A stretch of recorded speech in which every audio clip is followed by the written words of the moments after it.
You drink water. Don't tell me what to do.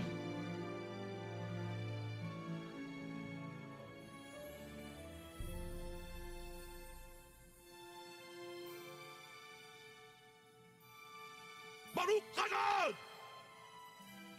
50 months. What the frick? Stream, what did I do? Drink water. That's what you did. Very welcome back to the stream team for 50 months at tier 3. Insanity. Appreciate the support.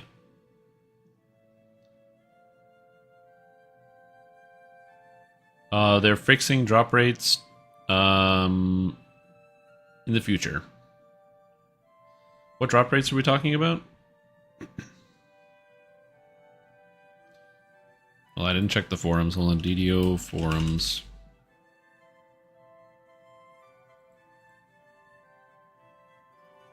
DDO forums. Let's see. Any complaints here?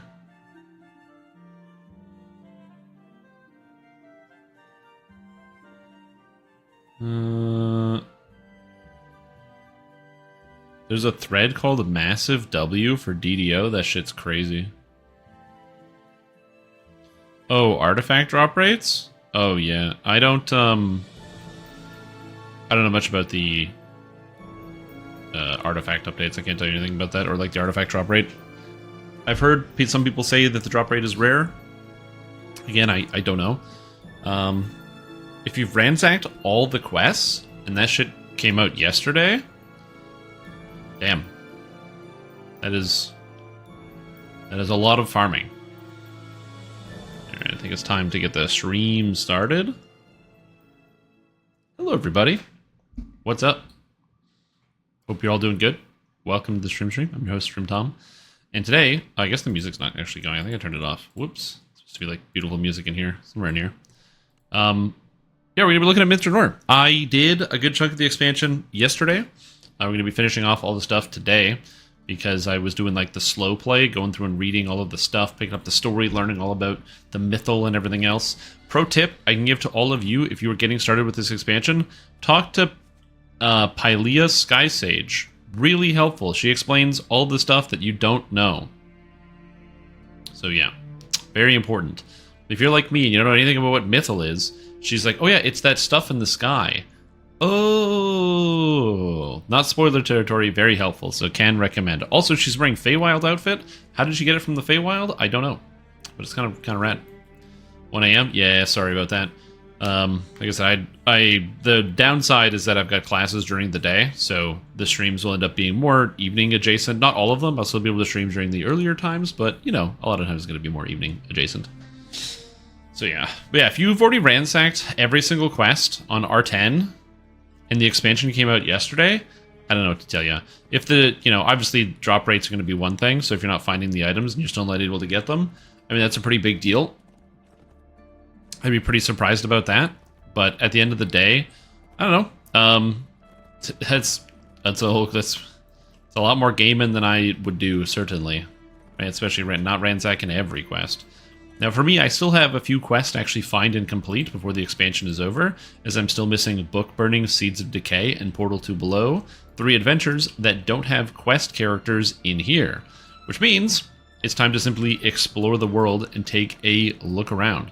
So that's kind of what I'm going to go do, is just go around and explore Drannor and see if I can find the rest of the quests. More that there's already lists and where you can find them, but for me, it's fun to be able to just walk around and do stuff.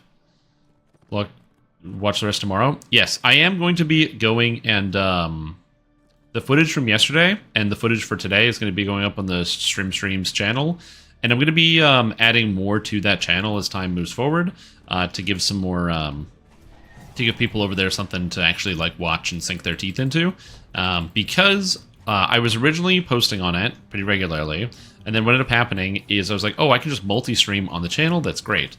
Multi-streaming on the channel, for some reason, caused me to disconnect from Twitch constantly, which is really annoying, and I didn't want to have to deal with that, the constant disconnections. So I decided, you know what, maybe I'll just, like, not really worry about it, and I'll just stream on Twitch, because that's the place where I was making the money anyway, and not on the YouTube. But I think I'm just going to upload the VODs there so they're just easier to keep track of. So I will be doing that. So there should be like higher quality versions of the VODs on there anyway. Also, what's up, Zixel? How you doing? How's it going today? Have you played the new expansion that released yesterday? I'm playing it right now. I want to take a look around. I have to do all the explorers. We have 8 out of 20, and I don't know which ones I'm still missing. I should probably find all the temples in town, but yeah, there's the lore and the dungeon entrances. Yeah, I'm still missing the monster lair and the burning tree, so I guess there are a couple quests that I still haven't even found yet. I haven't played DDO in like 8 months. Oh my god, are you still just doing the, I remember it wasn't the last time we talked about it. I remember one of the recent times you talked about it, you were doing like runs in Elden Ring. I can feel these elves' hope. Oh, it's the Shrinchi. Feel the crackling energy that precedes change. I know they will succeed for a time. I look forward to seeing how far this city will go in the hands of the young. I will let them work. This must be their project, not mine. I wish that they would output the text into the journal so it would be easier to read later. I'm going to try to piece together the information that's given from the Shrinchi, but it's going to be hard. Ooh, Black Desert Online. Shrinchi is also Amelia Tyler, yeah. Which makes sense. You know, they already paid her to come in and do part of the stuff for the studio. Might as well get her to voice the, you know, one of the prominent NPC characters. Oh my god, the grass is so tall. What's up, Officer Skeleton? How you doing? I've never played Black Desert Online. All I know about Black Desert Online is that it looks very cool, like visually striking. And everybody tells me it's pay to win. That's all I got. Hey Strim, Brian here. Yo, what's up, Brian? Time for your French quiz. What is 4 in French? Quatre? That's correct, it is quatre. Very good. It can be remembered by cat. It can be remembered by cat. True! True, good to know. I forgot completely. I always forget about cat. I thought you were going to say, like, catch these nuts or something, but damn, changed it up.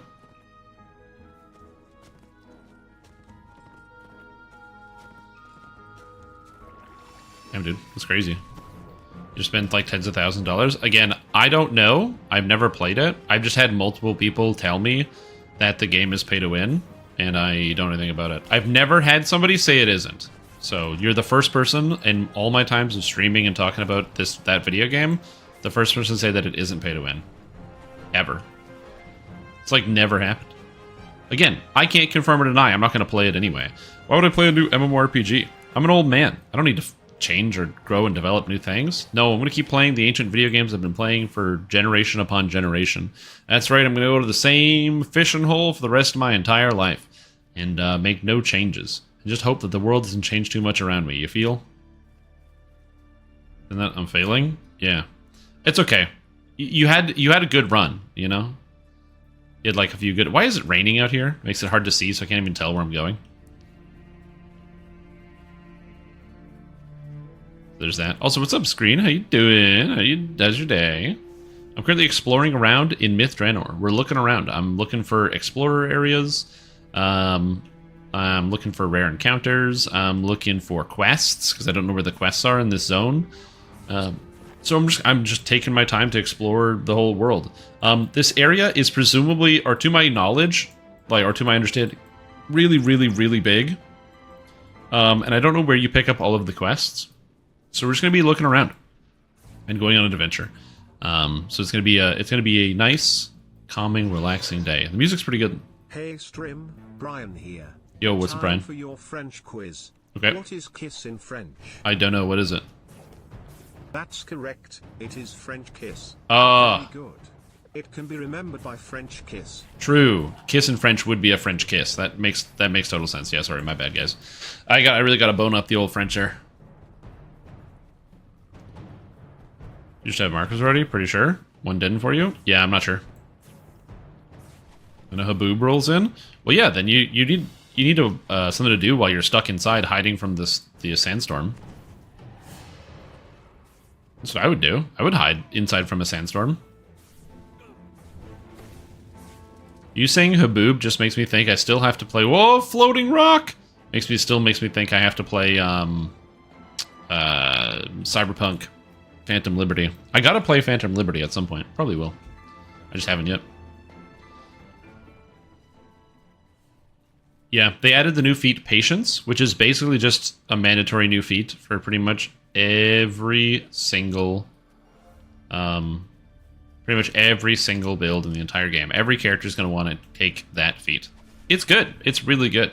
Because what a lot of people might not be realizing is that when you get increased critical multiplier, that's 100% increased critical damage for a 10% attack speed reduction.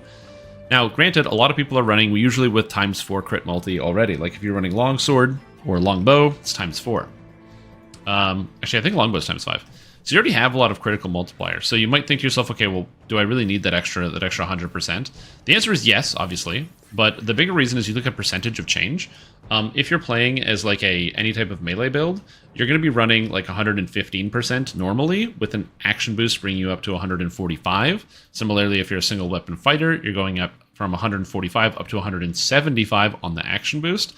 If you're a single weapon fighter and you go up to 175 on the action boost, well, then that means that your character is going to be able to pick up so much extra damage. Dude, it's crazy. Absolutely crazy. Because you're like, yeah, I lose 10%, so I go from 75% to 65% increased, or like increased attack speed. But on the flip side, I gain 100% critical damage.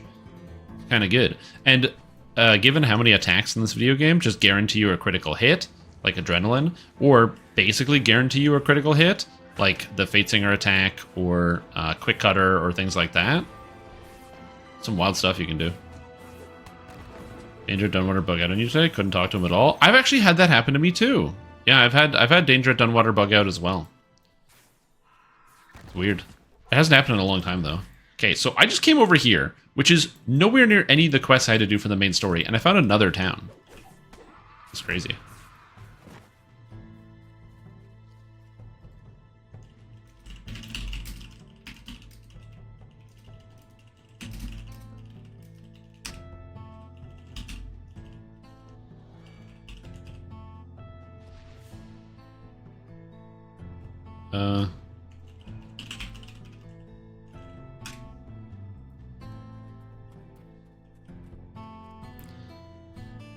Is the same town? What do you mean it's the same one?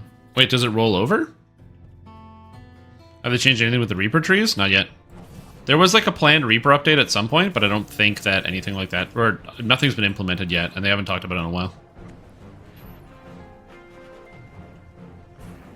So we're still here. But yeah, the new feats look really crazy. I've talked about this with a lot of people, that the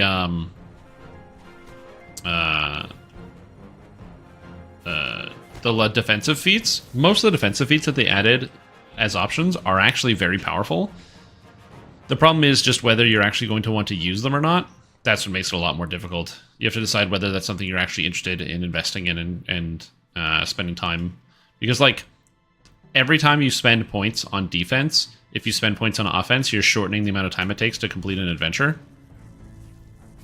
So, like, why would I take 20% less damage taken when I activate an action boost, if by taking the 100 spell power when I activate an action boost, it makes the quest faster, and so on average I'm going to complete the quest in a quicker fashion. And that's always the problem that comes into it, is that defense doesn't increase efficiency. To outskirts of Myth Drannor. Where's the outskirts of Myth Drannor? What's that? Oh, that's town. Wait. No. Oh.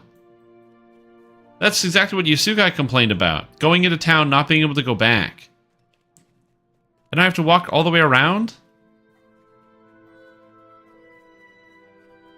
That's some annoying bullshit.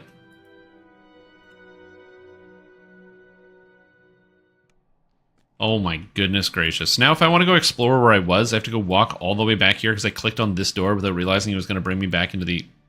Oh my...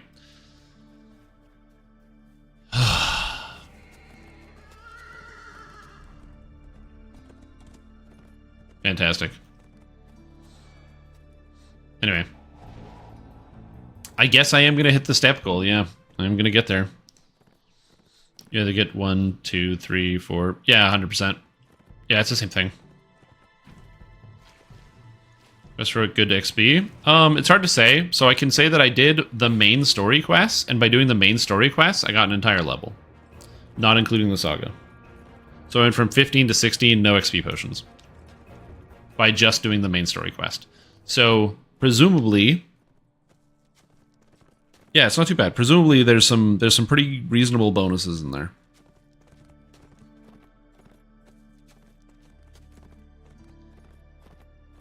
Yeah.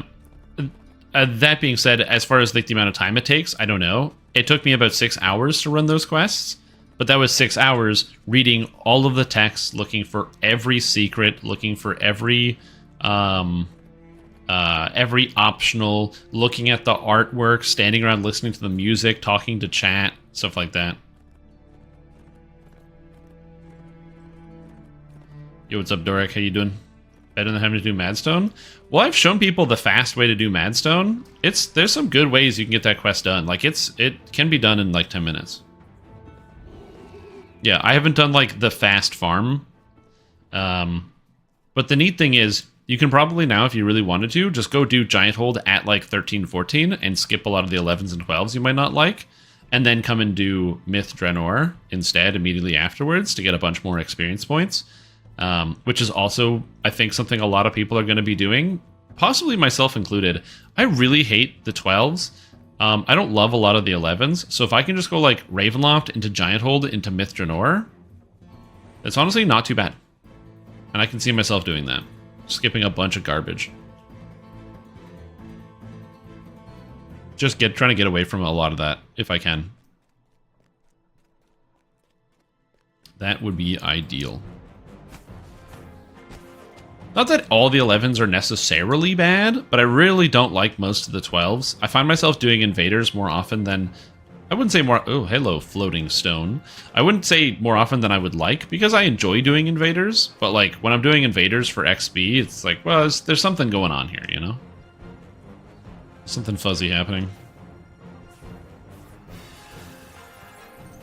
Oh yeah, Planar Eyes is actually a good one. True, yeah, I could see myself doing Planar Eyes as well.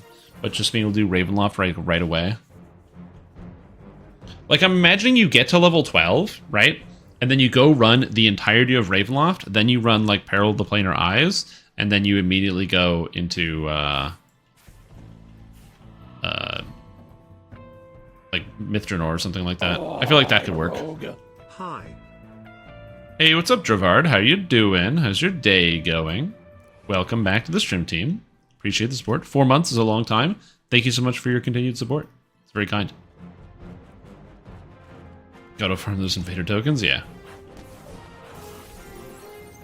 Go ahead, full Ravenloft Saga, Sands, Giant Hold, Major, then Sharn. Yeah. So I think that's the nice thing about it, is like also kind of shoving everything into one area. You know what I mean? So having like one area that you go to level up is so much nicer than having a whole bunch of other areas. It's one of the reasons why I like big quest chains. Because when you do a big quest chain, you start somewhere and you just start working on it. You just go start to finish. You go to town, you grab all the quests, and you go quest 1, quest 2, quest 3, quest 4, quest 5, and you just clear it all out. It's nice. It's consistent. It's simple. Ooh, there's like some weird trees that are here. What's up with that? And a Helm Tower. And I'm being chased by ghouls. Get them all out. I haven't found any like explorable areas or explorers out here. So I don't know if it's because they're rare or if this whole area is like more uninhabited. I remember during the preview, a complaint a lot of people had about Myth Drannor is that it was like there's a lot of open space and it looks cool, but there isn't a terrible amount going on. Now, the developers did say that they were still missing some monster density and some of the things that were going, but like, yeah, I haven't found any explorables on this side. I've been trying to go to all the important buildings. We'll see. Maybe it'll be different as we go forward. But yeah, it is a ruin. Oh, there's a building here. Ooh, a fenced-in building. Okay, this has to be important.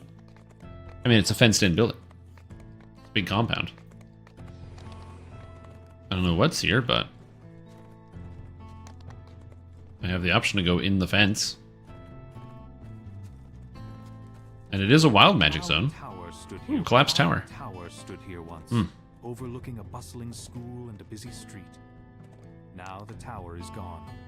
Because I want to be able to scroll through the entire map. Oh shit, is that a Red Wizard Necromancer, but on normal mode? And some Wraith Assassins? Get out of here, jerks. I want to be able to see like the entire map and kind of scroll around. I think it'd be kind of neat. There's more Displacer Beasts. Also, again, music is very satisfying. I hope that they post the music on YouTube soon-ish. Because I don't personally know how to take the music out of the game files, which I have learned after trying to do that. But if they just post it on the YouTube channel, that's great. I do semi-regularly listen to like a fair amount of like the DDO music. A lot of the Saltmarsh music in particular. I find the bass Saltmarsh track is just extremely satisfying. I really, really like it.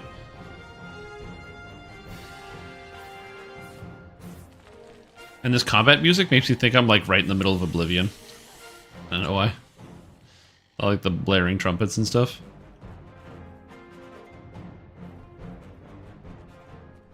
Yeah. Have you guys enjoyed the expansion so far from what you've had the opportunity to play? Ooh, there's an Audiok. Scavenge. Foraging Audiok. Audiok? I don't know. It's dead now. Ooh. Is it the rare item drop rates?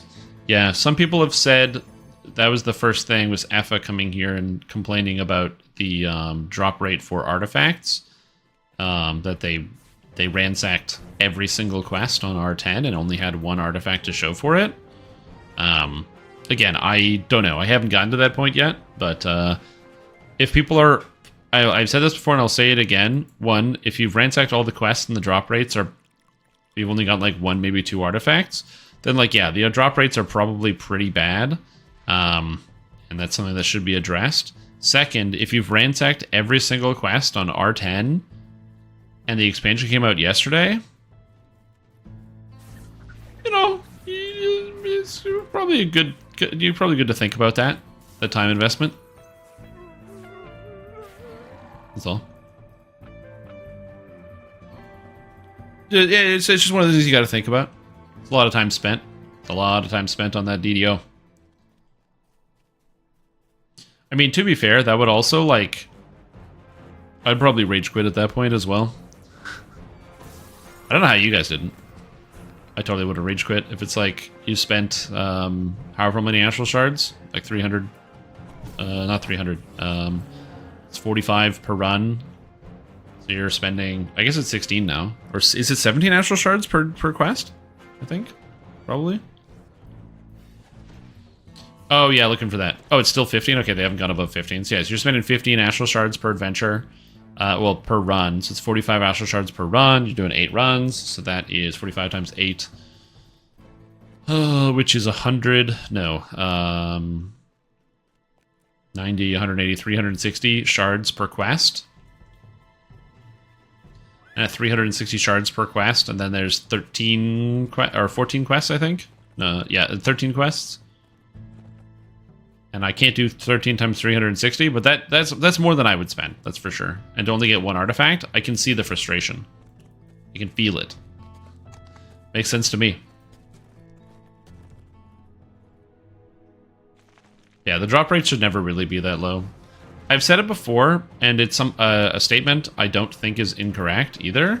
The drop rates in DDO, pretty much across the board, do suck.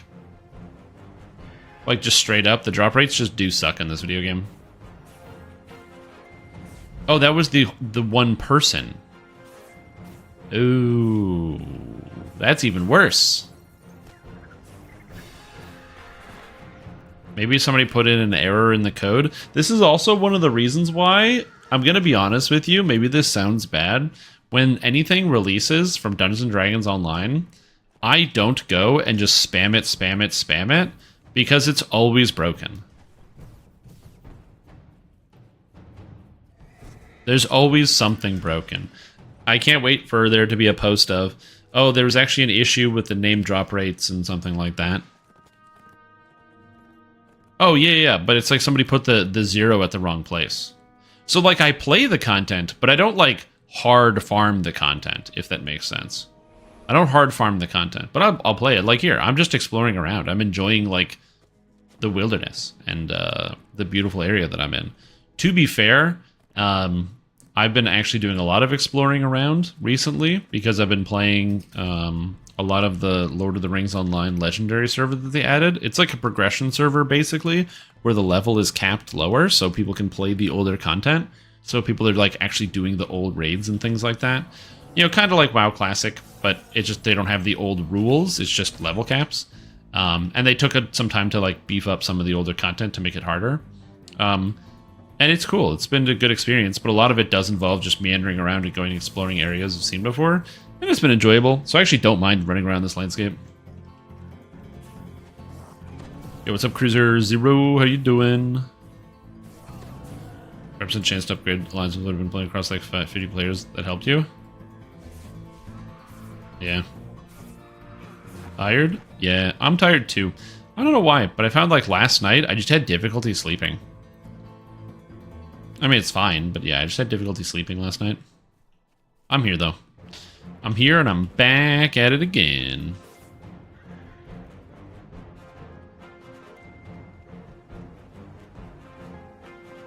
There's like 50 players. Yeah. Yeah, I don't have really any info in terms of like the item drops or what have you in terms of the rare drops.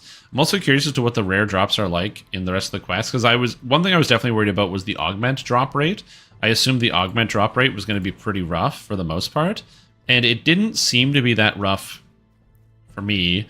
I got more augments than I got named items, so I don't know what the augment drop rate is, but I got 2 augments and 1 named item. So that wasn't too bad for me. Oh, big building at the end of the woods. Did I already go over there? Oh yeah, it looks like I did. Okay.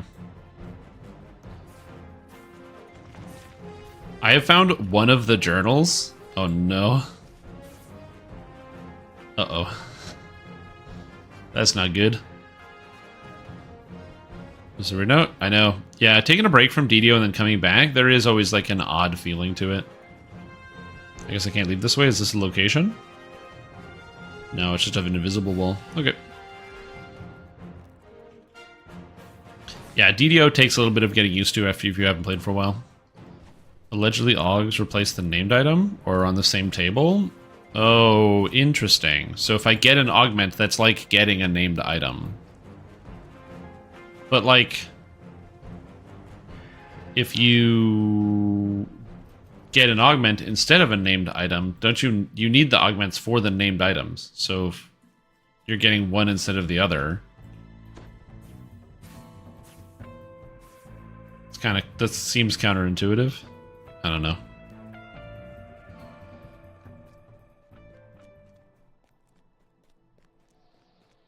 Again, I can't really like. Staying Stone Games is especially with regards to DDO, has pretty much always been bad with the loot acquisition and loot drop rates. Yet, like, always remember that these are the same people that added Slave Lords to the game in its initial state.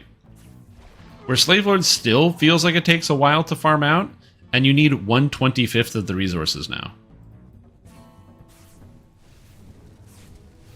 It used to be 25 times more tedious, and it's still tedious now to do a whole Slave Lord set. So, like, you know, that's kind of the scale that I use for a lot of these things. In terms of, like, the, you know, not so much how much is acceptable, but, like, you know, how I think about where the distribution of stuff goes through. What does the new race have for passives? So I'm playing as the Eladrin Chaos Mancer. The Eladrin Chaos Mancer has wild magic inherently, so regardless as to whether you play as a wild mage or you just play as something else, like I'm a warlock, I used up a heart of wood to get rid of it. I still have access to the wild magic. On top of that, it is mostly spell focused, and the big kind of bonuses in the tree is bonus main stat for your spellcasting DCs, a dash that gives you a boost like 20% spell cost reduction, and immunity stripping for lightning, fire, acid, and cold, which all of which is like pretty useful.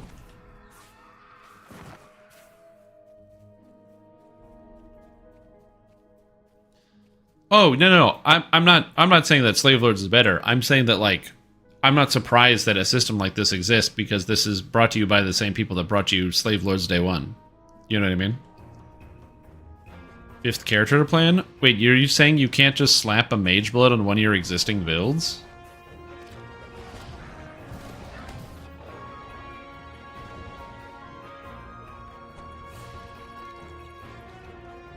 How do you both say no? Off the Mage... Mage Blood would be so amazing for all of my characters. Oh, no, dude. Oh, fuck. I know. You know what Dorak's gonna do? Dorak is gonna get the Mage Blood and be like, yeah, I gotta build a character. And he's gonna farm for a week without putting the Mage Blood on his existing character and keep farming while he thinks of a build and just leaves the Mage Blood in the fucking bank the whole time. 100%.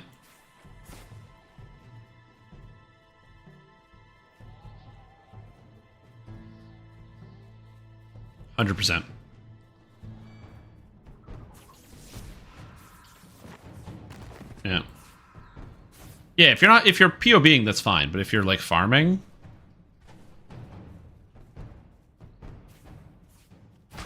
popping Mage Bloods, yeah. I mean, Rislatha's coil's pretty good, I think. I don't know. I found all the bleed builds are just like annoying. I didn't enjoy them that much. Not that. Well, Lacerate anyway. I found Lacerate's kind of clunky. I don't even know what I would do if I had a Mage Blood. I think the Mage Blood would have a tremendously positive impact on the Auto Bomber build and basically make it the fastest character because it solves a million problems that you have with the character, which is like you die to everything, but you can solve all of that with the Mage Blood. Also, you have almost no way to deal with your resistances because you need all of your stats for other things. But again, because you have like only unique items, but you can again deal with that exclusively with the Mage Blood. So it's not too bad.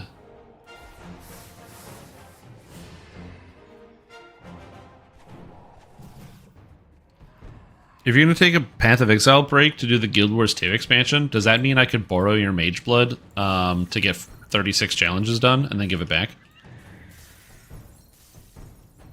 Oh, okay, never mind.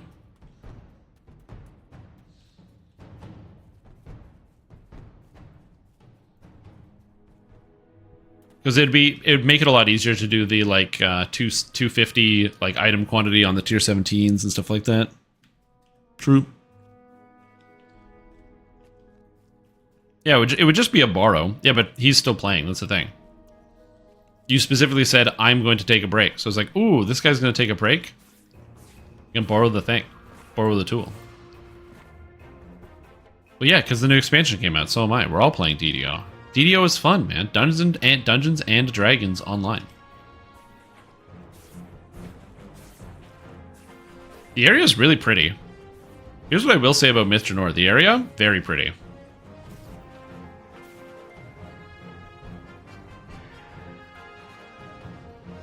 I'm in my hater arc. Oh, sorry, dude.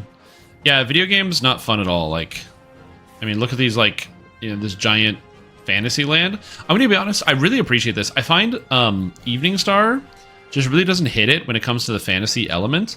Like, I don't know. I found the King's Forest was kind of, it's just so bland, but the Ruins of Drannor really, like, if I'm going on a fantasy adventure, this one really does it. It also reminds me of how in Elder Scrolls Online, that there are areas that are a lot like this, these like really beautiful, like wooded, foresty tree areas. And again, I much prefer the colorations and stuff that they have here, and the different textures and the environment and everything. King's Forest looks like Algonquin Park. Maybe. There's more garbage in Algonquin Park.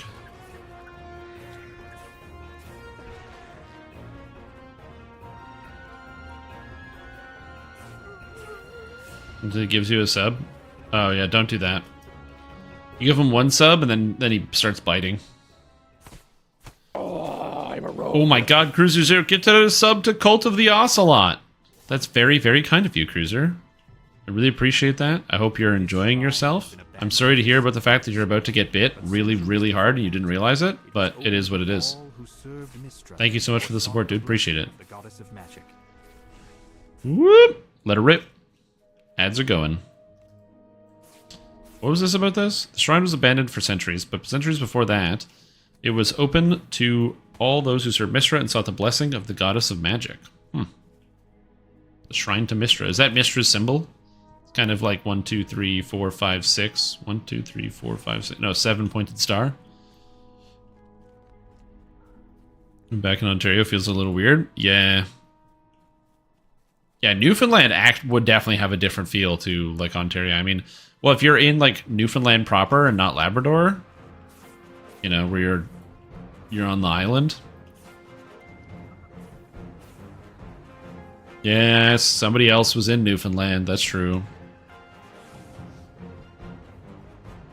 Yep, there's that. Oh!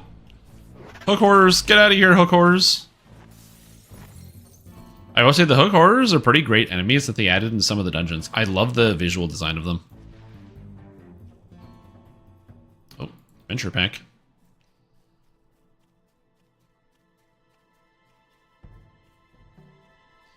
Damn, this expansion is really, really big, this landmass. Oh, there was a quest here that I missed, apparently. On the trail of drow kidnappers. Oh, apparently I missed a quest. Huh. I was really close. I gotta pay attention. And there's like just so much space, so many places to go.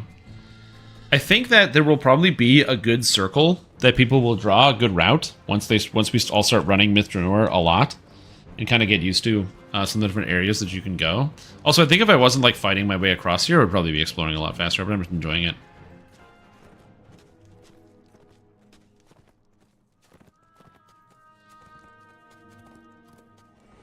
The east to west pathing?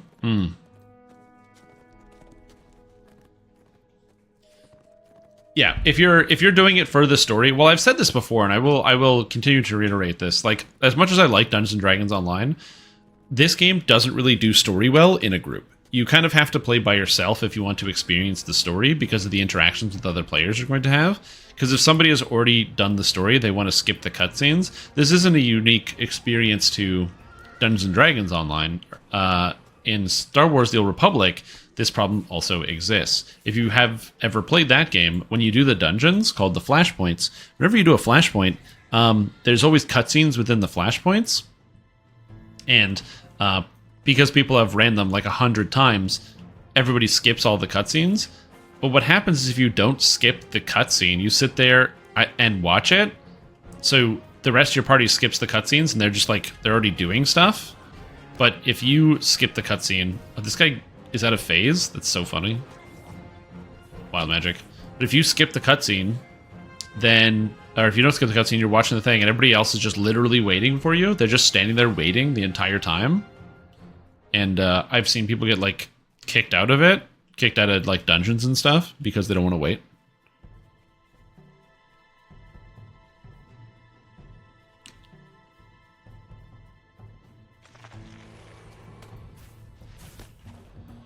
XP pots of timers. Oh yeah, again, I'm not saying there's anything wrong with running the quests fast. That's the natural progression I think most video games are going to have. If you've already played the game for the story and you've already had the storied experience, there's no reason for you to go through the game slowly again. Not that you can't go through the game, but there's like, you know, the main incentive for going through the game slowly, which is to experience, you know, to have that unique experience. You're not going to have that a second time right away. You're not going to have that like a third time right away. And so it's totally it's completely understandable for me that people would, the next time they do it, want to go for a faster reason.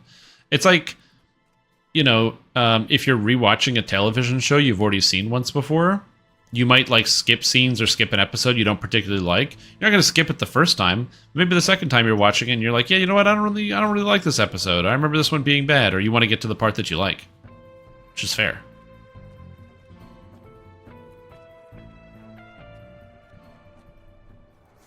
Yep. I have a quest here. Arlon Argenton. Stay back! Wait, you're not with them? I thought you were another one of those drow raiders. They attacked us, then took others into the portal. By the Protector, what's going to happen to the others down in the Underdark? We have to help them. Just take it slow. What are you doing out here? I was part of a group of elves from the camp. We were surveying the ruins, beginning the initial planning work before we can start rebuilding. We aren't fools. We came armed, then a large group. But the drow, dozens of them, swarmed out of the portal and attacked. There's some kind of horrible creatures with them, big with those strange claw arms. I shudder just to think about it. They almost got me too, but I managed to steal my captor's weapon and stab him just before we entered the portal. This portal, how did the drow create it? Did the drow create it? I don't think so. The portals just sort of appeared here out of the ruins. Something to do with the mythal malfunction or so I'm told. I think the drow just came across the portal and decided to use it for easy surface raiding. And it worked. They made off with friends. Oh please, we have to do something to help them. Terrible things will happen to the surface dwellers down there. Where did they go? The drow went through that portal to the Underdark right over there. I don't know where it goes, but I don't know where it goes, but don't think it's any kind of settlement. They were talking about having to walk for several hours. Watch out for the leader and that beast. I think it's her pet. Portal to below. Quest accepted. You didn't want to in Shadowbringers? They keep that? They're rolling it back. Or rolling it to the earlier parts of the game. So they're making it so that in more and more dungeons, you will have NPCs who can join you, Cruiser. So they do that in Shadowbringers, and they're going expansion by expansion, bit by bit to let you do it. I don't mind it, because they do still train you how to play the game. Occasional signs of their passage show that you're getting close. Yep. The path ends abruptly in a Okay. sheer drop-off. What? Seems the only way to go is down. Hold on. There's got to be something in the water here. I'm not an idiot. I've seen a waterfall before.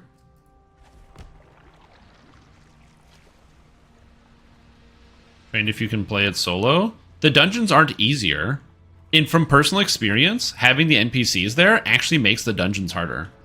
The NPCs do way less damage than the regular player, and the tanks have terrible positioning. So, like, if you're doing it solo, the only reason you would do it solo is because you're, like, a DPS player, and you just don't want to have to wait in queue. Other than that, the queue, if you're, like, a tank or a healer, is so much better. Oh god, where am I going? I went underwater. Oh, jeez. I don't know if this is where I was supposed to go, but this is where I'm going. Whoa. Whoa.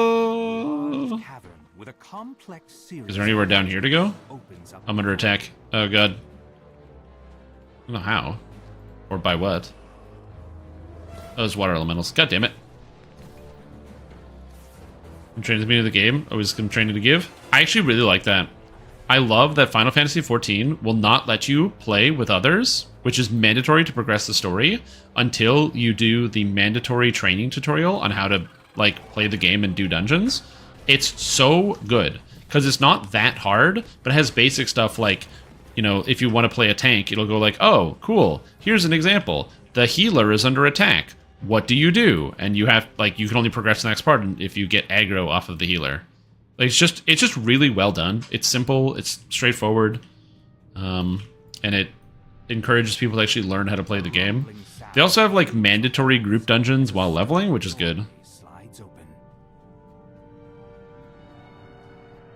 Okay, let's go over here. Is it elite? I'm doing Reaper mode right now. Thanks, Nonsense, turn things away. Yep.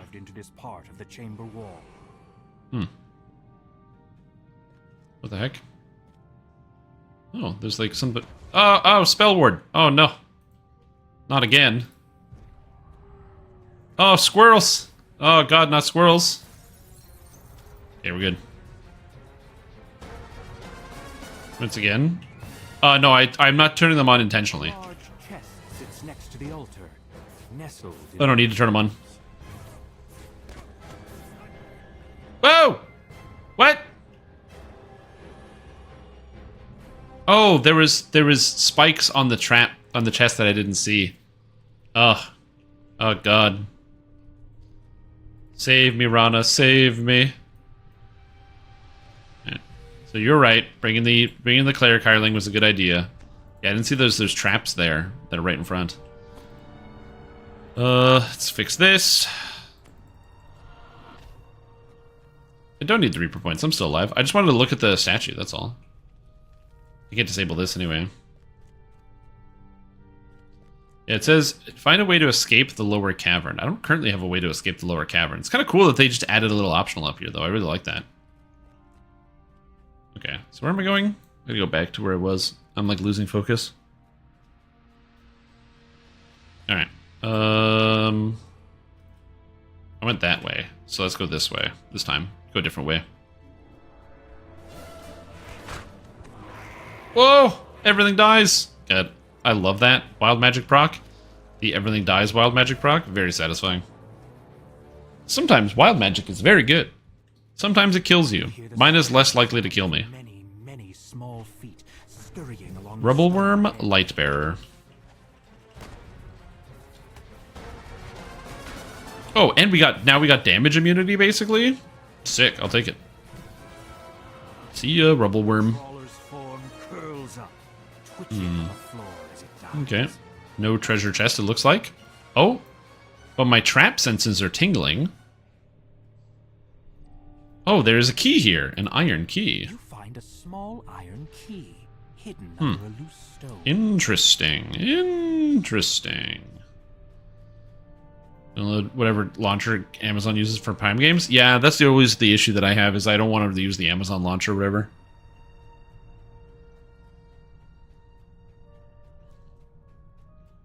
The only reason I didn't like the mandatory group dungeon part of Final Fantasy XIV is that for several parts, there are sections where you have to do a raid.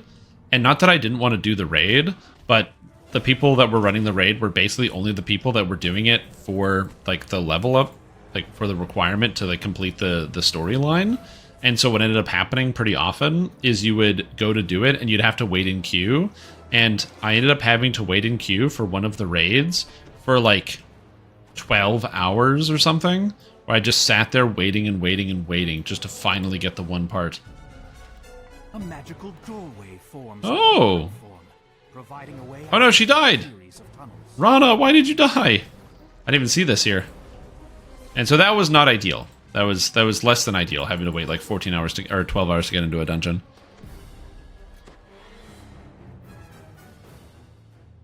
When you close it, that's not too bad. Light bear is funny to get. Yeah.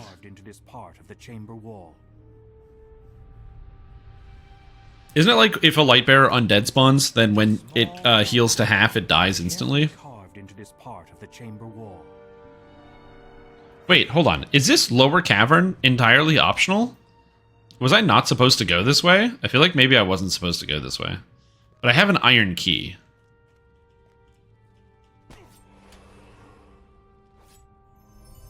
Ha! Treasure.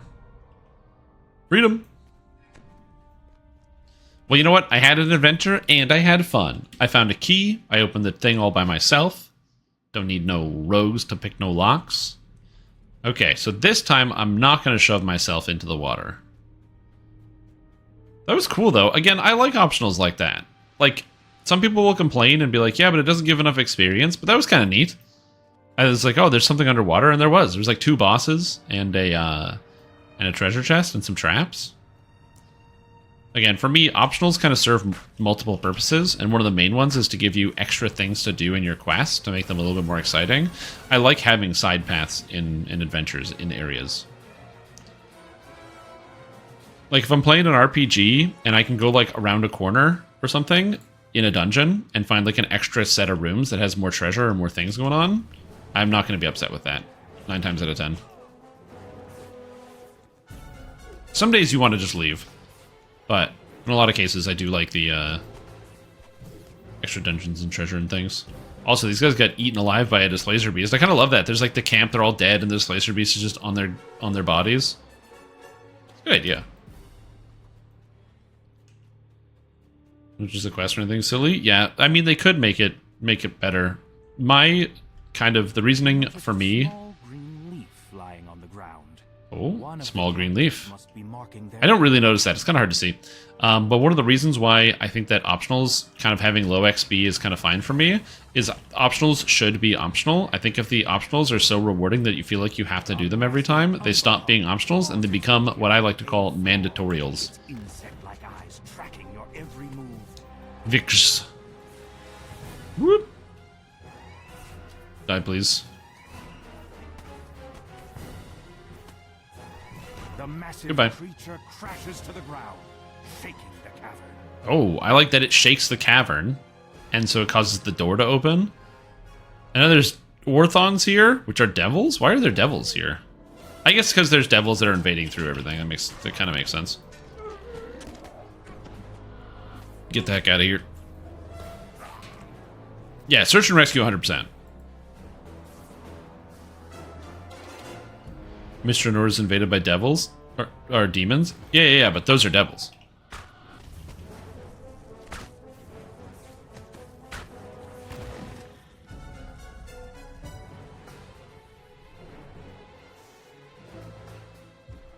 Okay, wait. I came in from here. Was the portal this way? I'm lost. I'm already lost, man. Yeah, I don't know either. I'm not upset. It's more just like looking at it. Again, the hooked horrors are a really cool monster. Really cool monster type. Oh, he died to my Evards. Massive mushrooms blanket this cavern, making it a veritable forest. Also, mushrooms that you can walk up is so satisfying. I love when video games do this. When there's just like a big path of mushrooms you can walk up. Oh, gate guarded by Nagas. So we kill them, and then that gives us access to the shrine because I need it. Nice. And we got this nice shrine to Moradin. Very handy to have. Shrine feels very cozy. It's the right place for it. Yeah, they really shake the screen there. Just put into dungeons. Every single quest has its own zone. Yeah, well, the thing is, so obviously Dungeons & Dragons Online expansions are smaller than the expansions you get for your average video game. Because, you know, if you think about like a World of Warcraft expansions will come with like 5 or 6 dungeons and like 2 or 3 raids, which is a lot of content. And they'll come with like 5 overland zones, 5 or 6. So you get like a lot of different areas and things to explore. Whereas DDO is like all dungeons with voice acting and what have you. Now, granted, the WoW dungeons, I think in general will have a better like combat style design. They do the elements of oh god, this one's also trapped. Oh, it's a double trap. Oh my god. Stepping and getting hit by the trapped chest also caused me to get attacked by the drow at the same time. Oh my goodness gracious. I love that. That's awesome. There's literally a double trap. They trapped the trap. That's great. Okay, well, I gotta figure out where to find the key then. Okay. I don't know if there's going to be a key around here somewhere, because there was a key for the last trapped chest. I like that green crystal there. But yeah, World of Warcraft dungeons will be more like mechanically complicated, as in there are things that you have to do in the fights that are more complicated than basically anything you would have to do in DDO. But the DDO dungeons are sort of like this, where they're more for the storytelling elements of it. Like, that was a blast. Oh, that can only happen once per rest, and I just rested, so I guess that happens again. But yeah, a lot of the DDO dungeons, you know, they're pretty similar to the dungeons that came before them. Like, these are just rooms, like hallways with a bunch of guys in them. But they're a different layout. There's different places I'm going. I'm like chasing down these drow, and they're erecting barriers to prevent me from catching up to them, which is kind of neat. I got a swim bonus right before I have to jump in the water from Wild Magic. It's a sign. In the water we go. Whee! Doesn't go anywhere though. Oh, maybe it does? Oh, it's hidden underwater. I see. These wings in this set of caverns are a little tight. It's a lot. Oh, I have to do both of them. I see. There's like one on each side. Ooh, and then I got very lucky. Or lucky. Dang, dude. +6 to all ability scores. I'll take it. Rawr, look at those stats. Yeah, the wings are really distracting in the water. It's funny.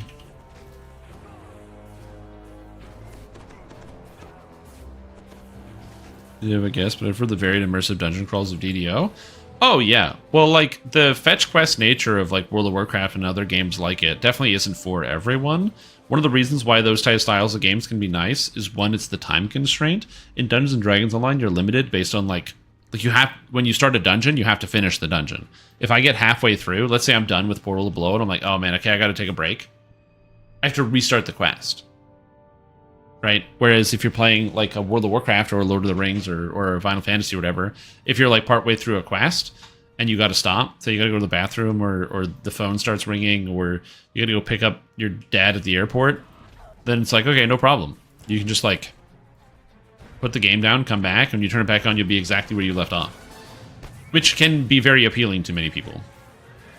Plus lower impact as well. Another shrine? Dang, there's a good amount of shrines in these quests. I also like that this one is hidden. So it's like an extra shrine. So if you're like a rogue type character or somebody who can spot it, you'll find it. But if you don't know that, you're just going to walk right past it. Kind of like that. I like that kind of use of shrines in that way.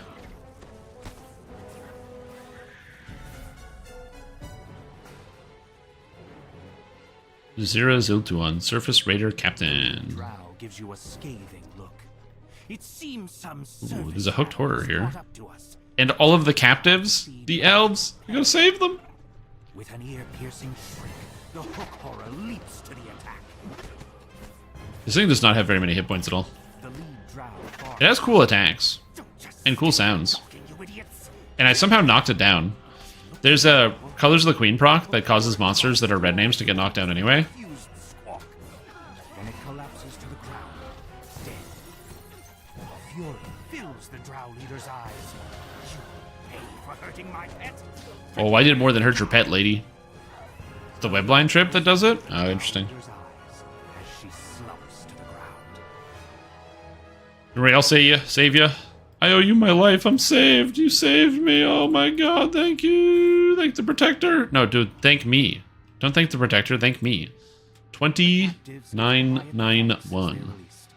They quickly disappear into the mushroom stalks, heading back to the surface. Portal to below. Oh, I don't have ship buffs anymore. I should probably fix that. Leave the Underdark and return to the ruins of Myth Drannor. Alright, it's not too bad. Pretty straightforward quest. I think you could do that really quickly. Sniffing the flowers, looking around, doing optionals, 15 minutes. You could probably get this done in 4.5, 5 minutes. If you're just going through. It'd be better at later levels, but I got bored. No, it's pretty much the same.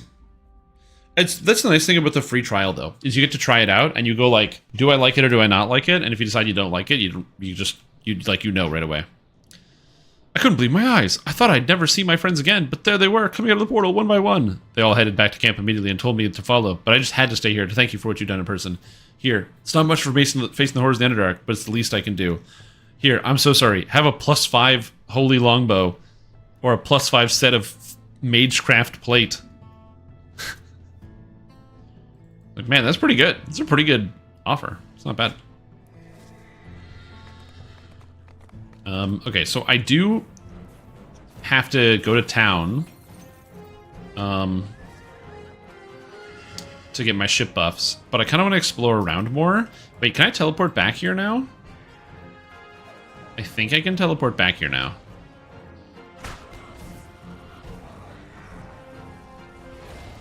Alright, hold on. I think I should be able to teleport back here. So I'm gonna go to town, and then I should be able to get back here. If I can't teleport back here, I'm gonna be upset. No, it said portal to below. The quest guy said portal to below. I mean, we'll see. I just wanted to get my ship buffs. Yeah.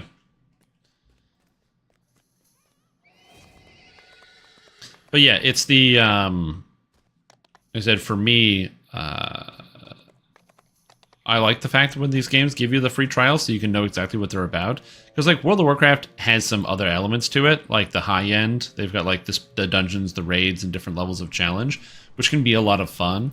Also, you can level pretty much exclusively by doing dungeons. That's usually what I do when I play, because I don't care much for the overworld questing. But at least you know right away. It's like, oh yeah, the game is going to be a bunch of fetch quests. That's all it is. You're going to sit there and do that for like 1,000,000 hours. Okay, so I want the far shift to take me somewhere else.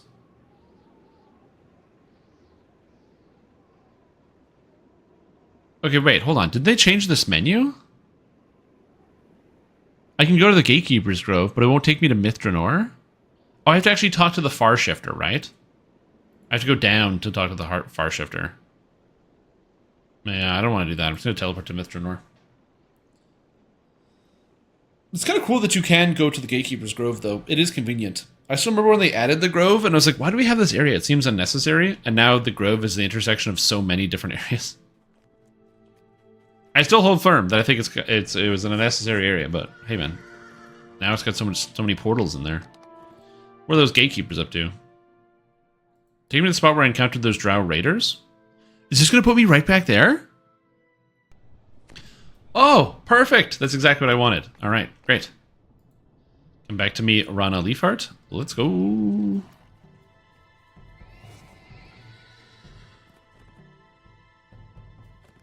What, the gatekeepers are there? No, the gatekeepers are like the international boundary sort of guys. So the fact they have a grove with a bunch of teleporters, like they're basically just like the TSA, and they have this teleportation center inside their hideout. They're just keeping track of everything, keeping everything safe, keeping it locked down.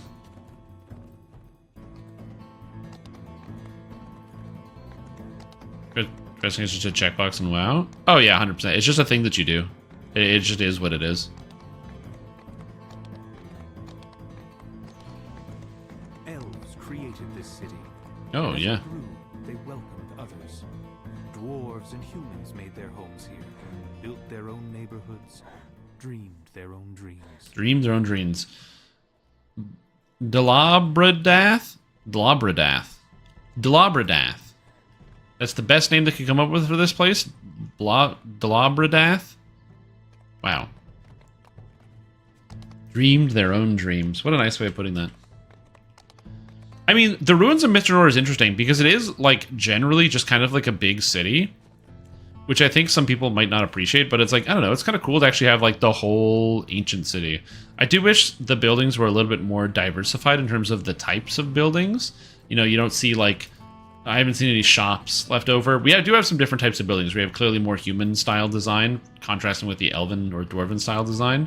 And so I do appreciate that, but I do kind of wish there was, like, you know, maybe there was, like, a shop or something, or you know, you have more, like, open courtyards and stuff. Although, you know, it's analogous to the amount of differentiation you'd get in a neighborhood like around here. It's probably fine the way it is, honestly. Why are elves always Welsh? I don't know. Yeah, big watchtower. Yeah, big thing to climb. Give me those 3D climbing environments.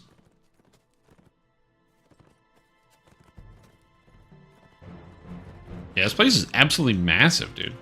Huge expansion. Huge. There's like so many places to go. I'm at 11 to 20 though, so I'm doing pretty good in terms of the explorers. Feeling okay about this. One of the nice things about not resetting this area is I kind of still have all the chunks of the map, so I can actually still look around. It's a lot of dev time. Well, I can't imagine how long it would have taken to actually put this whole area together, you know what I mean? I mean, even games that, like, with much bigger development studios that tried to make every building interactive didn't succeed. I mentioned this before, but so I really liked Cyberpunk 2077. Having played all of it, it's a really, really solid game. But one of the few areas where it does kind of fall flat is when you get to the last area, which is basically like downtown. You get to this like densely populated downtown core. Because the area, the whole game is rated based on danger, which is basically your level comparison to the area level. So the last area is like level 40 or something, where all the enemies are around level 40, so you need like better guns and better items to be able to damage them. And by the time that you get there, there's only like 6 quests in the whole area, which by contrast, the first zone has like 40. There's only like 6 quests, and you can't go into almost any of the buildings. There's only like a few buildings you can actually go into. A lot of them look like you can go in, like they clearly had like time put into them, designed, but you can't go in because they didn't have the time to finish off the interiors, I guess. And you know, when I think of like a huge mega studio like that, still not able to get all of the buildings to be able to go in and flesh out all the areas. I mean, that being said, I am also not a huge fan of the gigantic adventure zones either, but it does have a very cool you know, there's a draw here. There's a draw here. I do like the kind of the whole city vibe going on. in the future, you know, I'll definitely just use the wiki and follow, you know, the lines that somebody draws as to where you're supposed to go from point A to point B. Realistically, the only thing I'm thinking about when it comes to the large zone here is I kind of wish DDO had the ability to, like, mark the map. So I could put a marker somewhere to be like, go here, go here, go there. But we don't have that feature. 100%. I totally agree. Again, the game gets so much better when you read a lot of the text. It's the reason why I've never been able to convince... Actually, that's not true. I've actually convinced a lot of people to play Lord of the Rings online. Because it really encourages the flower sniffing and the reading of all the text. People usually bounce off of it because they don't read any of the text. And they go, yeah, there's not a lot to this game. It's like, yeah, but it's in the text, man. It's in the text. It's in the text. Yeah, actually, that's so funny. I have not been able to ever convince a person I know, like somebody who I met, that plays video games, to play Dungeons & Dragons Online ever. I've never convinced a single person I've ever met to play Dungeons & Dragons Online. Obviously, on the internet, I'm a Dungeons & Dragons Online influencer, right? So people have seen my YouTube videos, they check out the stream, and they go, oh, this game looks cool, and they try it out. But, like, actually just being, like, meeting somebody, and they go, yeah, I play video games. And I go, cool, have you tried Dungeons & Dragons Online? Never been able to convince anybody to do it.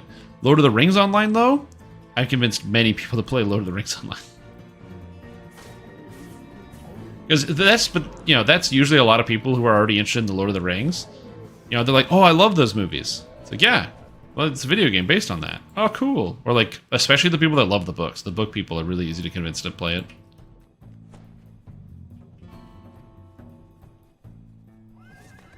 Game and not want to read lore. So, there's a guy in my guild who I'm not going to name. And he got upset about an element of the story, like one of the cutscenes. And so I was explaining to him what was going on in the cutscene. And he goes, oh, I didn't know that. And it was something, I don't remember what part of the story it was, but it was something like really simple and really like one of those like movie moments, like in the movie, like the Lord of the Rings movie. I think it has something to do with like Minas Tirith or whatever. And he's like, oh yeah, I didn't know that. And I was like, oh, I guess you didn't read the books? He's like, no, I didn't read the books and I haven't watched the movie. And I was like, oh, you didn't read the books or watch the movie? And he's like, no. And I was like, oh, do you read the text in the video game? He's like, no, I don't really know anything about the story. I kind of just play. And I'm like, listen, I like Lord of the Rings Online, but it is like not the best video game out there. And it gets a lot better if you like add in the lore elements to it, or at least follow the story, or at least you know who Gandalf is because you like watch the movie. But I was trying to like, why would you even start playing that video game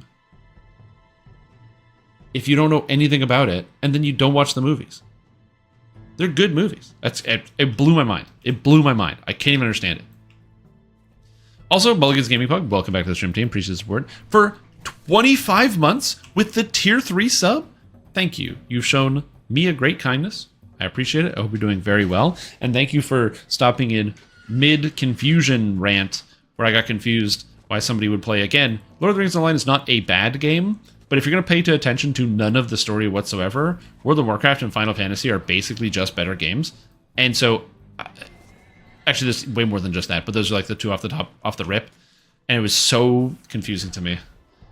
I was like, what? Why? Why do you play this? Why do you play this video game that's so heavily story-based if you've not... And it's not that you have to. Like, people can enjoy things for different reasons, but, like, if you're missing that, it's not that great. I don't know, man. Gandalf, isn't it spelled elf? Oh, elf, yeah. With Will Ferrell? Yeah. You're getting Wild Magic in the Guild Wars 2 expansion? Oh, really? Yeah, I guess the Guild Wars 2 devs probably would be paying attention and following up with whatever DDO does. These guys can't come up with an original idea to save their life. Also, what's up, Cozy Bean? How you doing? I hope you're doing well. Thank you for the kind words. I hope all is well with you out and where you are. I had many people sending me messages. They told me that you had officially said you were going to replace me when I was gone. You said in fact, I had somebody message me. It was a quote from you, which was, "Fuck this Strim Tom guy. I'm gonna be him. He's a little bitch." And so, like, you know, not to disagree with the quote from you that was brought to my attention or anything like that. I'm not trying to stir up drama here, because I think most of that is actually factually correct. So I don't really have a lot to say, like, in regards to, like, the accuracy of the statement. But, you know, I was curious as to your thoughts on it, that's all. Watch the movies, but I saw the Amazon show. No. Oh, you're making a joke. Okay, I was going to be like, there's no way you haven't watched the Lord of the Rings movies. I find it difficult that there are people that can navigate their way to Twitch.tv and haven't watched the Lord of the Rings.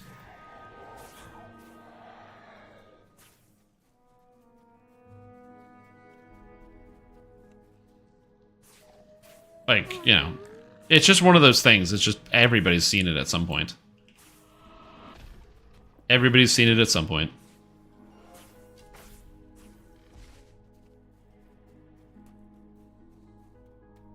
I wonder if there's something at the bottom of this lake. Oh, I gotta go look.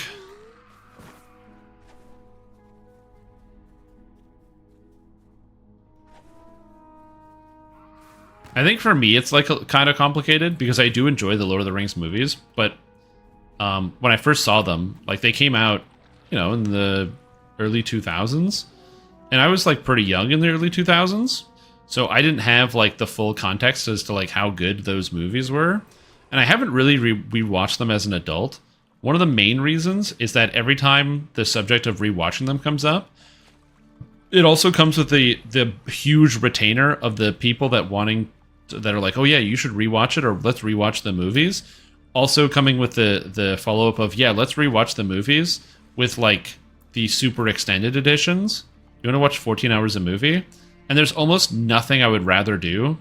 Or sorry, there's very few things I would not do instead of watching 14 hours of movies. I don't want to sit there and watch 14 hours of movie. I know some people can do that. I'm not a big movie watcher in general. Not that I don't like movies. I just don't sit still and watch movies for like 2 hours. I just don't do that. You might be like, oh, you can't watch things for 2 hours? No, I'll watch like 2 hour long YouTube videos. I don't know. There's just something about like movies. I think it's because of the level of attention you have to pay to it, to like most movies, to just like keep within and understand like what's going on. Like if you take your eyes off of the screen when you're watching like Avatar or something, then like you're wasting your time. You shouldn't even watch it at all. And so I don't often do it, but I should probably rewatch the Lord of the Rings movies.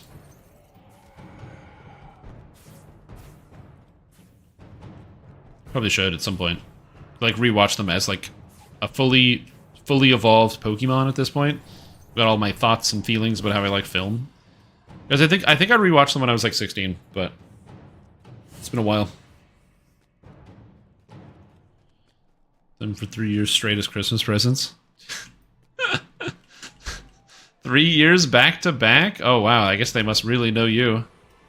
You like the Lord of the Rings, right? Yeah, probably. We still do watch parties? Yeah, we're gonna watch the new Amazon show. End of the month. The 29th of August, we will be watching The Lord of the Rings, The Rings of Power Season 2. So if you want to watch The Rings of Power Season 2, you can watch it with me. We'll be doing a watch party. We'll be watching it together. If you don't want to watch The Rings of Power Season 2, you can watch it with me. We'll be doing a watch party, and it'll be great. It's going to be a fun time. 10 others of the 30 from maps. Oh, yeah. Watch parties of stuff like the D&D movie? Yeah. Oh, is that on Prime? I thought that was on Netflix. Is that on Prime? Can we watch the D&D movie as a watch party? That'd be kind of fun. Armorous Sunlight. And I don't know who this person is, and they said, So I'm going to say, nice work, Jimbo. I don't know who that is. On Prime a while ago. Watched on Paramount? Yeah, I'd have to check that out. I definitely don't have Paramount. Also, wait, there's a quest here. Portal to the Temple of Moander. What? What? Portal to the Temple of Moander.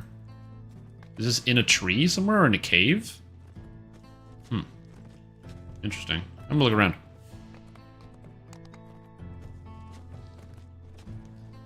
I didn't notice the weird thing.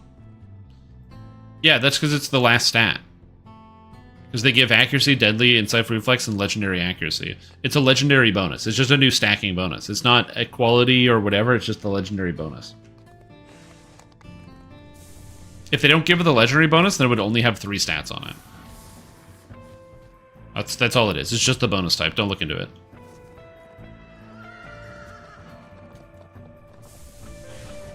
Whoa, wild. Whoa, what is this? It's a hand with teeth on it? Yo, that's crazy.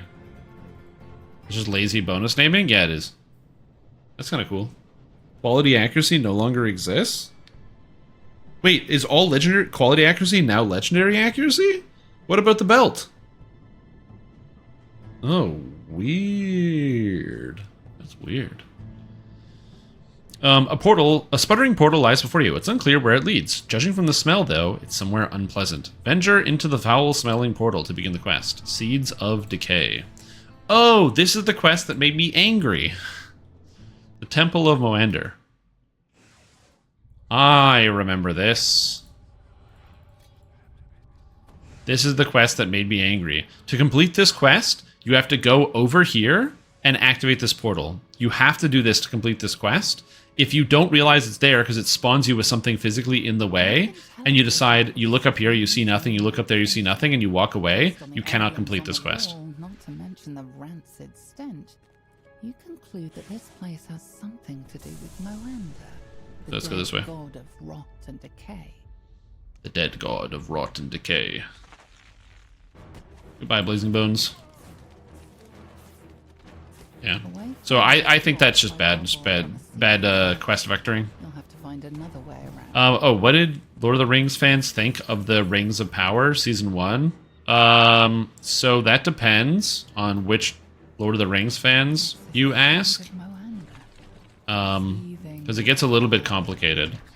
So, before the TV show released, and even once the TV show started releasing, there were a lot of people who were really vocally upset about the race of a lot of the actors who played several characters. So that was a good time to be a Lord of the Rings fan. You find a message written in a sprawling hand. Hail Moander, our dead god. This temple is devoted to restoring you to your proper place, where rot and decay will never truly die. We have crafted a vessel to collect your scattered divine essence. In time you shall incarnate once again and reclaim your rightful place in the Pantheon. Though it may take countless years before the vessel comes to fruition, we will guard it with our lives. Despite the message's determined tone, you see nothing in this abandoned place but rotting bones. That being said, and the reason why I bring that up is a lot of people will be like, oh, no, that wasn't like a lot of people's real complaints with it. That was just like a couple people that were upset. That wasn't a thing people were like actually mad about. No, that was a lot of people's complaints with the TV show. Trust me, I was there. I was watching it. There's a lot of people that were upset about that. The TV show had a lot of problems, and it's not that changed it. But yeah, there was a lot of people that were really upset about that.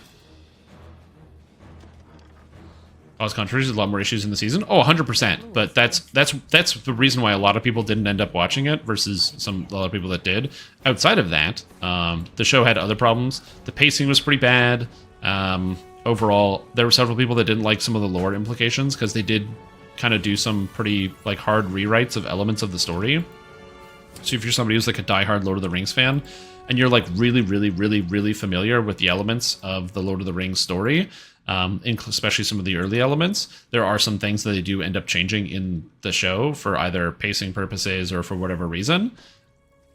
And then again, this is why I bring it up as like it's a problem of like some of the controversies is because people will then loop some of these ideas back to the kind of the same things, and they'll be like, oh, well, they changed this because they wanted to fill in their, diversity quota or whatever they would say. Again, it's not only like, I'm not saying that they didn't make changes to the lore, they did, but it's just that you couldn't get away from it, like the element of people having a lot of problems with the TV show for things that weren't related to the TV show in terms of like the content of the show. My fellow minions of Moander, while Moander is gone, some seeds remain. These precious relics contain traces of our god's essence. If used correctly, they will help restore Moander to his proper place. Yet we must not squander these precious seeds prematurely. Guard them carefully until our vessel is closer to function. The High Minion. Whoa. again, this is not to say that the show didn't have issues in terms of its pacing, or the actual dialogue was like very, very boring. But yeah, a lot of seed with sperm makes this quest a lot funnier. It actually is really funny.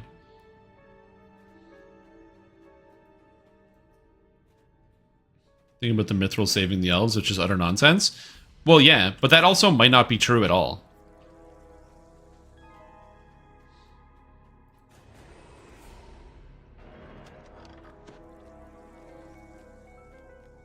My thought process is that there's a possibility that it might not be true. That element of the, or that plot line isn't true, and it's actually just like Gilgalad is just lying about it.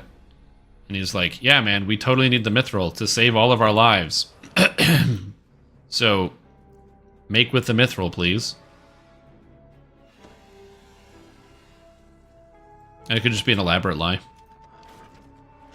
Because, you know, the elves and the dwarves have never been the kindest to each other. I can see that being a thing. Or they're just writing it in for the story. Again, from where I sit, when it comes to, like, pieces of media and properties like this, I always think of it as, like, who is telling the story, and does it matter if it's not being integrated in the main material? So no one is saying this show is going to be canon to the base story, so I don't see why they can't take creative liberties with certain elements of it. I don't really mind it that much. Alright. The note reads, my fellow minions, we require rot to nourish our vessel so that one day we can return Moenda to full life. What better source of rot than the crumbling remains of Drannor? I have opened a portal to the ruined city. Go there and reap a bounteous harvest. Though take care, many deadly creatures roam the ruins. Be sure not to let any back into our temple, the High Minion. To judge by the state of this ruined temple, no one heeded the High Minion's call for caution. Ooh.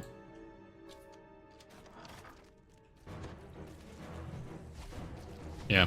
Granted, it's entirely possible that they was literal, and they're like, yeah, that's actually literally what happens. The elves need to get the mithril or they're gonna die or something.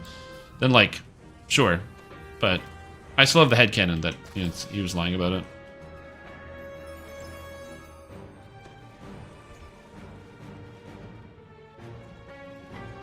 Spooky, shambling mountains. Get him out of here. Entire the season. Crafting the Rings of Power? Yeah. Again, I'm curious as to where they're going to go with the next season. I'm probably going to, at some point, like, rewatch the first season just to bone up on all the characters and what the heck is actually going on. Because being totally honest with you, the TV show, the first season, the biggest problem with season 1, in my opinion, is that it's really boring most of the time.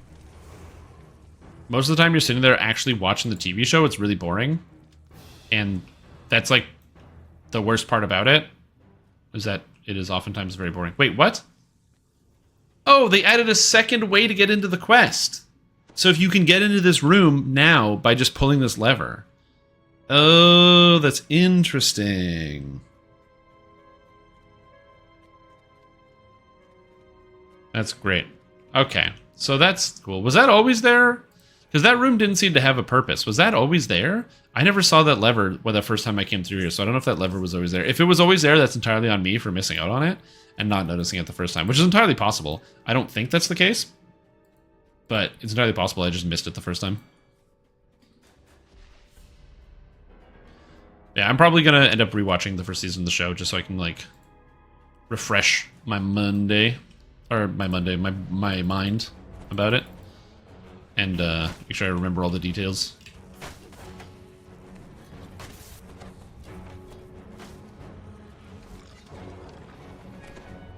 Oh, secret door. Can't fool me. Okay, maybe you can fool me. There's just a bunch of carrion crawlers. Why did I come in here? Oh god. Dodge, please. Oh my goodness. That thing bit me for 241?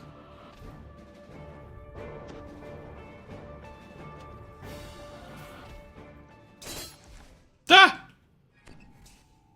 Alright. Note to self. Everything is dangerous in all these quests. Is this dangerous? Yes, it is. Rot feeder, I forgot. The beetle. Oh my god. Oh my god. Oh god. Hey, bud. See you later. I love that it just pops out of the ground. Is staunch? Yeah, did I have staunch? Nope, not yet. I will get it. Once I finish Myth Drannor, I won't need the secret finding, so I'm going to be getting rid of Nothing is Hidden and Keen Sense and basically getting 6 points back into my build, which will be nice. But we're not quite there yet.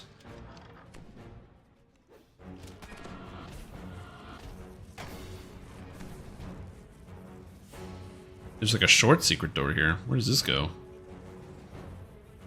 There's gotta be another secret in here. Or it just goes nowhere? Weird.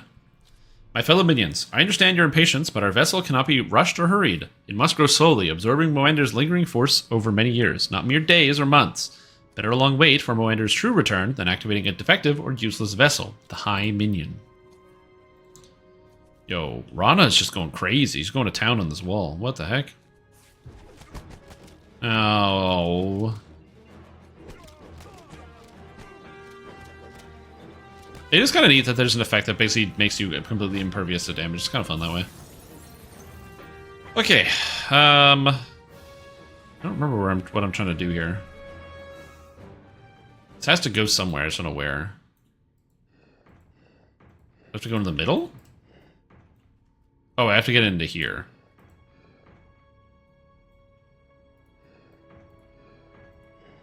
Oh, no.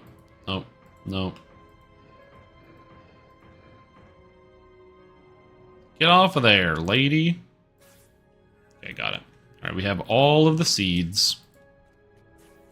I think I missed a note somewhere. What if it was just in one of the rooms?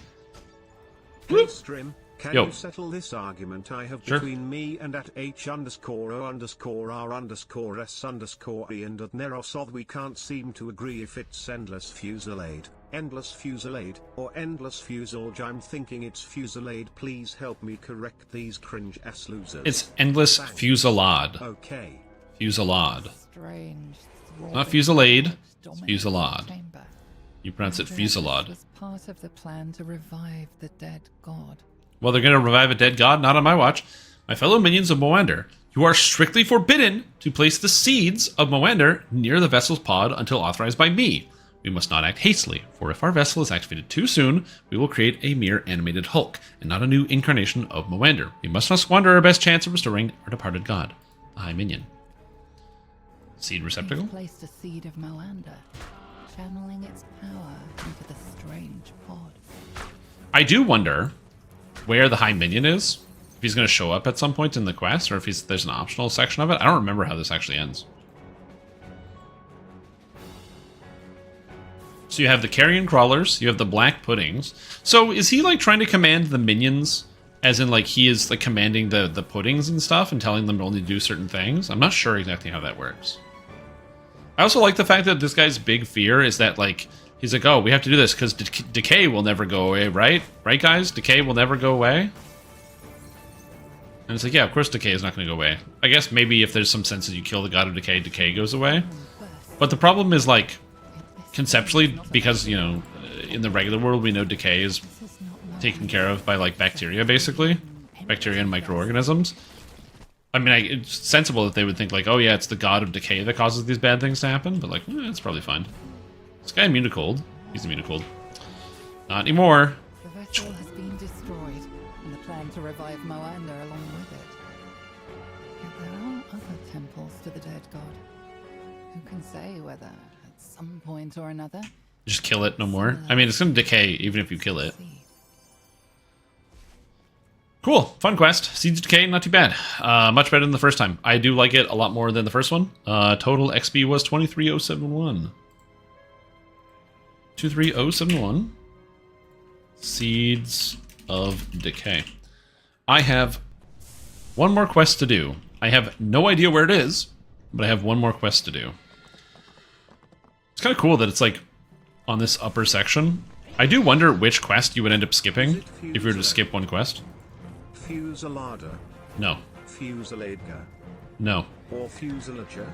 Is this the Final Fantasy tier list? Please confirm. It is Fusillade. There's no The time jumping west. Oh, you skip going west? Okay.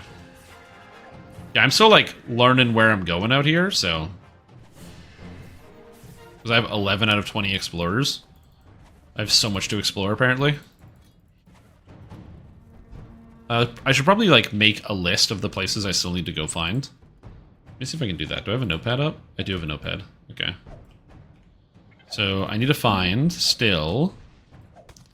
So lore, I need to find Temple of Shondakul. What else do I need to find? Oh, Northern Crater. So that's going to be north. Northern Crater. Tilver's Dam. Bridge over the ravine. Polyandrium. Lover's Glade. And then I also need Dungeon. Monster's Lair. And the Burning Tree. Wait, I need the Monster's Lair and the Burning Tree? Wait a minute. But I'm only missing one dungeon. Uh-oh. Well, I wonder which dungeon I didn't do. Unless it's like just like in one of those areas, like the internal areas. You know, like in Sorrow Dusk Isle, where they have those like caves and stuff that you can go into. And that could be the case. What's the action boost for A when an arty blasts their bolts in a shotgun pattern? Are they blowing their fusillade? I've always wanted that. I thought that would be really cool if they had like a shotgun blast sort of thing. So you could hit like multiple targets directly in front of you. Thought that'd be kind of like a cool idea. Unfortunately, that is not the case, but that'd be kind of neat if there was something like that in DDO. Okay, apparently I didn't go here. So I'm going to check out here, because I'm still looking for... I have a temple. And a lot of the stuff that I have to find outside of here is like very much not temple stuff. So I got to find a crater, I got to find a dam. Polyandrium. There could be a temple in this spot, so I'm not sure. I'm going to double check, because I kind of went around this. But I explored that for sure. It doesn't look like it's here. I'm covering a lot of ground, though. Again, I'm covering a lot of ground. We got a lot of this stuff explored. This is just forest, so I don't care about this. But I still got to go up here, so I got to go explore that. So we're going to go north of the this drow guy. Oh, because yeah, the quest was here. Okay, so I meandered my way back here. Okay. Temple of Shrimton, maybe. Polyamorous people do their polyamory? Oh, dude, the map is huge. Look at this. It keeps going. It's like, it's eternal. This place is massive. And they're doing what everybody loves. No teleporters until you do the quests. So your first time every life, you got to run out to all the quests. Which I don't currently mind as a concept, but we'll see how well that ages as time moves forward.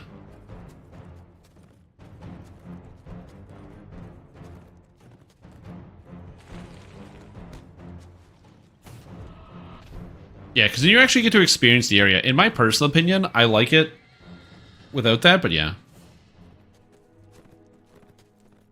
Oh, does it not teleport you to quests? Does it only teleport you to, like, areas? Three Barrel Cove? Yeah, usually Three Barrel Cove.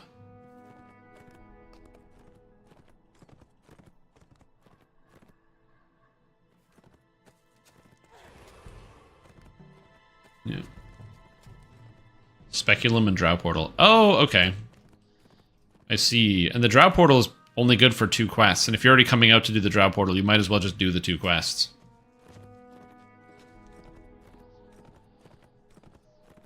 Realistically, the only problem I think you're going to have is if you don't have a mount.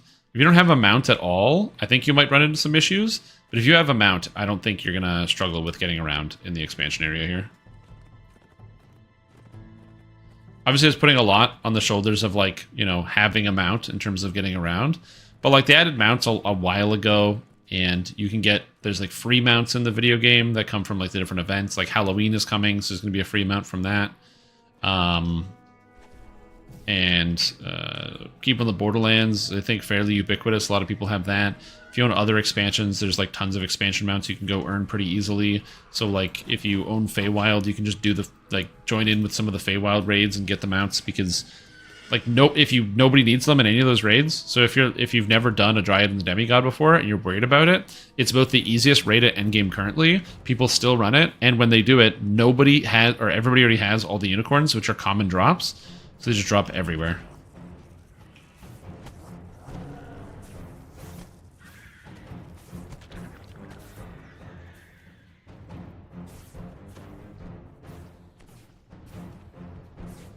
Also, I think I got, like, stuck with Wild Magic Zone on my character, because my screen has been, like, glowy for a while. I have to find a zone and pop into it to, like, get rid of this effect. Oh, what's this? This has to be an explorer or something. Met in this glade once, and The Lover's Glade. made to the goddess of love. Gloom pervades much of the ruins, but in this quiet spot, you feel only peace and beauty. In the Lover's Glade. Look at that. Glade found. Okay, this is a spot right here. Wild Magic Zone. Nice. So presumably that'll get rid of the visual effect on my screen, maybe? Or it's just going to be on my screen until my character dies. Yeah, I think I have the Wild Magic Zone stuck on me and I don't know how to fix it. I wonder if that means I can take Wild Magic Zone out of Drannor. I already have Wild Magic, but I wonder if that works. Yeah, I'm always in the zone, man. I'm in the fucking zone.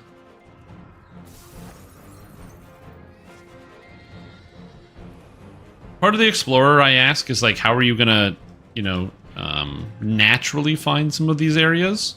Is another question I would be curious about, because like the Lover's Glade I kind of found by a lot of chance. Like I just kind of explored out into the random wilderness. It didn't feel like it was a natural part of the city itself, but Oh no, rocks. Oh no, weird looking tree.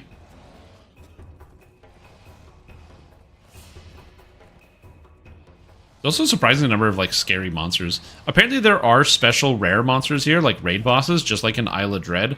I actually really like that. I like having these kind of like raid boss adjacent style creatures out here. I don't know if I'm going to find one or what they are. I don't know what they are, which I'll probably end up figuring that out later.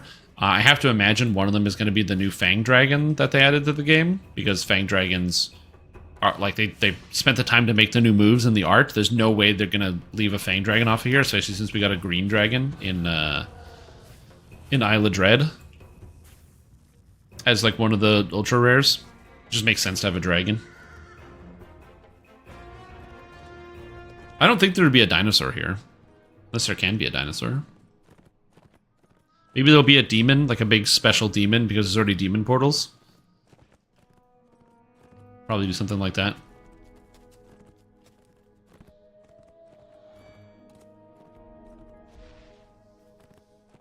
Dinosaur and Cholt? Cholt? Yeah, any good? It's basically better sorcerer.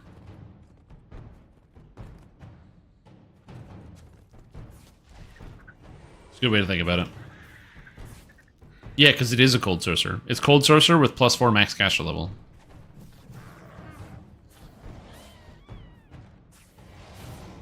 Yeah, what you have to give up in return is you have the surges. To get 2 of the maximum cash levels, you have to have very bad surges.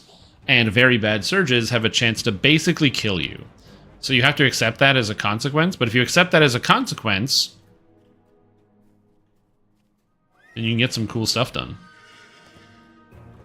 Yeah, you're also less tanky because you don't have Eldritch Knight or armor proficiencies, so you are going to be wearing cloth, which a lot of builds will be wearing cloth anyway, but you get much less of a choice with the Wild Magic Sorcerer. But you do get some pretty beefed up magic and some magic spells. Yeah, maximum cash level +4 you can get out of it. Bridge. Yeah, on my other character, once I finish off all my past lives, I'm going to be turning it into a Wild Mage Fire Sorcerer and bringing back the glory of fire sorcery as I burn-inate the peasants and burn-inate the mountainside. Oh, where am I? What's this? This is a cool place. Oh! Oh, shrine. Dancing elves. Building in ruins. Oh, this is like some big ass graveyard. And this definitely looks like it should be a location. I guess it's not, but it looks like it should be. There's a Thayan Bone Guard here. Okay. It's kind of neat. Yeah, the song quest is really good. There's a lot of really good quests in this expansion. For me, I usually don't judge an expansion based on how much I like the quests. I usually base it on how much I dislike the quests. Because for the most part, Dungeons & Dragons Online has good quests. So, like, and it can be hard to differentiate. Yeah, there's going to be some standout ones out there. Again, I do think that Ogma's Song is a really good one. Death Hostess Banquet's a really good one. So there's some, like, really good ones in here. But I also do it based on the quests I dislike. And so that's one of the reasons why I rate Ravenloft pretty poorly. There's a lot of quests in Ravenloft that I could just do without. Helton Avamir, Undead Arcanist. Sorry, Bub. Or Helican. See you later. Ring of Mystic Charisma. Quality Charisma, Insightful Combat Mastery, Quality Deception, Insightful Spell Focus Mastery. There you go. Go Acid Savant for the true endgame. This vast cemetery was the Polyandrium. a place where the Empire's protectors could be buried with honor, where its Cool. heroes would be remembered forever. The Empire is gone. The silent monuments remain.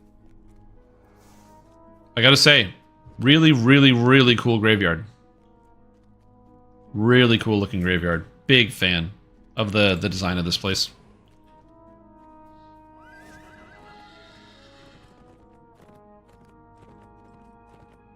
And this adventure zone is just like, yeah, I know it's like big and unnecessary, but I actually kind of want to explore around because it looks really, really good.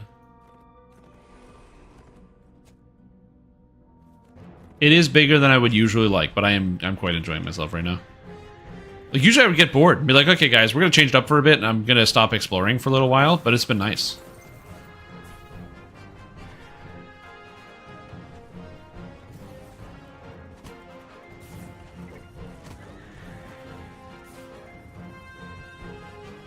It's just, I don't know, it's just good. Oh, is this the North Lake? Or the North Crater? I think, no, there's like a big lake here. I don't know if this is a crater. I do have to find the North Crater. There's a bunch of water, though. Going down here, I don't really see anything other than nothing. I do kind of wish there was, like, stuff under the water. Not like treasure and secrets, but, you know, if there was, like, plants and stuff down here or rocks or something, it's just, like, smooth bottom. It's something I miss about going into the water in Oblivion for, like, the first time. I remember you, like, swim under some, like right when you get out of the sewers, there's, like, the big lake right in front of you. And you jump out and you swim into the water. And there's, like, rocks and stones. You'll find satchels or pouches on the ground you can loot. Or, like, underwater you can loot. You'll find plants you can harvest. And, of course, you can find the Nern root, which everybody is a huge fan of. That ringing sound. Which I have to imagine that was like such a last-minute addition to the video game. They were probably like, okay, we gotta add something. We gotta add something to the video game. Quick, quick. Anybody got any ideas? And they added the Nern root.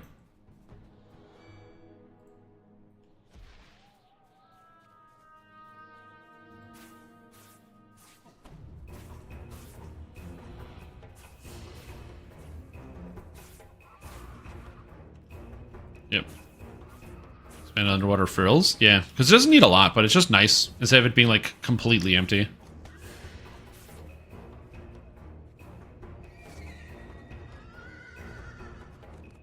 That's not a hot take. That's, like, how I would say that's how a lot of video gamers feel.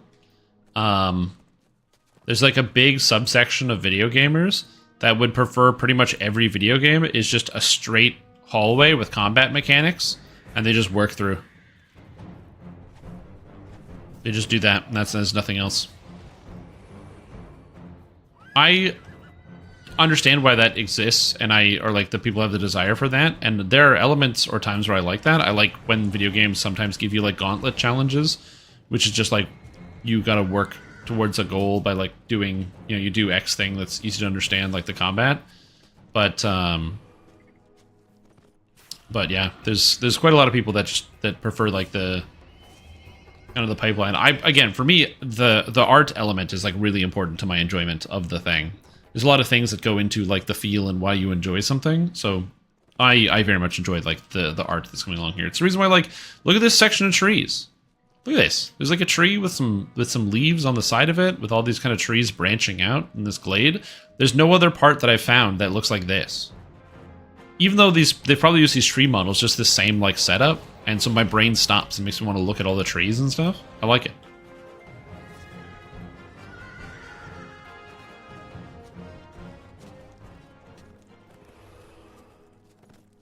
This is why Study Sable is one of your favorite quests in the game? Yeah, exactly. Like, I do like it when a lot of the quests are pretty straightforward. I mean, you look at quests like Giant Hold, where most Giant Hold quests are like straight lines, and there's maybe like one or two deviating paths, but almost all of them are just like big combat simulators where you just run like start to finish, which is not a bad thing. That's just, you know, a part of how the quests were designed in the moment. And you need those quests in DDO.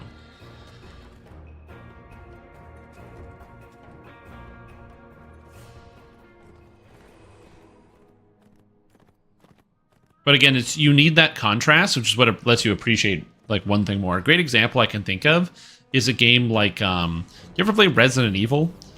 In Resident Evil, like, I still remember in Resident Evil 4, the game is not, it is like a series of hallways, but there's backtracking, there's other elements you go to, and Resident Evil 4 was the first Resident Evil that actually featured like pretty capable combat mechanics, because usually the Resident Evil combat mechanics are just like impossible because you have the tank controls, you can't aim at anything.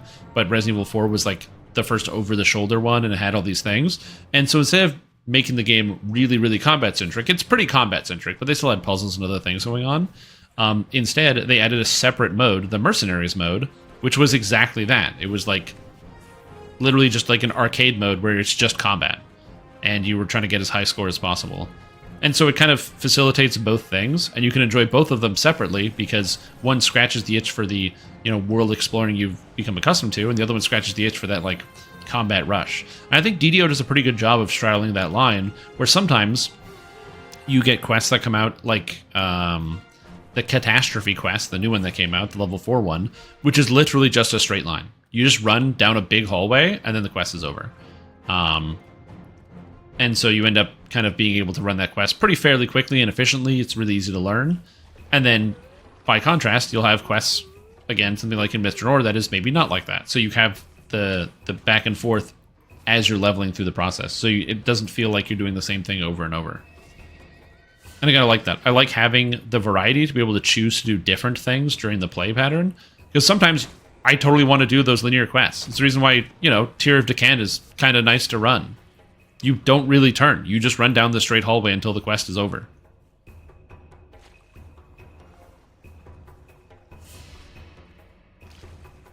Sometimes it's nice to have the quest where you don't turn. You just run down the hallway till it's over.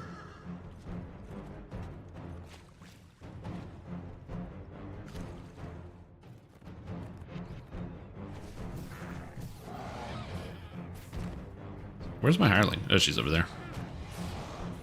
Sometimes it's nice just to have something where you can just chill out.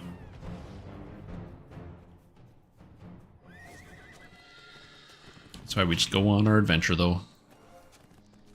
Go on ye old adventure. Okay, this is not a special bridge. This is a regular bridge. Okay.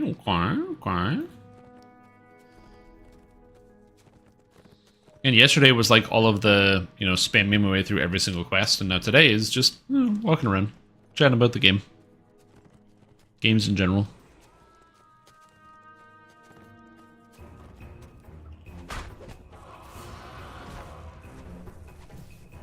Yeah, it's the, it's interesting when I look at content like in DDO in terms of like how long you're going to end up spending time with it.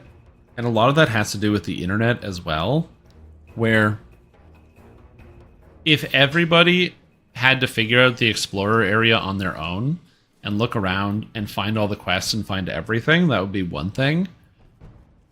and I feel like the expansion would feel like it's getting more mileage. But we have access to the internet, where within a few days' time, there's going to be a big map on the wiki that shows you where to go for everything. Or it might even already be there, although I have to imagine it's probably a struggle to figure out everything and plotting it because the map is so big. You have to Photoshop that together.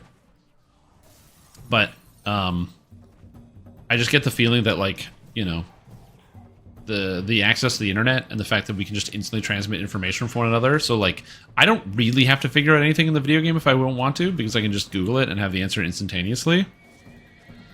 I don't know. It's kind of interesting. Kind of getting that instant gratification instead of going through it. Again, this is not me saying instant gratification is bad. There are cases where it can be very good or satisfying, and also I enjoy instant gratification sometimes. You know, there's definitely moments where I'm like, I don't want to figure this out, and you just Google it. But yeah, it's weird when you think about how often that affects, you know, the kind of the magic of like exploring and discovering something in a video game. It's one of the reasons why people like myself, I like to play video games kind of the second they come out, ideally, if I get the chance, because the longer you wait, the more you know that the information is just out there and you can just look it up. Like, why would I sit here looking for all of the explorers when it's already on the wiki? I don't need to look for it. I can just go on the wiki and find it instantaneously. But then, like, some of the magic of playing the video game and looking for the secrets and trying to find something is gone. But when I know that the answer exists out there, my brain is like, well, now I feel like I'm just wasting time because I'm not just going and looking it up on the wiki. And so it's weird, kind of that, like, back-to-back, where you're, like, kind of trying to balance those two things. So yeah, so it's kind of, I find, and that's a personal thing. I'm not saying that applies to anybody else, but that's like a personal thing that I think of when it comes to games, is like, why would I take the time to search it myself when I can just Google it? And that also gets, like, you know, there's extensions to that as well, to not just like video games. That comes up in a lot of different places. So here's something I will say. My heart goes out to all of the people, all of the teachers who are attempting to teach the youth and educate individuals because they have a problem on their hands. So I am an adult, and I am going to school right now. I'm taking adult classes for big grown-ups, which is I'm taking a vocational program to learn a skill, or to basically learn a trade, which is cool. In one of my classes, the instructor says, like, it's like, okay, she's like, I'm going to break you into groups, and each group is going to make a presentation about a different thing. So each group is going to make a presentation about some different thing, and then we would kind of reconvene and do the presentations. And for me, I didn't have any problem with doing a presentation. I mean, I stream. That's what I do. So, like, the idea of getting up and talking to a bunch of people was really easy for me. But the second that we get into the breakout room, because it was done via Zoom, the second we get into the side room, I'm like, hey, what's up, everybody? You know, so I haven't met you guys. I'm Sam. You know, it's nice to meet you. What do you guys want to do for the presentation? How do you want to structure it or whatever?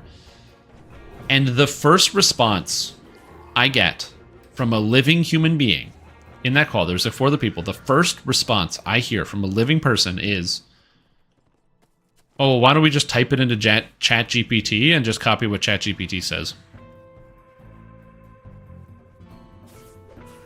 And this was like somebody who was like 35. It was like the first assignment, the first group assignment is like, let's just type it into ChatGPT.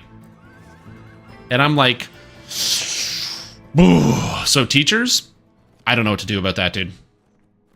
Because I was like, okay, we could do that, or we would be given 45 minutes. Why don't we just do the thing we're supposed to do and maybe learn something? Huh? Why don't we just learn something? As crazy as this sounds. I'm not suggesting we do like an insane project, but like we had 45 minutes to make a PowerPoint on something that's not that hard to find information for. So yeah, so that was one of those things where it hit me. I'm like, oh my god, the teachers of the world are now going to be feeling the crunch of how many students are just going to shove something through. Because I always knew it was a problem, like in my mind. Like I'm not in the education system, but like it doesn't take a genius to to realize that ChatGPT having no safeguards on who is or isn't allowed to use it means that people will be like, yo, write this paper for me. And you can spot AI generated writing because it's really, really, really, really repetitive. You can use it to do lots of things, and you can use it as a tool because you can like get it to rewrite things and to change up elements of it. So you can, you know, be like, after it writes something, you can kind of still work in it to break down. So be like, okay, now change this by 20%, make it sound like this, don't use words like this, rewrite this, and you can slowly whittle it down to something that's a lot more usable. But a lot of people don't know that, and they're just going to shove their answers from ChatGPT, and it sounds like obviously nonsense. But it was just to me, it was just so shocking that I'm like, man, you paid how much money to get into this program? Because again, it's a vocational school, so it's education you have to pay for.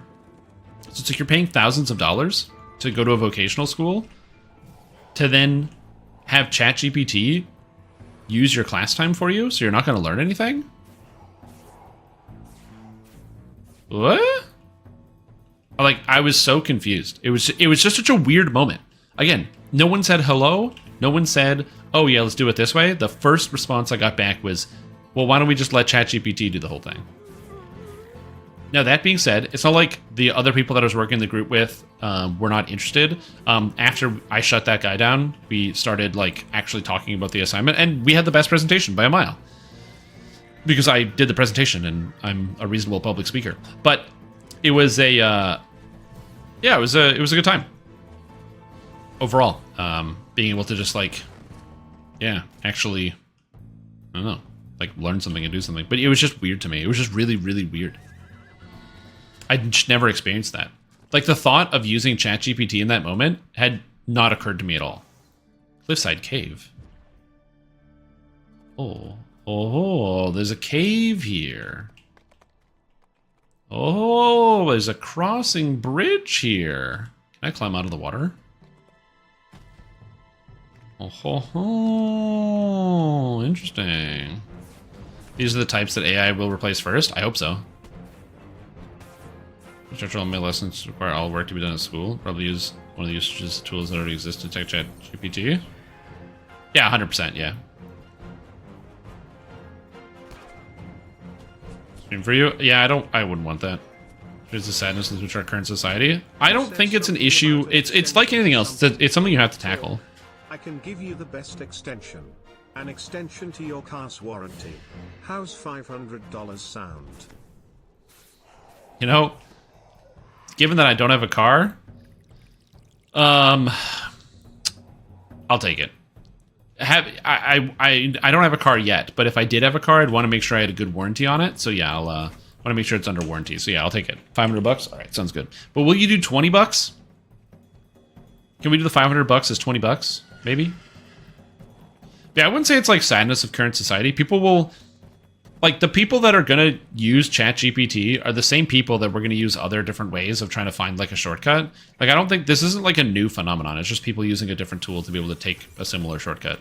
Like, yeah, I think it is a bigger problem than previous shortcuts because, like, it's a little bit more aggressive. In terms of like how insanely easy it is to use something like ChatGPT. It's so easy. You don't even need to like, you barely need to be able to read to use it. So I do understand why like it is kind of spooky. But again, there's always been like tools that have helped people like either learn stuff or get things quickly. People can, I remember when Wikipedia was like, you know, when we first started to use the internet in school, and Wikipedia was a fledgling website that was being constructed at the time. And it was a nightmare for teachers because, you know, kids would just wholesale copy stuff from Wikipedia. They still do that, but now it's something that people actually are aware of. But back in the day, people didn't know. They didn't know you would just copy stuff from Wikipedia. And so it's kind of the same thing from like kind of where I stand, is that it's not like it is exactly the same thing, but there's an element of the same narrative there where it's the same type of person that's going to be taking that shortcut. Again, because a lot of people will recognize that, you know, if you have a certain learning style, if you learn by doing a certain thing, like if you learn by doing, if you learn by taking a task on yourself. For me, I learn by doing very heavily, and I also learn by talking about it. Talking about things is how I learn things. Explaining something to somebody else is a great way for me to learn. So doing a presentation actually works really well, because I can explain, if I can explain something to you and you understand it, that means I understand it, and that's very helpful. So I immediately refused the offer of, yeah, we'll have ChatGPT do the whole thing. And maybe somebody else has already learned the information. Some people are like good auditory learners. They can just listen to somebody talk and then fully understand something. And I can do that when I ask a question. If I want to know something, I ask somebody, I get an answer. Sure. But like during a whole lecture, I really struggle to sit there and just like listen the whole time. Because I don't know, I get like fidgety and squirrely, especially sitting down. Something I've definitely struggled with, like when I was actually in school, was like sitting down and paying attention like during lectures and what have you. So I've always found that like I need something to do with my hands. Like most of the time, if I'm actually sitting in an actual lecture hall or sitting and I have to be focused and paying attention, I spend more than half of my time trying not to look like a weirdo and trying to look normal. Because I'll be like sitting there like tapping my foot or something, and I'll be like, oh, gotta stop tapping the foot, I'm making too much noise. And then I'll start wiggling my fingers back and forth, and then I'll see somebody look at me and I'll be like, oh right, don't do that, don't wiggle your fingers. And then I'll like cross my arms, and then I notice, oh, no one else is crossing their arms. Okay, don't cross your arms. Well, hold your hands in a normal way. I don't know, I just like, I'm like fidgety, so I spend too much time like hyper focusing on that. Whereas with the online learning, you know, I don't have to worry about it. It's nice. It's nice to not have to worry about like how I look in class. Shadow Wing, extraplanar intruder, dies.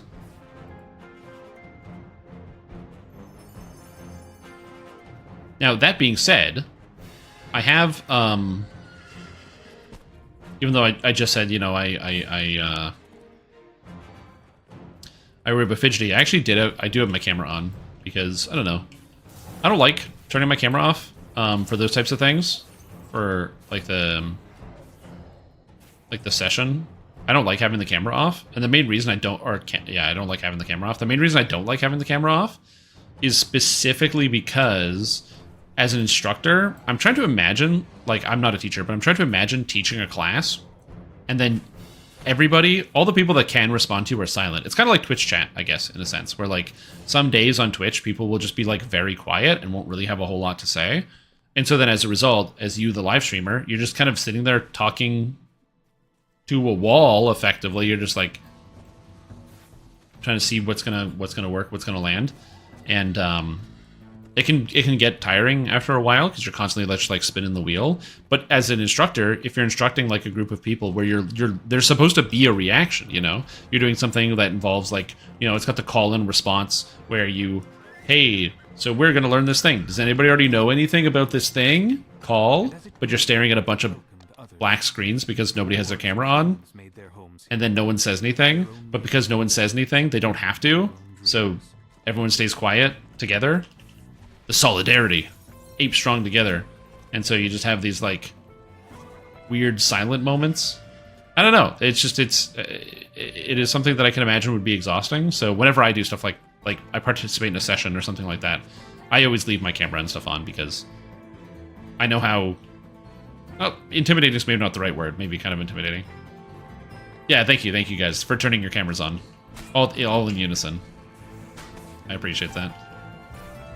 See, now we have a conversation because it's like it's easier for me. I can feel more comfortable, you know. Now that I can just like I can put a face to a voice. You know what I mean? It's just nice. It's just a nice calming thing. So thank you. Thank you, guys. I appreciate it.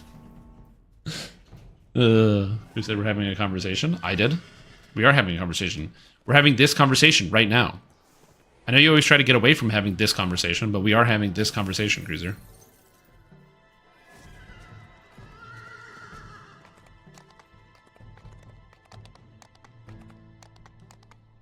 This elegant bridge spans the ravine at a dizzying height. It's a marvel of elven engineering. The sort of marvel that was once part of everyday life. Completed. Okay, we're almost there. Also, Dorak gifted a sub to Gwen. Thank you, Dorak. That's really kind of you. I hope you're enjoying your day so far. I hope you're having a good time. Thank you so much for the gifted sub. Gwen, welcome to the stream team. Hope you're doing very good. And again, Dorak, thank you so much for the gifted sub to Gwen. No! Don't tell me I fell! I fucking suck at this video game! No! I have to do that whole thing again. Well. Oh no, don't leave! Don't leave! Oh my god. The fact that you guys all posted that in unison? The Cabal is watching. The shadowy Cabal that controls everything from behind the scenes. I wish I was Dorak eating a jambon beurre. Butter ham? Or is that a different product? Jambon is ham, right? And beurre is butter? Beurre. I do. You know, I'm eating one right now. I don't know. That's a great question, actually. He's psychic, probably. You never know how many people are psychic. There's no way to tell, actually, so. I do float like a champ. I sink like a brick. I'm gonna be honest, it's taken hours upon hours to find this zone. It's kind of neat, actually. And this place is so huge. And I haven't even explored half of it. Like, I haven't explored down here where there's a quest. I haven't explored any of this up here. There's so much space I have left to just keep exploring. I want to find my way into this cave. Cliffside cave. I'm just not there yet. Ugh. So much space. World's so huge. Because, yeah, where am I at? Explorer? I'm still missing the burning tree, the monster lair, northern crater. Oh, the bridge across Awakened Stream. Oh, I need another bridge. Okay.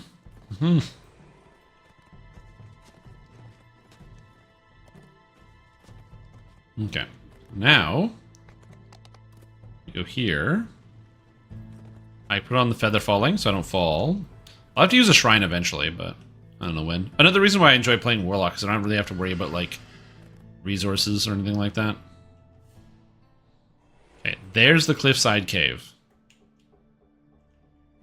Okay, Cliffside Cave. Where does it go?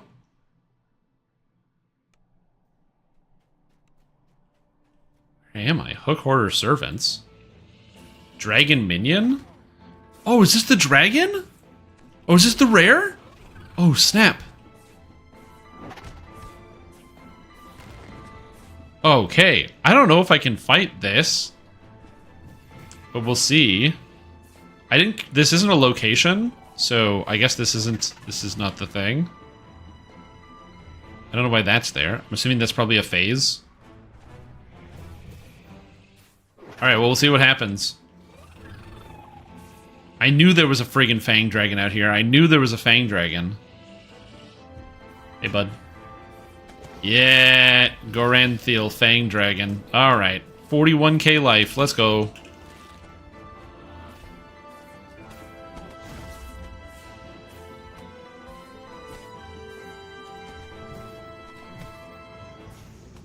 Okay, he's doing the explodey circles. I could probably, or I guess it's falling rocks, actually, which is kind of interesting. Block? Oh, I didn't block that. I wanted to. I'm burning blooded. Is it by the dragon? Trickle of mana. Okay, he's got the tail swipe on that spot. Alright. He didn't get me with the pierce. He's doing the wing buffet. He's doing the pierce now. Okay, Dragon Blade strike. So we have to block this.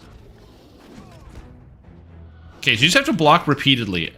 So and you can block all three, it looks like. Gonna keep blocking. Fortunately, Rana Leafheart is keeping me alive real good. And my dot is also helping tremendously. Bounce. Block. Okay, everything is good. Block. A touch of chaos. He's just swiping. Swiping's not a big deal. Dodge. Okay. He put the thing on me. 3, block. Block, block, block. Okay, so you can block all 3 swipes. Alright. Defeat Goranenth... What the hell? Goranathanil is defeated. Good job, me. This guy's here. What's up, buddy? This guy here. I guess I could look at the character model for these things. Of course. So they're like turtles, kind of? Or like beetles? They're like beetle turtles? They have hairs around their mouth. It's weird. Hella muscular with the six-pack going on here. It's pretty cool. Again, I really like the hooked horse design. Ooh, they have like weird inner, like kind of claw things. They're like kind of crab turtles. It's a good way to think about it. Okay, I need you to get out of the way, buddy. I'm trying to look at the crab turtle. Thank you. These big hook hands. I don't really know how these things are supposed to eat properly. Do they have eyes? Kind of. Yeah, their eyes. They don't have pupils though. Oh, they kind of have pupils. Yeah, they're kind of spooky looking. Yeah, I like the detail on them. This is a good looking animal. I like it. All right, come on, something good. Nothing. Rats. Yeah, they do, because they're a lot lower stakes than your regular dragon. True. All right, so unfortunately for me, it didn't get me exactly what I wanted. So I guess we're going this way. So the dam has to be somewhere around here, because I'm at the river. There's got to be a dam somewhere around here, because I still haven't found the dam. Oh, my back is itchy. Yeah. It's crazy to think that I got ship buffs an hour ago. I've just been wandering through the wilderness for hours. I just wish it wasn't raining, and this visual effect would go away, but I think I'm stuck with it, because even when I go through loading zones, it doesn't go away. I will need to find a shrine eventually. I don't know where I will find a shrine, but I do need to find one eventually. I found town again, though. I'm on the town again. Get that dang there town. Oh, every time I do 1, 2, 3, 4, my brain gets excited. It's a good amount of damage. It's always fun. There's some numbers whenever I see them. Anything that begins or ends in a 69 is funny. Every time I see a numbers in sequence, like 1, 2, 3, 4, or all the same number. Or if I see exactly 999 damage, because it makes me think of like Final Fantasy. You did 999 damage. Genius balancing move, by the way, on the part of the Final Fantasy developers. The idea that they would have like attacks that can do 999 damage. The eastern section of the old city from the western part. Where it's like you can have a character that can do 999 damage, but that's the most they can ever do, and bosses can have way more health than that. So even if you were to like really, really heavily overgrind, your stats would still eventually only give you so much extra damage, and you still need like several turns to allow the boss to do something, which I think is kind of cool. I think having a damage cap in a video game is not a bad idea, in terms of like, or like an RPG sort of thing, to allow you this story to have like the right level of pacing, so they can't do so many extra things in a turn. I've thought about putting a stat cap in a pen and paper game to make sure things kind of run smoothly. Like the idea of having like a damage cap of some kind. I think that they're... And stat caps are interesting because I think that there's a use case for stat caps in a lot of video games, a lot more than people would generally think. But people really don't like having stat caps in video games, which is understandable. I've already done the poll here with my own chat about stat caps in DDO, where I was like, do you think it would be a good idea if DDO instituted some stat caps, or more than they currently do? Like, as an example, Double Strike has a stat cap. It's 200. You can't have more than 200 Double Strike. That's how it works. Once you hit 200, you're done. Or it's not 200, 100. You're done. No more Double Strike. The downside is it means you can only have 100 Double Strike. The upside is it means that your character that happens to have all of that Double Strike, you don't need to have more than that stat, so you can kind of focus on other stats. One of the problems with having no stat caps is that the more damage you have, the more damage you have. Like, it's kind of exponential.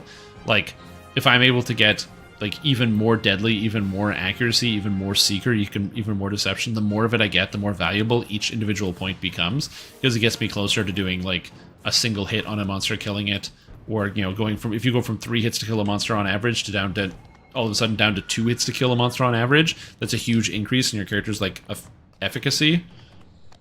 So your speed is going to be so much higher, and your killing power is going to be so much higher. And so I just kind of think about that every once in a while in terms of like the way that DDO is currently designed is that you basically try to have as few defensive stats as possible most of the time. You gotta hit the big ones. You want your sheltering. You want your health. Oh, note. I certainly don't miss the insects, but the birds. I long to hear their songs again. They were treasured pets before the city's fall. Now they avoid the ruins to escape the ravenous creatures that live here. Today, the only song heard in the streets of Myth Drannor is that of the desolate wind. Rip Myth Drannor and the birds. But yeah, the only what was I talking about? But yeah, the stat caps. You have like the basic defenses that you need. So you have like the basic defensive stats that every single character is going to end up using at the same time. But like, if you have to choose between any quantity of an offensive stat or protection bonus to armor class, like let's say it's like +1 damage or +10 armor class from protection. The answer is +1 damage. +1 damage is literally better than the armor class. And so it's just one of those things where, because this offensive stats don't have a cap, there's no reason, or defensive stats really, there's no reason to gear any other way. And it kind of makes these weird, screwy experiences. I shall attend to it in a trice. Also, Wrath, welcome back to the stream team. Appreciate this. We've been fantastic. Or not, welcome back. Why did I say welcome back? You could have 5 subs. That's huge. That's huge. Huge. 5 gifted subs. Sorry, I'm like in the middle of a thing and my brain is not processing what you're doing because I'm Quest completed. mindless. I'm a husk of my former self. But thank you so much for getting 5 subs. Oh my god. Welcome to stream team Viper the Bard, Maddie Bear 828, Shockman, Robot Watt, or Rob Bot Watt, and William Wire. And again, Wrath, thank you so much for the support. I really appreciate it. I hope you're enjoying yourself. Hope your day is going good. Hope you've enjoyed all of the scholarly crafts or scholar materials I've been sending to you on Angmar. And I appreciate you for tuning in. Thank you, dude. Appreciate it. Yeah, I don't know. It's just, again, this isn't me saying that stat caps are good, or I'm trying to convince everybody to come to my side and to be like, yes, embrace it. Every stat should be capped. No one should be able to have full sets of stats ever. But like, the downside is that every character ends up being so one-sided in terms of stats. And any item that has a offensive and defensive stat, if it's not the correct defensive stats, the item is useless. Like if an item has like natural armor bonus or protection bonus to armor class on top of offensive stats, who cares? It's basically a bad item all of a sudden. And that happens to a lot of expansion gear, unfortunately, which it kind of falls in that category. Whereas, like, if you could cap out all of your offensive stats and then you had extra slots, you could have additional stats. Yeah, or diminishing returns, another example, where if you can still work towards having the higher numbers. I don't know. I feel like there's something to that in terms of the reason as to why developers do it, and it makes sense to me. But I also, again, totally and fully understand why a lot of people really dislike that style. They really dislike that sort of balancing and kind of game design, because you want to be able to use all of the stats on the items you get. If I get an item that gives me 10 strength, why can't I have 10 more strength, huh? Video game designers? You got a problem with giving me 10 more points of strength? And so, like, I understand why people would really rather have those stats. I also think it's difficult for people coming into DDO as well that are not as familiar with the game system, and so they run into the problem that a lot of people run into when they're new to DDO, which is they put on a +1 strength item, and then they put on another +1 strength item, and they are unaware that they're only getting 1 strength and not 2. Because every other video game, the stats are just additive, but in DDO they are not. Because, like, I'm trying to think of other MMORPGs where the stats are not additive. Because they're additive in Guild Wars, they're additive in WoW, they're additive in Final Fantasy XIV, they're additive in SWTOR, they're additive in Elder Scrolls, they're additive in Lord of the Rings. What other MMORPGs don't have additive stats? Where they're like mutually exclusive stats. I feel like that's a very DDO thing. Action RPGs are all additive stats. It does not just take the highest value. I mean, there's always going to be circumstantial highest value. So, for example, if there's like a unique effect on an item, it makes me think of like the trinket bonuses in World of Warcraft. Where like if you had 2 items that had a similar effect, only the highest one would apply, as an example.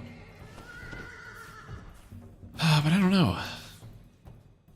Maybe this just means I need to spend more time playing MMORPGs, learning more of the systems, getting more used to it.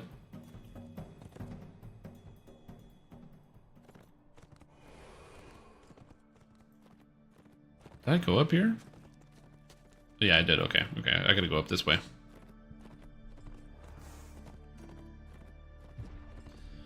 Items have strong positive, also negative effect actions. You balance with the risk and reward. Well, that's also true. I think that having like more items with negative effects would make the design system a little bit more interesting in DDO.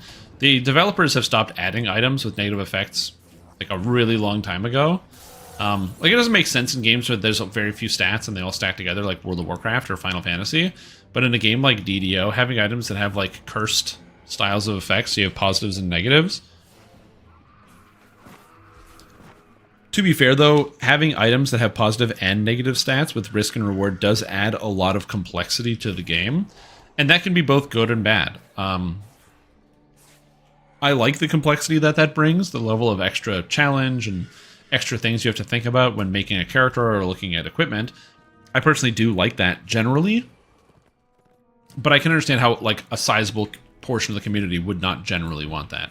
Like something I've always appreciated about Path of Exile is their willingness and commitment to having trade-offs for a lot of different stats and effects. And as a player, your goal is to effectively cheat the game by making the trade-offs non-existent, so you don't have to worry about it. An easy example of which is like something like in Path of Exile, there's like the Vol Pact, where your lifesteal, instead of it like regenerating your health when you lifesteal, so if you heal 10%, then you heal 10% over a duration, and you lifesteal somebody, instead it makes your lifesteal instantaneous, which sounds pretty good. If you deal damage, you get the health back instantly. The downside is you can't regenerate health anymore. Other than that, your lifesteal only. So if you're not able to hit somebody, your health just goes down. So it's a wacky trade-off, but you just work your best at trying to make sure you can manage that trade-off and still have some really high bonus. That's really cool. And I kind of like that. I like that style of design generally, where it encourages the players to try to come up with these outside-the-box solutions to these problems. However, in doing so, you do add a sizable amount of additional complexity to the video game or to the solution. A great example of which is something like in Path of Exile, they recently didn't redo anything.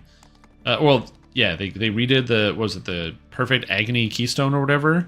So it just makes it so that your critical multiplier is applied to...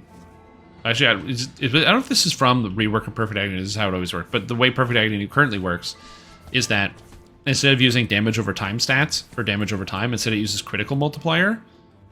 So you can, instead of critting and dealing crit damage, when you crit, it makes your damage over times effectively crit. But you can only apply damage over times if you critically strike, so you want to get like 100% crit chance. And there's an item called Ungil's Harmony that makes it so that you basically always crit, but the downside of this item is that it takes away your crit damage, but that's only on the hits and not the damage over time. So it's an item that kind of lets you cheat both sources, because you can get always crits and still get all the damage, and you kind of cheat your way past it. It's a fun little combo piece there. But that is also something that is really niche and not something people would think of right away. And it might not be something you would think of yourself. So you can have like the secret tech of figuring it out, or you can just go online and read all the, or watch a YouTube video of somebody who explains to you how you do it. So yeah. Instead of building for fun. First Life Barbarian using your hardcore guide. Currently at level 17, kill the blue, black, and white optional dragons in giant old Torten. Oh hell yeah, I love doing that. Until level 10 to figure out some gear stats were not additive. Yep. Oh yeah, we all went through that of like you put on you're like, oh cool, +4 strength, sick. Get another pair of gloves. Ooh, +5 strength, nice. But then the best part about DDO is the part where all the stats become additive all of a sudden. Where you start getting this crap like this, where it's charisma and insightful charisma. Well, it's a different type of bonus, you see. So this is an enhancement bonus, and this is an insight bonus. So they stack together. So this is 11 charisma. This is great. I love it. Yeah, I agree. But I think that there's no real way to combat people kind of following like a meta playstyle or like, you know, kind of going with the flow. Because if it's optimal, people will want to play it because people's time matter as well. Like, and I will say this, there's a time element to all of this stuff. If, you know, for me, I've built this Path of Exile season, I've built 4 characters so far. And because some of them I haven't been super happy with. 2 of them I haven't been happy with, actually, in terms of their total performance. They're, like, pretty fun, but they didn't really work out exactly the way I wanted to. But I've had lots of time to play. If you don't have lots of time to play and you can only make 1 character, if your 1 character isn't very satisfying and it doesn't hit the mark, and that's the only amount of time you've had to play, I can also see somebody saying, man, I really wish I, you know, going back and, you know, like, I wish I would have followed a guide next time. And so I can kind of see people who don't have a terribly high amount of game time or things like that. You know, they're the type of people who will just kind of follow the meta and do the optimizations and do the thing that kind of gets them where they need to go.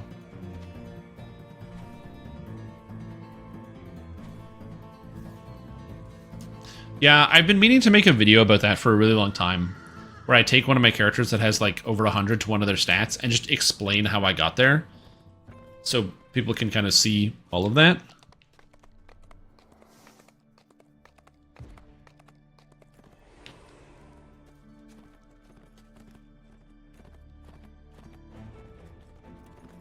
It is what it is. Alright, where are we going? I'm still lost. Yeah, I'm still missing so many places. I haven't found a temple. I'm still missing like a north section. The north crater I haven't found yet.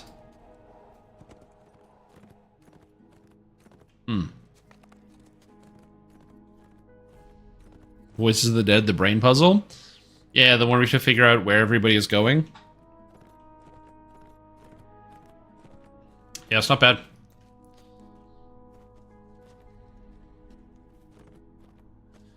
I also like the fact that all of the elves are very clearly like they have like an English accent to them, and then the Gravekeeper is like this like really, really, really heavy Scottish accent. Funny. Is it bigger than Ravenloft? It's hard to. I don't know if it's bigger than Ravenloft. Okay, what is this? What did I not do here? I don't know if it's bigger than Ravenloft. I'm not sure.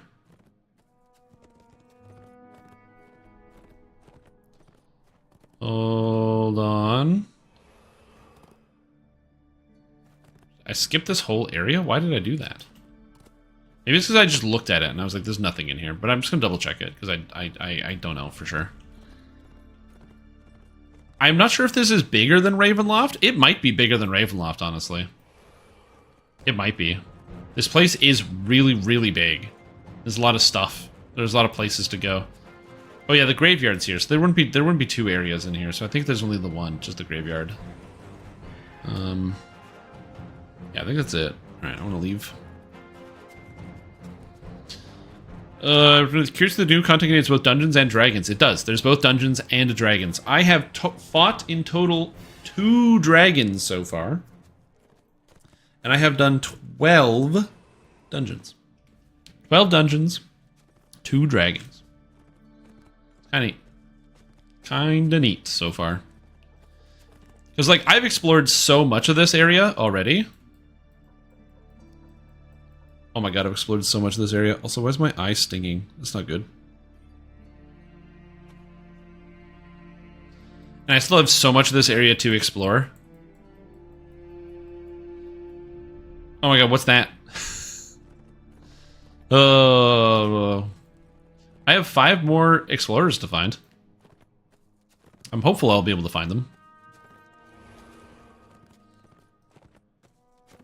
Take to add a raid for the expansion. Average is 2 to 3 months.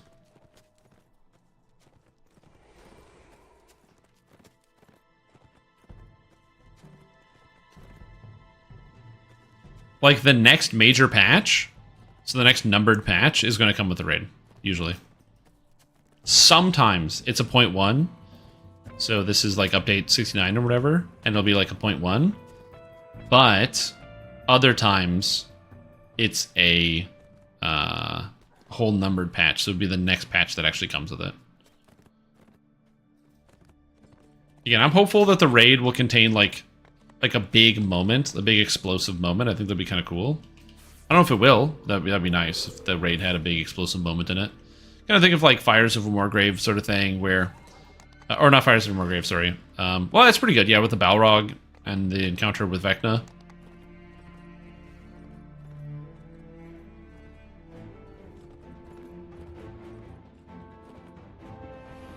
Okay, where am I going? I'm looking for... I've got both bridges. So I need the Temple of Sean Dakul, the Northern Crater, Tilver's Dam, the Burning Tree, and the Monster Lair. Well, the temple's going to be in town somewhere for sure. So I'm looking for like a big building. And then... the Burning Tree is a quest, so I'm looking for that. Devoted to Ogma, the god of music and inspiration.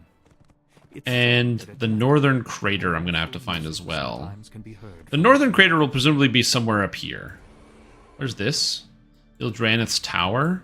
Okay, so it's going to be somewhere around here. We keep seeing people ask about it on the Discord. That's funny. I'll find it, I'm not worried. Some may be worried about whether they will find this temple or not. Not I, not I.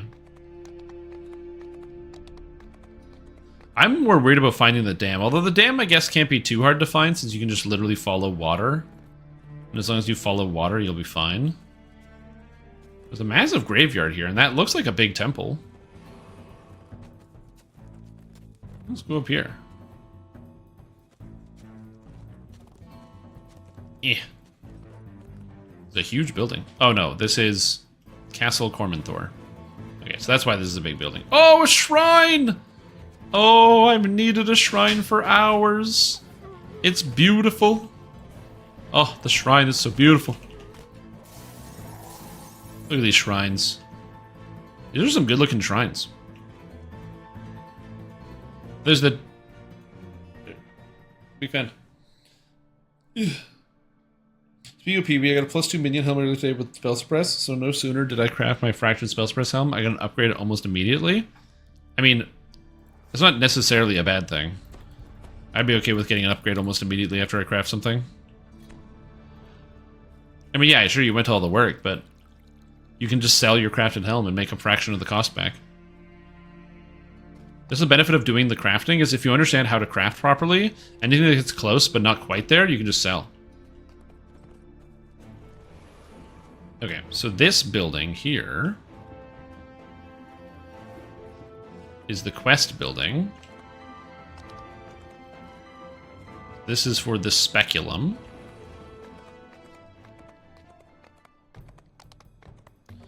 Temple of Sean Dakul. And then the dam. Now there's, as far as I know, only one river, so maybe I should have followed the river to find the dam. I'm not 100% certain. I'll see if there's another river. If there's more rivers around here, then I'll probably end up having to follow one of the other rivers to find the dam. I'm not sure. Because there's a bunch of bridges over that one, but I didn't see a dam. And I swam down the whole damn thing.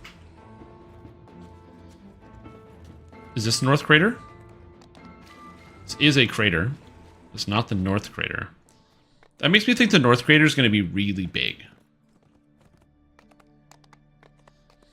I feel like it would be kind of cool if, like, I don't know if it's going to be like that, if the North Crater was just, like, absolutely, massively, gigantically huge. So it's because it's meant to be, like, this big moment where you, like, stop for a second and you have to just look at it because your brain can't even comprehend what you're staring at. Like a Grand Canyon size or something like that. I mean, if this is the North Crater, it's pretty big.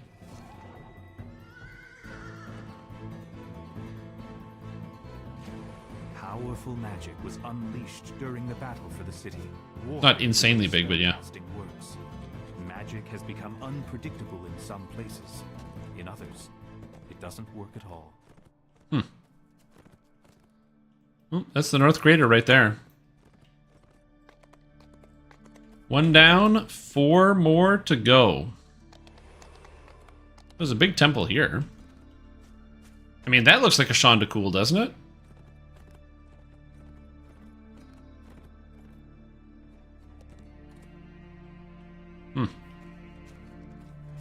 It's not the Temple of Shondacool, I guess.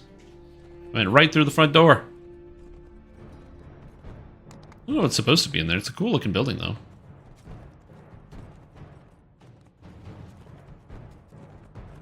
And I'm keeping my eyes peeled. We're discovering everything today. Nothing is getting out of my sights. No stone unturned. I was for a while, like, actually fighting all the monsters as I went around here. Yeah. I'm at 1,128 kills. That's enough for now. It's a lot of monsters. There's a lot of demons out in Myth Drannor, eh? 1,100. They really got a huge demon problem in here. They weren't kidding when they said that, you know, portals opened up everywhere and demons started flooding in.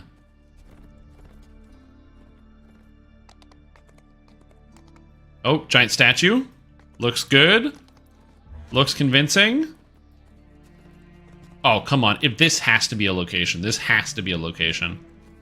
Look at this. There's no way it's not. What? 2 giant statues? Wonder what this building is then. This place is huge.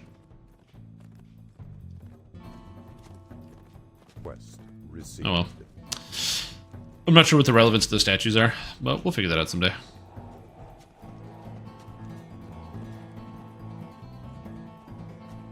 Again, another like big plus for the expansion, music, very satisfying. Which is nice. Pretty much every DDO expansion has good music. Although I will say there's definitely like a hierarchy, a set of tiers to the type, the quality of the music. With, you know, Sharn not being my personal favorite, and I know a lot of people not having Sharn as their favorite for the musical stylings.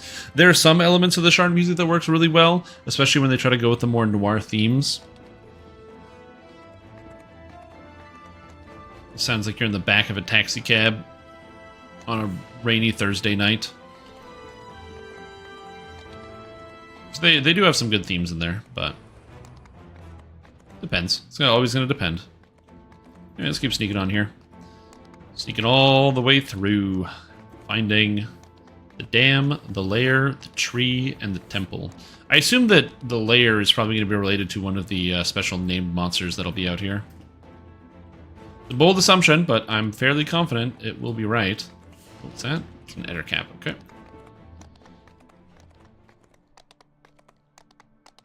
Yeah, I'll be curious to see what people's reception on this is, in terms of the size of the area.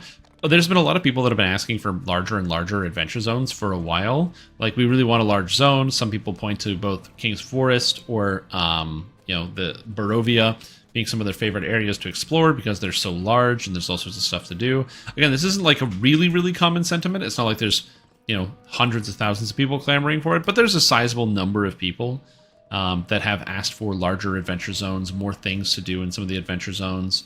Just like bigger play spaces in general. And again, I can understand that. Having kind of like a big world to explore does feel kind of good.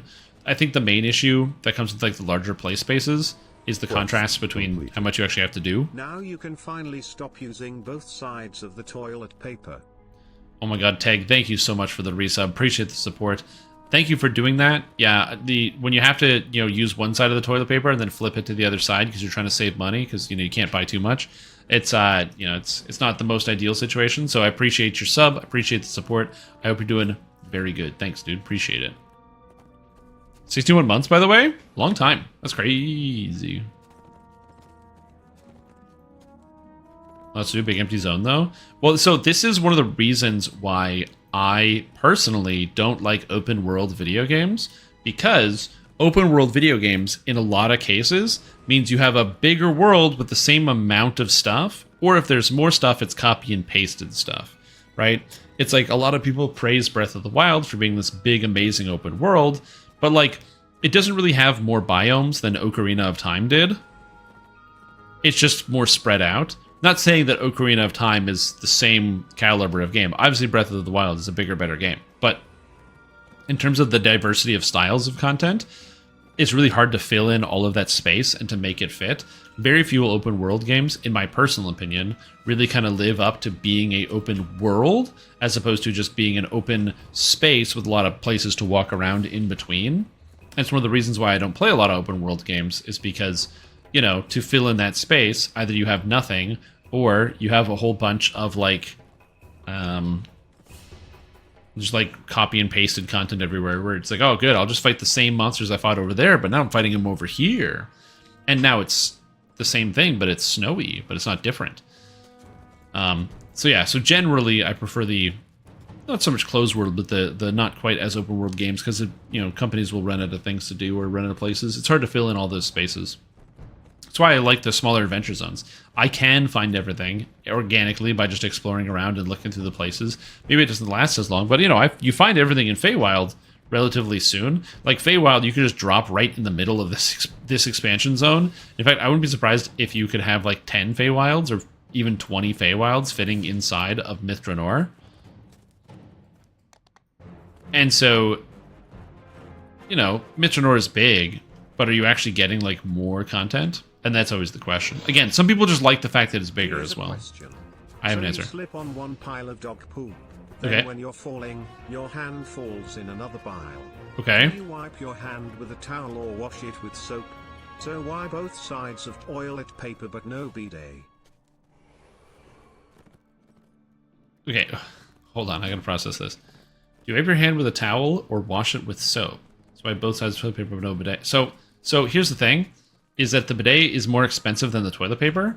So in the short term, you don't really have a lot of choices, because in the short term, you're kind of limited to using the both sides of the toilet paper. The reason why you use the both sides is you can save up for the bidet.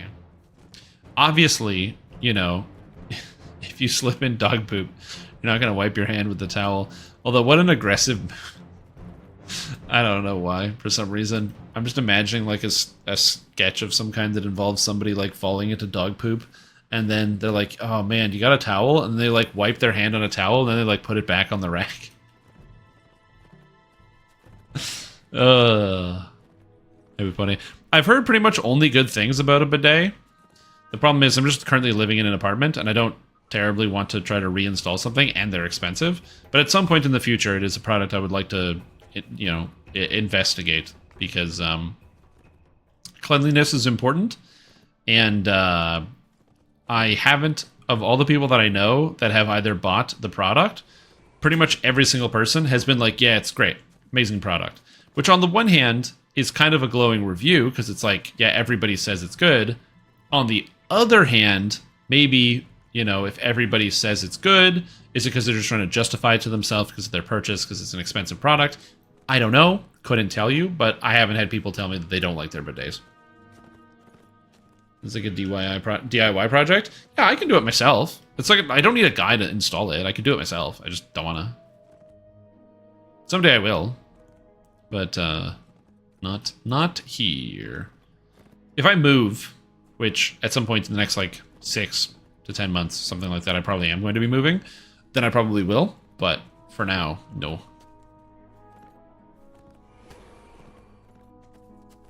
I'm also totally the type of person to be like, oh, if I'm going to be changing something at some point in the future, then I don't need to change it now.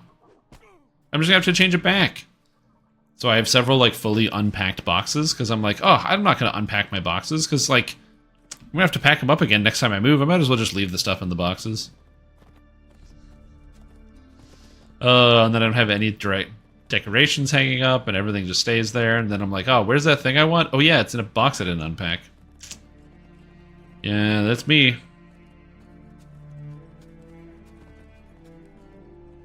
I mean, it doesn't cause me too many problems. It causes me some problems, but not too many. Okay, I think I found the corner. So I found the upper corner, I think. So I I don't know where I'm going, dude. I have no idea what's happening. Where do I go? Where am I? 2.5 hours of wandering the wilderness? I am starting to hit the wilderness fatigue here. It's slowly creeping in. I know I might have said, yeah, but because it's really cool, it's really fun before, but yeah, 2.5 hours? Whoa. We'll get there eventually. I am committed. I am going to find everything on the Explorer list without Googling it. I could, but not today.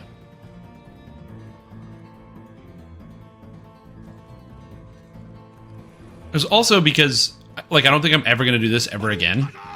So, oh, thank you, anonymous user, for gifting out a sub to Crushing Despair. That's very kind of you. I don't know who you are, but thank you so much for gifting out a sub to Crushing Despair, anonymous user.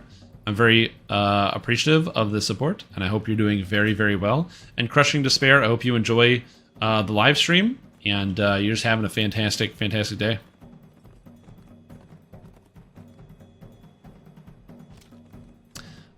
I feel like once the map is done, what would go a lot better than marking off the areas where stuff is marking off the areas where stuff isn't. Like if somebody could like do like a big outline of all the spaces that you just, there's nothing there, so you just don't go there. I don't know. What do you think a plus divided? What? Is that like the A plus minus? Or the A minus plus? Oh, I'm a rogue. Oh, what it's going to cost? Good question. It's going to be expensive for sure. So like, I can tell you that much. Like, it ain't going to be cheap. Well, maybe not. The plus 2 was only like 1,400 or something. It's like 1,495 when it's available. It's not that expensive. Oh, I'm a rogue. I think just we can earn so many of them, they don't have to charge as much. So maybe it'll only be like 24.95 with an upgrade of like 1,000 or something like that from the plus 2. Also, an anonymous user decided to gift out so much more subs. Thank you, anonymous user. Again, I don't know who you are, but your support for my channel is noted, and I am extremely grateful. Welcome to the stream team. Mark on the map. You've been gifted a sub, so make sure you refresh so you don't get any ads. And also, where is my house? Where is my house? Welcome to the stream team. And again, anonymous user, I don't know where you are, but I hope you're having a fantastic day. I hope you're enjoying watching me meander around Myth Drannor without knowing where I'm going, looking for stuff that I don't know where it is, being confused, disoriented, lonely, and nauseous. Welcome, welcome, welcome, everybody. I hope you're doing good. I'm gonna have to get some water soon, because I've been talking a lot. And I need water to keep my body and my vocal muscles lubricated.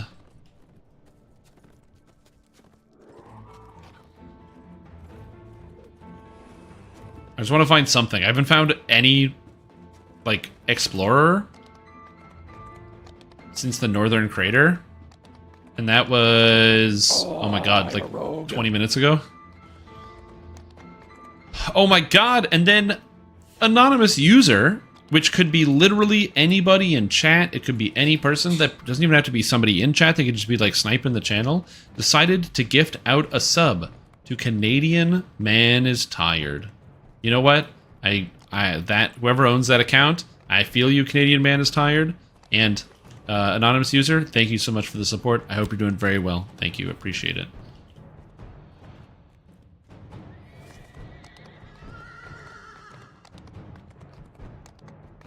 We got this. We got this. We got this. I'm going to find my way to everything that I need to find.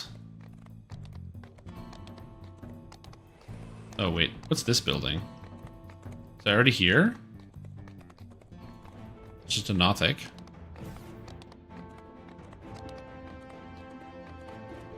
Oh yeah, this is the House Lundalar. Okay, so this is somewhere I've already been. Okay. Okay. Lundalar. Their power grew as more humans and dwarves arrived. Okay, so I already went there. So now we go this way. Oh god. Do I give a sub to an account they make as a message instead of sending a paid message? I'm not sure. It might also not be people that are making an account. Those might already be like existing accounts. The thing is, Twitch is a website that's been around for a while. So pretty much every single name or pop combination of letters is likely already been taken at this point for pretty much every name that could possibly exist. It's one of the reasons why it can be very difficult to make names on old websites, because you go and you're like, oh yeah, I'll just use my name. Oh, like, that doesn't work. Well, what if I use some capitals? Oh, that doesn't work. What if I throw in some numbers? Oh, that doesn't work. What if I crack out the umlaut and you screw up some of my characters? You have to be watching the stream to get the gifted sub? No, when you gift a sub to somebody, you can gift out a sub to somebody directly. So let's say somebody was going to gift out a sub to you. They would just type in your username if they see it in chat and gift a sub to you. Alternatively, they could also gift out a sub to somebody at random. So they just say gift out a sub at random and it puts it to somebody randomly in the chat. Or they can just type in a name that happens to exist and then gift it to that person. So for example, anonymous user, I don't know who you are. Thank you so much for gifting out a sub to This Name Is Taken. It's very kind of you. And This Name Is Taken. Welcome to the stream team. Hope you're doing well. One of the wacky things about it is because you can gift anybody a sub on Twitch, when you get gifted a sub to a channel, you get a notification that informs you, by the way, you have been gifted a sub to so-and-so's channel, and that person may then, in fact, check out a channel. I've actually had people check out my channel because they were gifted a sub at random by somebody, and then they show up and they go like, yeah, I don't know, I'd never heard of you, and then you get gifted a sub, so why not go take a gander yourself? I'm not saying any of the people that were gifted a sub today were going to do that. This Name Is Taken. I don't know if that person is actively watching Twitch anymore, but maybe. Yeah, some people will just do that. And again, anonymous user, I don't know who you are, but I'm very grateful for the support. I hope you're doing very, very good.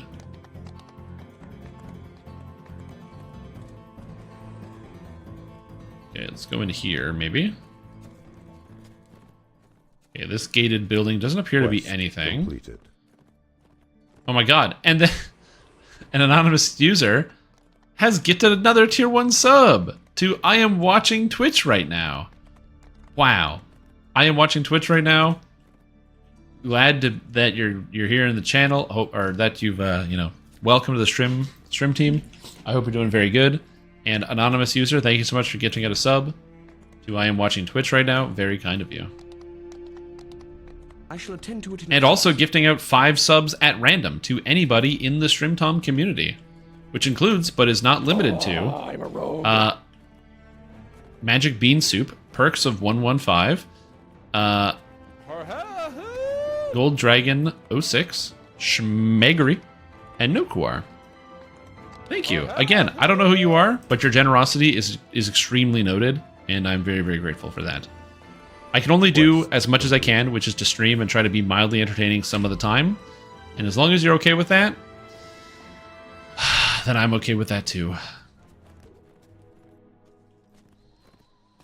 I'm gonna die of old age before I find this stuff, aren't I? I got Strim the Horror. I got attacked by a giant poop monster. Okay. I rolled around in the grass and got some of it off, but I still smell like poop. What do I do? You gotta use the other side of the grass too. You can't just use one side of the grass. You always gotta use the other side of the grass as well. Quest completed. What is happening? Oh, anonymous user, thank you so much for gifting out a sub to Horses Are Sexy. Anonymous user, I hope your day is going good, and Horses Are Sexy, welcome to the stream team. I mean, hey, you know what? They do have horse shows and stuff, so there's probably a lot of people that think that, so again, thank you for the support. Hope you're doing good, anonymous user. I hope everything's going good for you. Did I finish that throw life? Oh, take a break? I actually just took a break from DDO in general for the main reason that I just had to like reevaluate other elements of my life. So kind of, I did take a break to reconsider life, but not because I was playing a Shuriken build. The Shuriken build was actually going really easily because my character's a million past lives and I killed everything in one hit. Mostly because I just needed to reevaluate, which is why during that break, I started going to school. So I'm now doing a vocational program at a college. And so I'm kind of learning stuff now. I'm learning information, man. It's good. Also, anonymous user gifted a sub to I did not gift that lol. Well, dang, that's crazy. I did not gift that lol. Welcome to the stream team. Hope you're doing well. And anonymous user, thank you so much for gifting it a sub. I don't know exactly what's going on. I'm not privy to the whole conversation here, it seems like, but I am definitely benefiting from it, so keep coming. Keep it coming.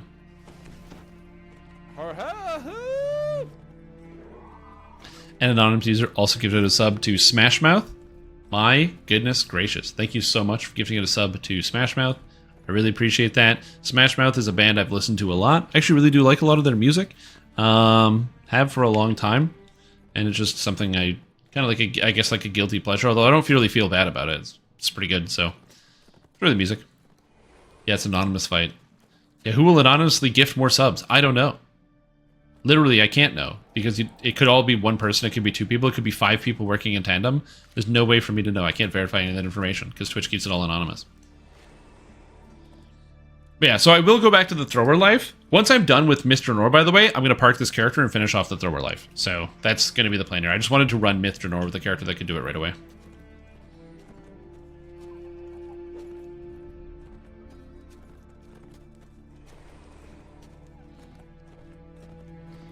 Okay, so in the past entire calendar hour, I've only found one explorer area. And I've only been riding and not fighting for the past hour. I have to know how long it took to build this zone. We can gift the best sub? True. That's true. Quality over quantity, right? I mean, I do like the quantity. The quantity does feel very good to me. But, yeah, true. What in the hell and heck is going on? Why is this zone so big?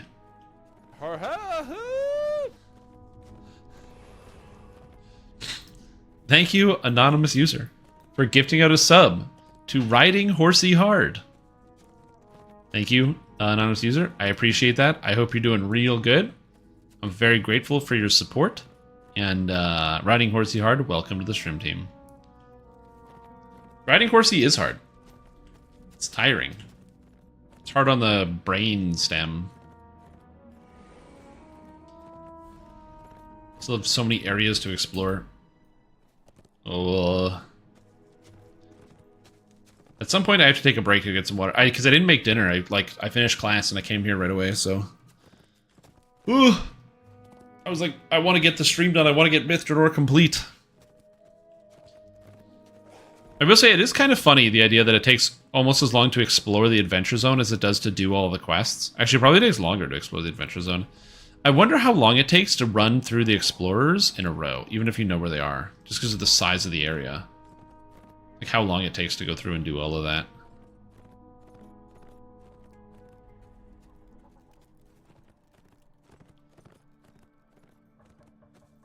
Because it's such a huge zone. With all the frills and the rocks and everything else. Oh, don't worry. There'll be a thrower at some point. Okay, we have a portal here. There's like this glade. Like this obviously looks like it should be something. It's like a little cul-de-sac here. There's a kind of walled-in area, but it's nothing.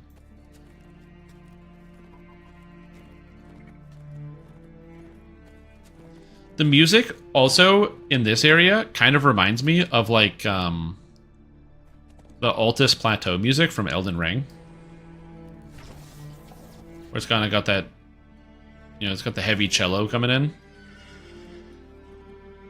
The cello. Oh my god, my brain is decaying. What is happening? Okay, I need to get some water. Oh, I'm a rogue. Also, thank you, anonymous user, for giving a sub to Horse lo lo lo lo lo lo lo lo. Thank you so much for doing that. I don't know who you are, but I really appreciate it. I hope your day is going super duper good. I'm gonna get some water. I will be right back. While I'm gone, enjoy a couple ads, so that way ads won't play when I return. Be right back. Oh, a couple hours here. Holy moly.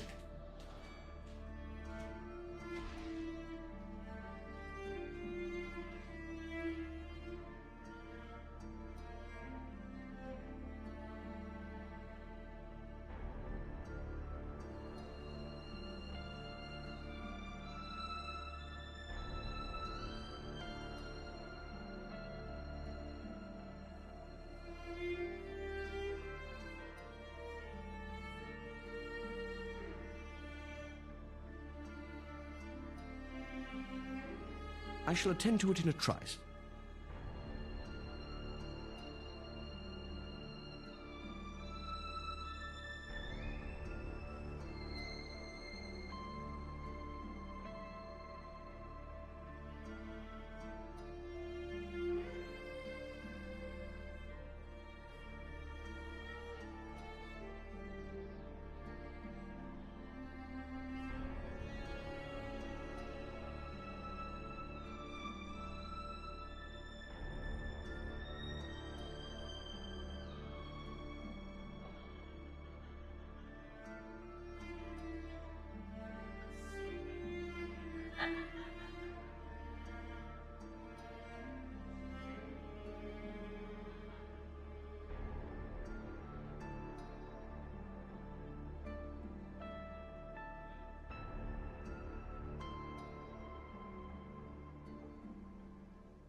I have returned. Water and air fried hot dogs. Also, anonymous user gifted a sub to Big TSFP. Thank you so much, anonymous user. I don't know who you are, but I really appreciate that. My roommate is actually, she threw tater tots in the air fryer. And so because she threw tater tots in the air fryer, the house now smells like tater tots. And then my brain was like, you know what'd be good? Tater tots. I mean, it's something I can eat later because we have them in the house, but... Nah, it's her food. I had to come back and do this anyway.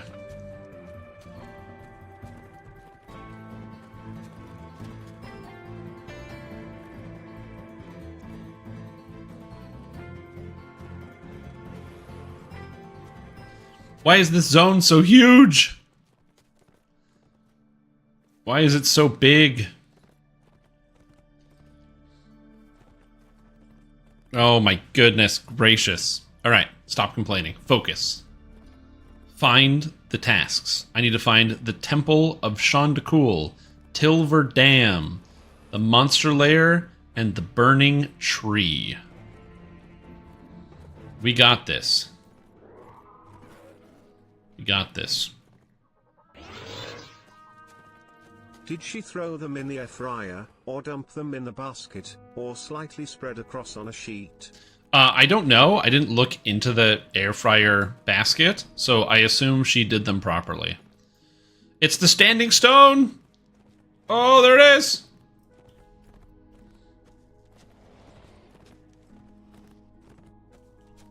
This is usually an explorer. But I guess it's just here. It's not an explorer or anything. Whoa, saying some games. It's crazy. They make the video game. Whoa. Alright, let's keep looking. Yeah, I don't know what she did. I could go for some tots, though. Good old tots. Is the air fryer the best invention since the toaster? I wouldn't say it's the best invention since the toaster, but it is a pretty damn good invention. Because one of the things I hate about using a conventional oven is all the waiting you have to do. Like, if I want to use the oven, you have to preheat the oven, which takes like a while. You gotta wait for the oven to preheat. And then once the oven's preheated, then you can put your food in. It usually takes a while to cook whatever it is you're putting in the oven. Whereas with the air fryer, at least the one that we own, I haven't found the need to ever do any preheating. You just put things in the air fryer. It's also like lightning fast, and all the food comes out noticeably crispier and more satisfying. So like for me and my purposes, I really like the air fryer. When we first got it, I didn't really use it at all, and neither did my roommate. It's actually my roommate's. She got it from her grandmother as like a gift. And we both kind of stared at it in like in confusion. We were just like, I don't know, do you want to use it? I don't know, you use it. And then neither of us used it. Until one day she was like, I'm going to use the air fryer. So she made, she did some fries, and we did chili cheese fries. And oh my God. The fries were so crisp from the air fryer that the cheese and the chili could not sog the fries. The fries did not sog because they were so crispy from the air fryer. It was delightful. It was just, you know, it was a magical experience. And so having that kind of happen, it was pretty great to get to experience some of the fryer and to start to explore a little bit more. And the more I used the air fryer, the more I realized if it can go in the air fryer, it does go in the air fryer. That's my personal rule. Everything is better in the air fryer. Everything. Oh my God. I had to cook a pie. You can put a pie in the oven. You know what else you can put a pie? The air fryer. It fits. Just barely. Just barely the pie fits in the air fryer. But oh boy, did I put that pie in that air fryer. You can air fry whatever you want. Also, thank you for the bits. Appreciate it. Thank you for the bits. How we doing? Really, I'm very grateful for all the bits put in today. So thank you very much. Yeah, you can.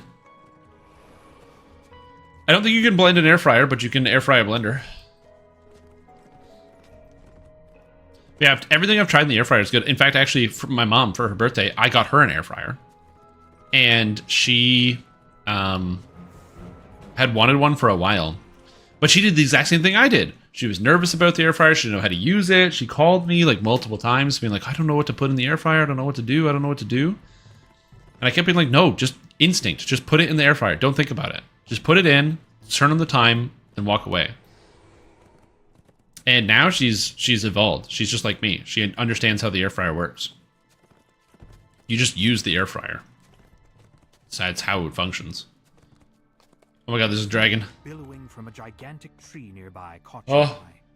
As you approach, something else captures your attention. A large, shining dragon who watches the blaze with grave. Whoa! Look at this dragon face, dude. Is this a silver dragon? Yo! No, it's an Electrum dragon. Cool. It's not silver or platinum. It's an Electrum dragon. Weird. You there, small one. Are you with the Cormanthor elves? Then help me deal with this blaze. There's a library inside that tree. A library I am sworn to protect. It contains precious text dating from before the fall of the city. I can maintain the enchantments that protect the books from here, but if I do that, I cannot confront the fiery creatures that caused the inferno in the first place. Deal with those intruders while I use my magic to keep the book safe. I can reward you. So, does a shiny dragon end up swearing to protect the library? How does that happen? No! String table error, DID, token. No! There's somebody inside there. You have to save them. I cannot maintain the warding magic on the text and check on Keihi at the same time. Damn it. She will not be the first I have lost. I've seen many elves die in my time, so very, very many. But there's no reason a particular elf has to die. What's inside and how do I stop the fire? I believe what has happened is a portal to the elemental plane of fire opened inside the library. As you may have noticed, portals of all kinds materialize spontaneously inside the mythal. Creatures from the plane of fire have traveled through this portal, whether voluntarily or accidentally, I do not know. Regardless, this fighter creatures are running amok. Don't worry, I got it. Damn, dude. Book burnin', short quest. The last quest of Myth Drannor. Book burnin'. Alright, here we go. It's the tree quest. Librarian Kaylee. Which is not how the character's name was spelt outside. So that's interesting. Durin sent you. Well, you got here just in time. The creatures arrived through the portal. Now they've invaded the entire library and threatened to burn it all. Durin magic protections safeguard the tomes and scrolls, but he cannot maintain them forever. They're using some kind of crystal to spread the flames. Secure the lower library, then the sorting room, then the upper library. I'll guard the door. Lower, sorting, upper. You got it. shield the entry into the light. Fire creatures! I'm an ice wizard! Let's go! Ice magic. Get out of here, losers. I've got ice magic. Move a step aside. I do double. Oh, what's that? Is that a salamander commander? Guess what, buddy? I'm sorry. I have ice magic. I've been training for this since the first day of my life. The path to the sorting room is now open. The path to the sorting room is now open. Quick. Go. We gotta sort. Run for your life. Oh, thick smoke. Over you as you choke on the smoke billowing from the sorting room. More smoldering creatures are inside. Okay. Extinguish Thick them. smoke. Thick smoke clouds your vision slightly. Oh shit, I can't see. Oh, okay, so it blinds you while you're in here. That's kind of sick. I'm not gonna lie. It's pretty sick technology, man. Smothered all resistance in the sorting room. The way to the upper library is Okay. open. Well, I don't know how to smother the flame here. Do I cast ice spells at it? Doesn't seem to work. There's like things here. Do I have to click something? It says it clouds your vision. I don't know. All right, let's keep going. All right, we're free. We're free of the smoke.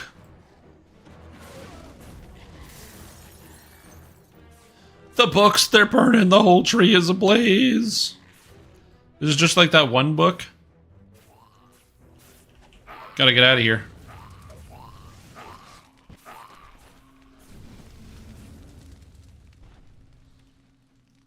Oh, snap. Zatool, the beast mark. Freeze! Actually, he died too fast. More flames dissipated. You can now access the upper library. Oh god, join me in my sport. We'll light a spark and make this drab place warm. You can't destroy books, my guy. Because those books have knowledge. Oh, Rana Leafheart's an invalid target? Okay, he fled. All opposition in the upper library, but the Afriti escaped through the portal. Chase him Chase down? him down to guarantee he can't bring any more of his minions back to the library. I'm going to the plane of fire? Cool! Oh, yeah! Elemental plane of fire. Let's get him, dude. I love it. Oh, cool. Man, I've always wanted to, like, do an adventure that takes place inside the elemental plane of fire. That'd be so sick. Obviously, this is just rock on lava. I don't know what else the elemental plane of fire is supposed to look like. Because I'm going to be honest, in my mind, this is what the elemental plane of fire looks like. It's a bunch of rock and lava and nothing else. Ahead, you can see the Afriti gathering more of his fiery minions. I can? Put an end to him once and for all. I will put an end to him. Is it this sword? This camp here? Wait a minute. Is this the Dark Souls sword? There's like a sword here and here where it's like the campfire, and there's a sword in the campfire. That's kind of sick. Yeah, it's 100% a Dark Souls reference. Okay, where is the Afriti? Ahead I can see him. Do I have to go into the lava? Do I have to go into the lava? Nope. Oh, he's here. Whoop! With the Afriti defeated, And he's dead! the library should be safe once more. You've helped protect a bit of Myth Drannor's Okay, so that was a very fast quest. Doing all of the reading necessary and taking time to stop and look around 4 minutes. So very fast adventure in comparison to the rest of them. Holy moly. Great quest though. Big fan. Book burning is a blast. Yeah, they did a good job with this one. Can I detour back to the start and talk to the NPC?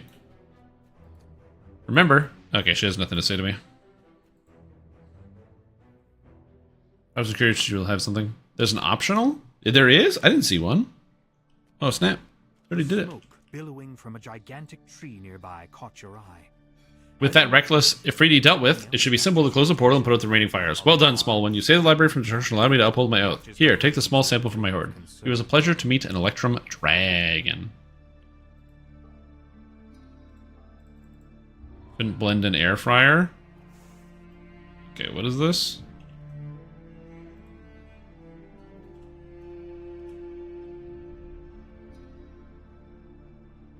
Did it skip to 30 seconds-ish? Oh, yeah. Oh, yeah. Look at that. Look at that car getting crunched. This isn't blending, though. This is shredding. So, like, yeah, you can shut... That's so satisfying to watch the car just disappear into nothingness. Yeah. Yeah. Shred them. Keep shredding. But yeah, anyway. It's not really blending, though. That's shredding. That doesn't really count. It's a different process. Okay, so I still have 3 places to find. The Monster's Lair, Tilver's Dam, and the Temple. Now, the dam should be easy. There's only one river, so I can find the dam no problem by following the river. The temple should be in the city somewhere, because I explored outside the city, and I tell you where it isn't, outside the goddamn city. So, it's got to be in the city somewhere that I didn't explore yet. So I'm going to keep exploring the city until I find the temple. The thing I'm wondering about is the monster lair. I didn't find the monster lair, which kind of worries me because I've done all the dungeons and it's labeled as a dungeon, but I've now cleared 13 of 13. So it's going to be a wild one, but I think I'm kind of close. Or at least I'm hopeful that I'm kind of close. But we will see.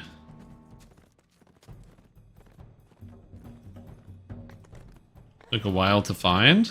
Yeah. Which I find interesting, because you would think it's a temple. It would be somewhere, like, in the actual... You know, like in the city itself, or city proper. But, again, there's a lot of space, so we'll see. I'm gonna find it, though. I will say, if I hit midnight without finding the temple, I am gonna turn off the live stream. But, and try again another day. But I'm hopeful I'll be able to find it before midnight.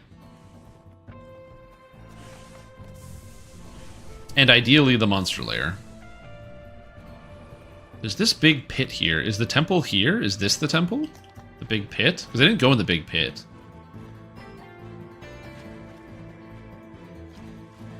Nothing under here. I don't think the temple is classified as being under the pit of water. Does not look like it. In the fog room, you can go left, small thing. Oh, interesting, interesting. I'll have to do that the next time I run the quest. Either way, great quest. Yeah, book burning, fantastic adventure. Straightforward, got a Dark Souls reference. Yeah, it did a good job with that one. Cool mechanic with the actual smoke rooms, which I like. And away we go. Well, you know, I was thinking maybe it was like destroyed. You know, maybe the temple got submerged. I mean, also, who doesn't think about the water temple on a weekly basis? Maybe even a daily basis?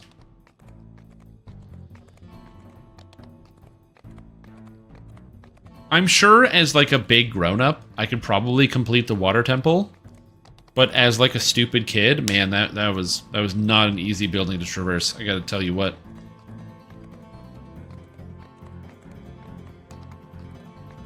Okay, so I still have this chunk to explore, so I'm hopeful I will find the things that I need.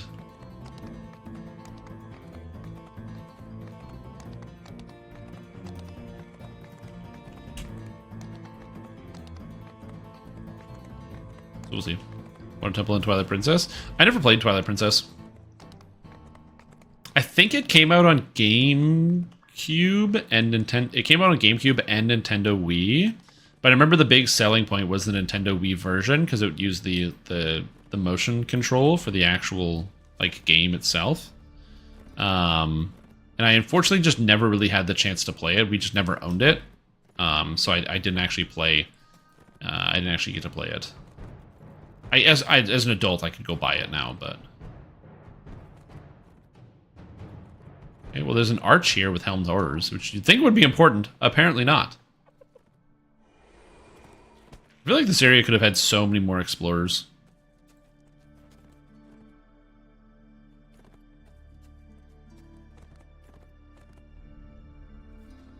Okay, the ruins of Myth Drannor. Alright. Alright, alright, alright. Let's keep searching till we die, till we run out of oxygen going to the brain. Search this big empty building or empty place. I am exploring. Don't you worry, we are exploring here.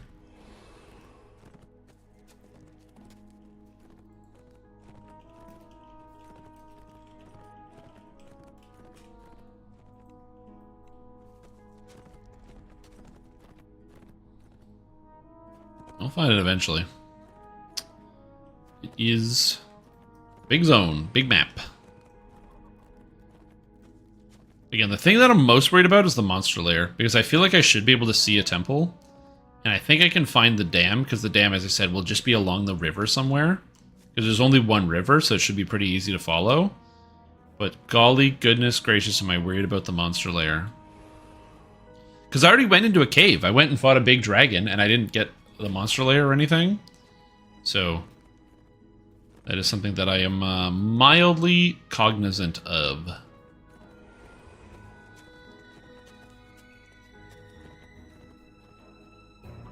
I don't know if there's any secrets in the expansion so far. I mean, for me, everything has seemed pretty straightforward from like my usual standpoint of looking at the expansion. There's a story, characters, and what have you. It doesn't seem like there's any secret.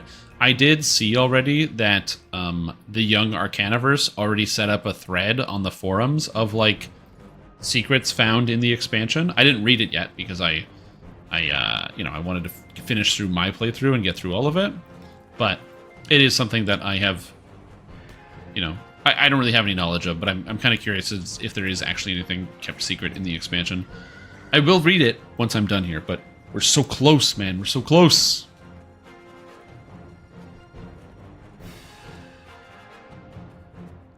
I mean, I say we're so close, except I found like 2 explorers in the past 70 minutes or so.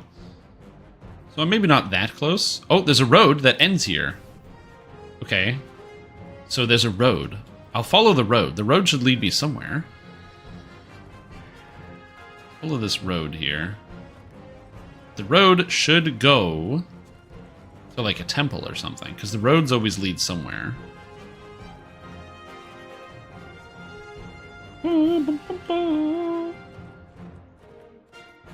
Okay. So we have 2 directions. We can go this way. Let's go this way. See what's down here. Again, the road should lead to something, hopefully. If the road leads to nothing, I mean, it is what it is. Oh, the dam! Yeah! Beautiful. The meadow next to this dam marked the southern tip of the city. Now, Okay. elves have constructed a camp there.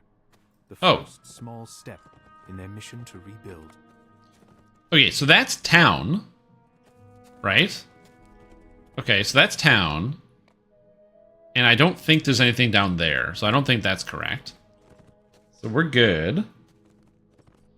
So then, I don't think this is the temple. It's really close to town, so I can't imagine that this is the temple. But just in case, I'm just gonna investigate it anyway. Because I'm only missing 2. Because this doesn't look like it's a temple. It looks like it's just a broken down building. It is just a broken down building. Okay. Okay, and that's the start. Alright. Monster Lair and Temple of Sean de Cool. Alright, let's see if we can find it. Yeah, this wilderness area is very, very, very, very, very, very massive. It is cool. I will say, I do think the wilderness area is cool. In terms of the size and some of the visuals. Personally, hitting the wilderness area fatigue here.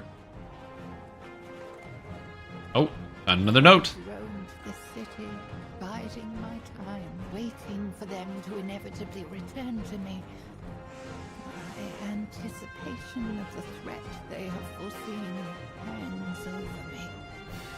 It will be soon. A flicker from the missile tells me all I need to know. I am ready. Yeah, basically.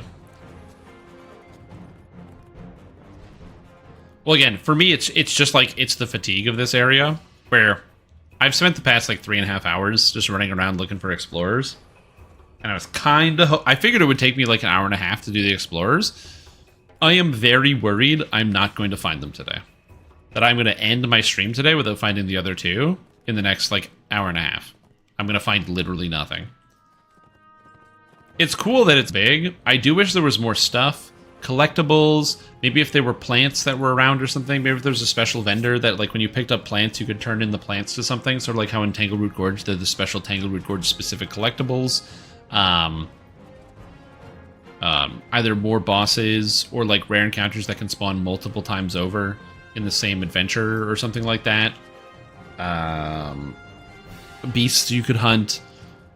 I feel like this explorer area is big, but it's not really well used. And again, this is me going for 45 minutes in between finding each thing. I feel like that is true, in my opinion, that the explorer area is too big for what is actually the content that's in it.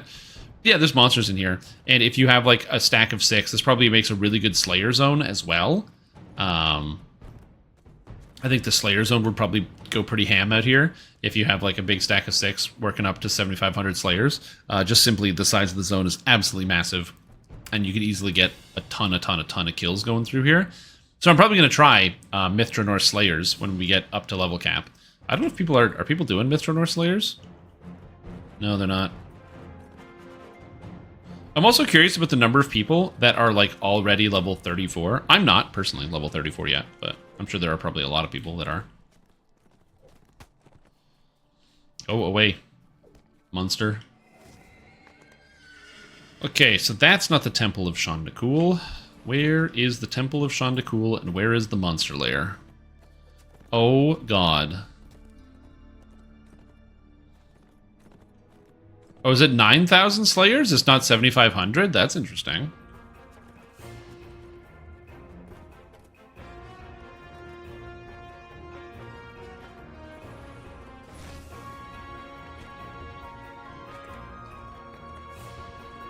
Okay, I basically explored this area, so let's go over here. So where have I not been yet? This is nowhere, because that's just the town. You can't go this way.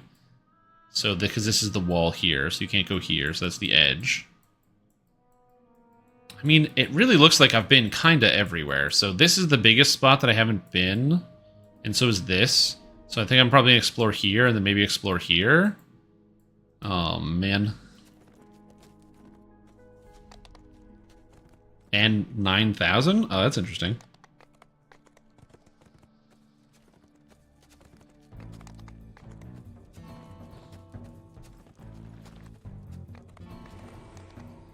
Okay, so it's somewhere over here. I assume the Temple of Shandakul will be up here. And then I have to find Beast Lair. Where would Beast Lair be? I basically followed the entire outside of it, so it's not on the outside wall. So the Beast Lair or the Monster's Lair has to be somewhere. I assume that there's multiple raid boss style monsters, and one of them will be the Monster's Lair, because that... Oh, that's probably the Hydra. If there is a Hydra, it's probably in the Monster's Lair.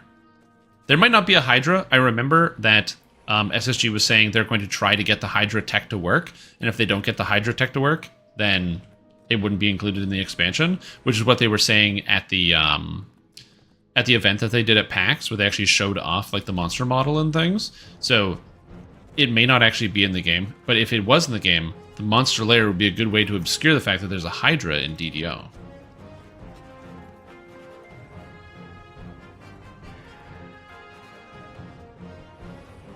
Oh god, I'm back here again. Let's start exploring this big chunk. I don't know where it would be. Where would the Monster Lair be? Let's go. Reminds me when I was testing out Saltmarsh and I couldn't find the Bullywug hole. And I did like 5 circuits of the entire place looking for the Bullywug hole because I had no idea where it was. Because it's like flat against the ground. And this was also in the introductory patch. It didn't have a quest icon on it on the map, so you also couldn't tell where it was. You had to like actually hard find it.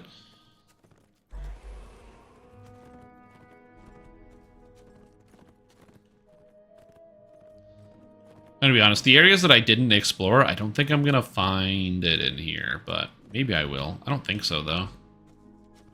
Because this is just kind of like central of the area that I went around, but... Yeah, maybe it's in here. I don't know. Ooh, big empty spaces. I will also be totally honest with you. Every probably 5 minutes I spend in this Explorer area, my opinion of the expansion goes down by like 0.1. So I'm like, oh, the expansion's an 8. Well, now it's a 7.9. Now it's a 7.8. Now it's a 7.7.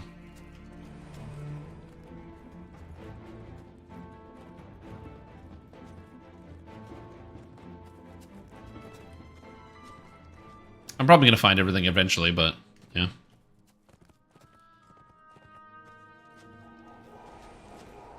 Just want to get... And also the fact I found 3 out of 20 journals. I have no idea where the journals are. And I honestly don't think I'm going to look for them at all. I think the area is too big for that. I think the area is too big for the journals. Since I'm at 3 of 20. That they're not so much that they're not easy to find, but like obviously the majority of the story is not contained in here. The journals gives you the story of the Srinchi, obviously her story, where she came from, you know, what she's related to, whatever, and all that. And I think that's good. It's just like good addition, good flavor. But I feel like it's a story most people aren't going to be able to hear because they're never going to be able to find all of the individual notes. Fortunately, this whole story will probably eventually get posted on the wiki by somebody who's crazy enough to actually go find them all and then write it all down.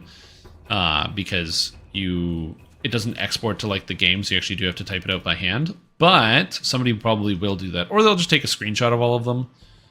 Or they'll just run around and click them all and then use like a video recording and go do it. You kind of go back through all of that. But we'll see. Got a dying son. You got a dying son? Nice, dude. Congrats. That's cool. Dying son's a great weapon. Or a great flask.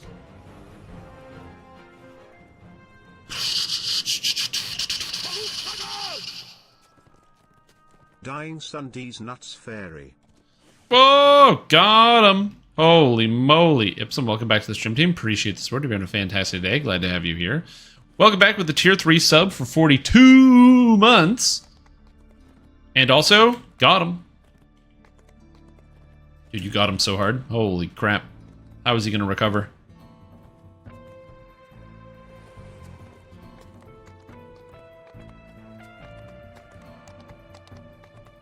Welcome back. Your age? No, he's a lot older than that.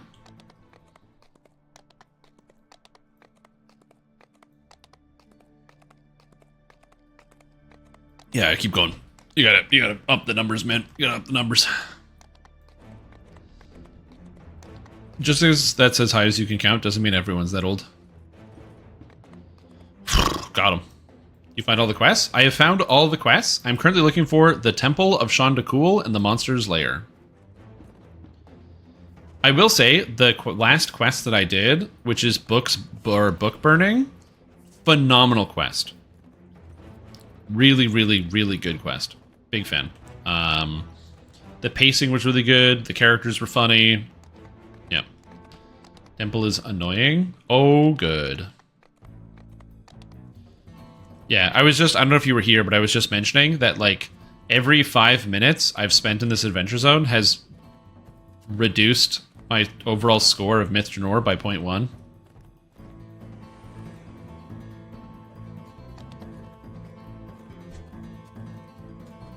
Too easy to solo? Yeah, they need to make it a little bit harder. Same with the Delira quest, where you gotta talk to Delira. It's too easy to do on R10.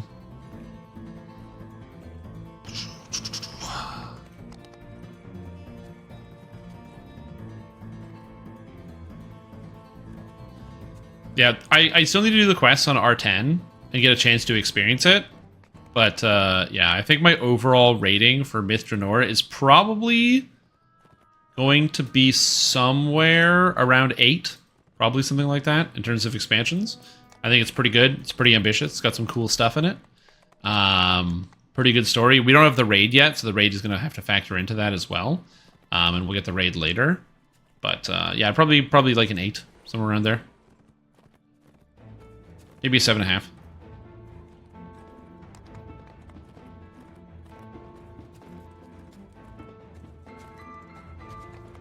Definitely not one of the better expansions that they put out.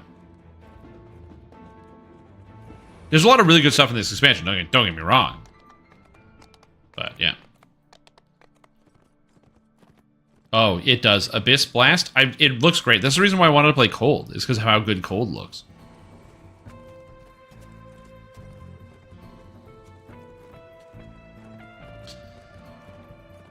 Okay, well, I have a big swath of space here to uncover. Is there glaring? Yeah. I haven't even hit the endgame issues yet, in terms of, like, the equipment finding and all that.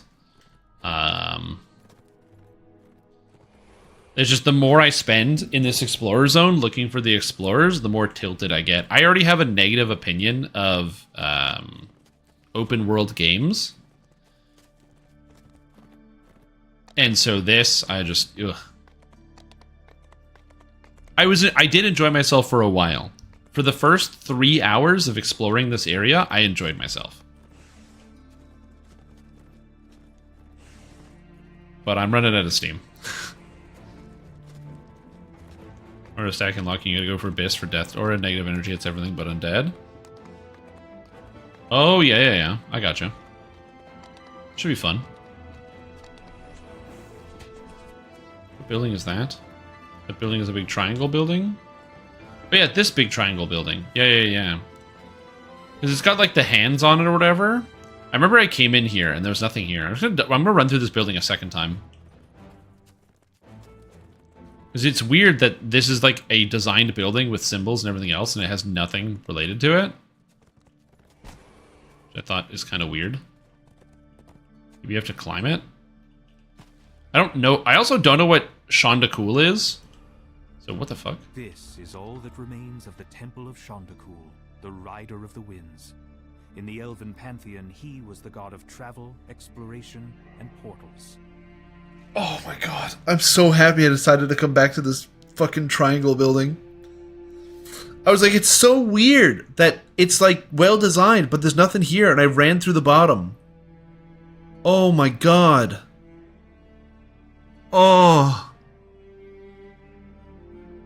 Oh, so many people are not going to notice this. Oh my god. It was entirely chance. I was literally out of sheer boredom coming in here. Sheer boredom coming in here and then going and jumping around. That's the only reason I did that is my sensation to jump in town. Okay, the Temple of Shondakul.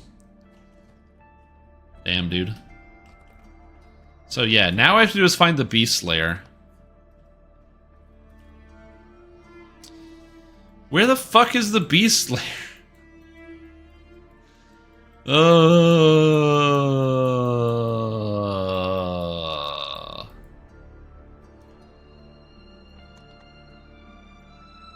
Ask Einhar. This is a worthy beast, Exile. It will make a fine capture. There are no more worthy beasts here, Exile. Now Einhar goes to do Einhar business. Yeah. Is that what we're talking about? Beasts? Huh? We're going to the Beast Lair? We're going to find some beasts? Right? Polly want a beast? Losing my mind? I just want to find it, and I don't know where I'm going. Oh my god, because the Beast Lair is so nondescript too. It could be literally anywhere in the whole zone. It's just the Beast Lair. And it says dungeon entrances, but I did every dungeon. How many syllables? Beasts? B? Like 30? Oh my god. Okay. Where is the Beast's lair? It could be anywhere. Beast Lair. It's not Beast Lair, it's called Monster's Lair. Explorer. Monster Lair. Okay, the Monster Lair is probably not in the city, but if it's not in the city, then where is it? I explored everywhere that's not the city.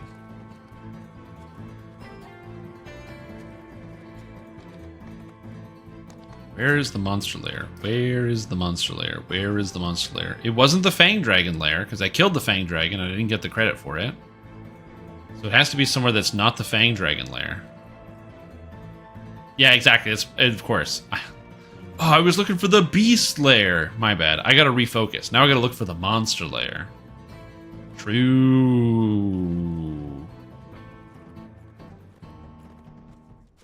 Boom, boom, boom, boom, boom.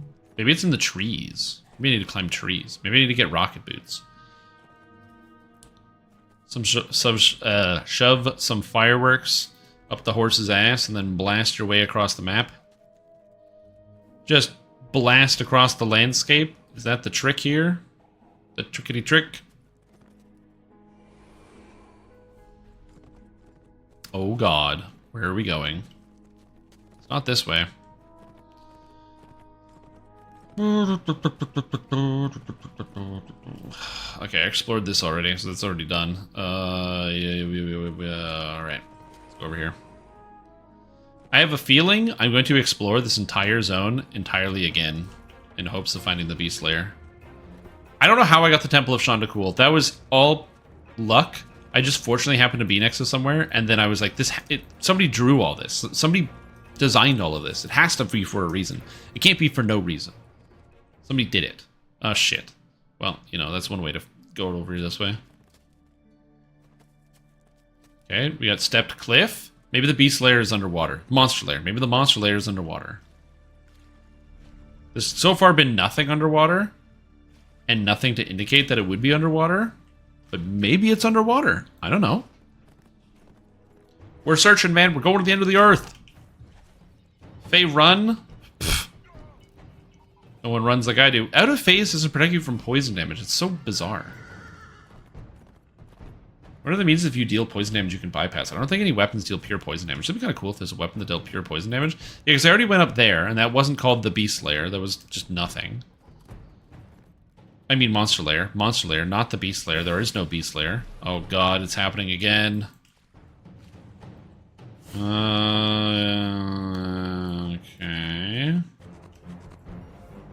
Okay, I didn't really explore this chunk.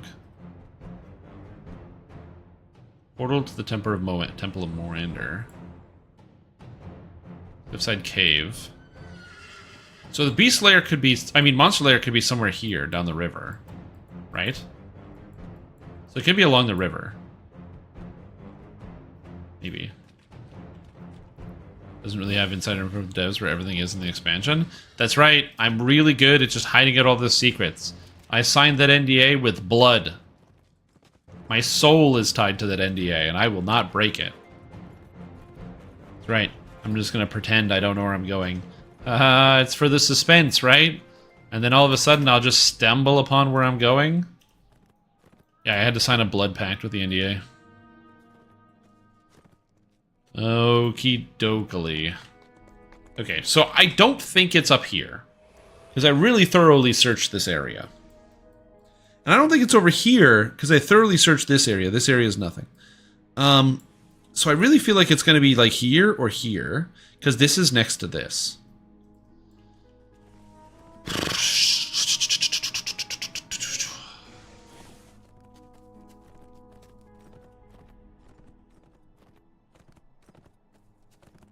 Okay, this is the lower part. I want to go to the upper part. I don't know where I'm going, dude. Oh my god. Monster Lair. Where's the Monster Lair?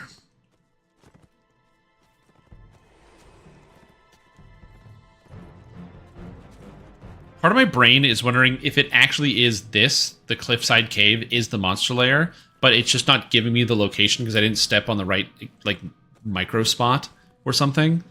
And so I'm going to go double check the area there, just in case that it's the same thing. I should probably go in the cave as well and just, like, go up and down. It isn't? I think it's fair to tell you that. Okay, it isn't that? Okay, cool. Good, good, good, good, good. That means I have no clue. Oh. It's going to be here somewhere, I know it. I will find the Monster Lair. Cave is cave.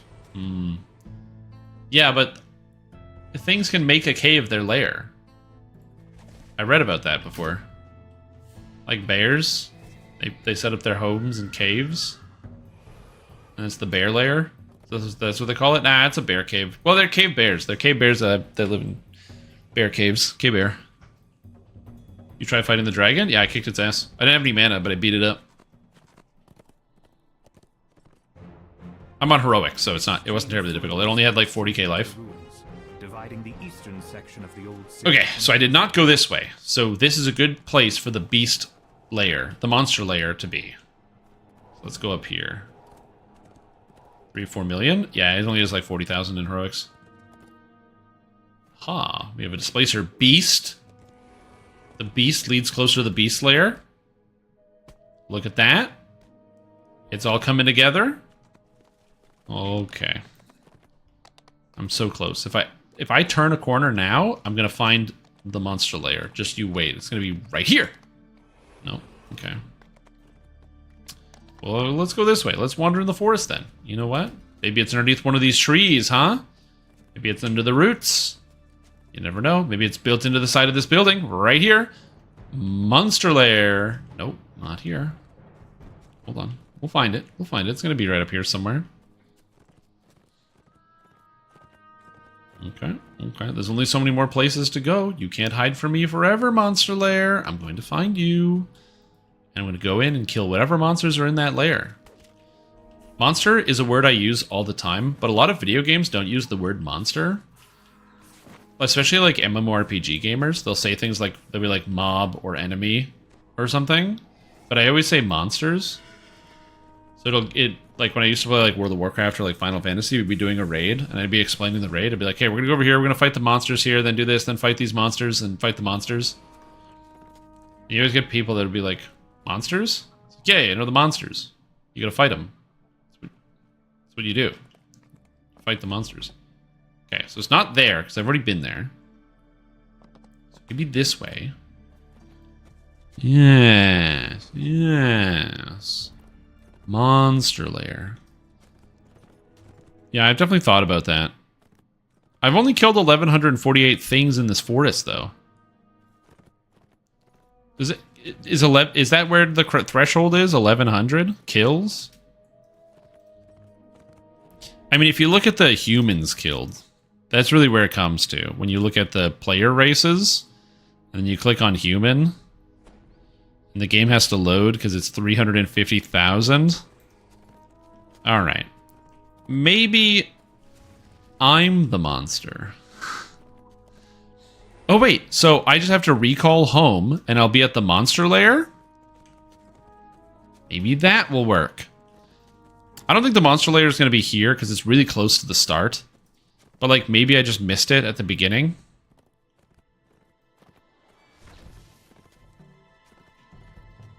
Okay. Alright. It's not here, because I already checked this. This is the first place I came. So... is it underwater? Maybe it's just underwater near the town. Maybe the monster lair is right underneath the town. I gotta check underwater all around town. Maybe the monster lair is like right underneath the settlement and they're about to get attacked by a monster. I don't know. Could be true. Moved on to impressive. Yeah, basically. More than actual worse. 350,000? Oh, yeah. It's a long time with this here character, I tell you what. I tell you what. Okay, so underwater you can't really see anything is the main problem. I do like that it deloads the town and then it reloads it when you come back up. Some good occlusion right there. Alright, so... let's go to underwater. I don't see any monster lair here, but it could be still underwater.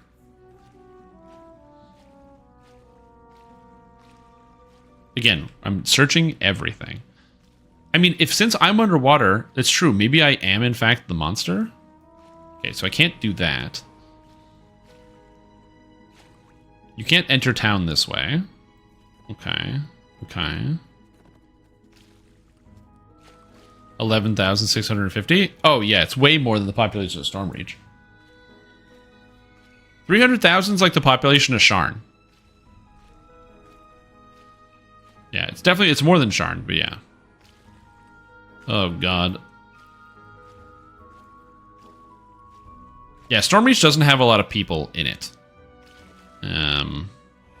For obvious reasons. It's a terrible place to go. Zendrick is a nightmare land.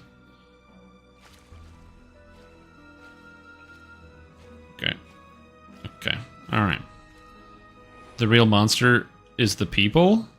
No, the real monster is in the lair. We have to find it. Once we get to the monster lair, everything will be revealed. All of your questions about who's the monster, what is the monster, when is the monster, it will all be revealed when we get to the lair. We find the monster lair, we find everything. That's right. Your dad who went to the store to buy cigarettes, they're in the monster lair. We're going to find them. We're almost there. I can taste it. Look at this. The monster lair's coming. It's right at the end of this pathway. Oh, baby. Do you see these monsters in this lair? Oh, shit. It's happening. It's happening. The monsters are coming. I'm so close to the monsters, dude. Okay. There's a big pile of wood here. We can't get past it. Oh, God. Oh, God. Oh, God. Oh, God. I'm stuck in the wood. Okay, hold on. If I could just get through here, I could find the monster lair. Maybe I have to climb over this. Okay, let's climb, please. Yeah. Yeah. Oh, yeah. No, invisible wall. No. No, I need to get to the monster lair. It's out there. Oh. Alright. Well, I can at least use this. Oh, is an invisible wall here too? Okay. But can I climb up here? Maybe the monster lair is on this section up here. It's not letting me get up there. But maybe I can make the jump from up here? Maybe? If I have feather falling, I might be able to.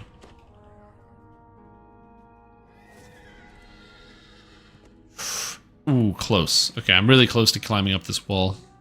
And then we'll find the monster lair. Full of gold, riches, $10. Everything will be in the lair. All will be revealed. Praise the monster lair, everybody. Praise the lair. I feel like all the screws are coming loose in my brain. Well, all the ones that weren't tight anyway. Okay. Alright. Alright. Monster lair, monster lair. I'm ready. 3, 2, 1, monster lair! Oh, I think there's an invisible wall. I don't think you can get up there. I don't have a dash, so I can't disprove, like, prove it or disprove it. But I don't think you can get up there. I'm gonna be honest. I really want to. I don't know if the monster lair is up there. Okay. But that's okay. What if the monster lair was never there? What if that was a red herring? What if the developers put that wall of wood there intentionally to try to trick me, thinking the monster lair was going to be there, but it actually wasn't? It was actually the exact opposite direction. Oh no, I've already been here. That's a really bad sign. I've already been to the area that I'm having a mental breakdown about. Oh god. Well, monster lair. Where are you, monster lair? It's gotta be here somewhere.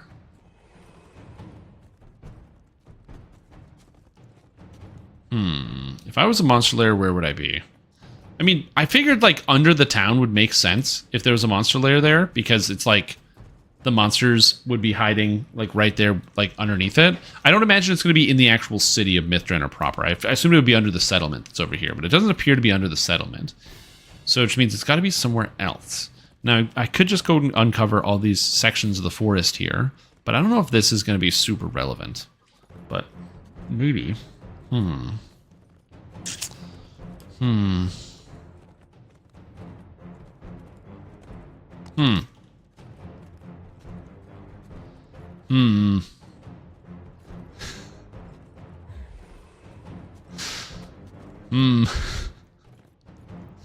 you guys having fun? Are you guys excited to see what's in the monster lair?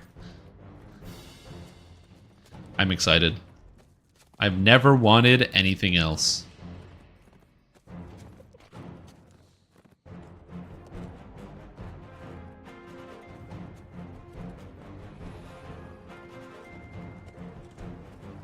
Where is the lair of the monster? Where could it be? Okay, so we're looking for, like, crevices, probably. Caves.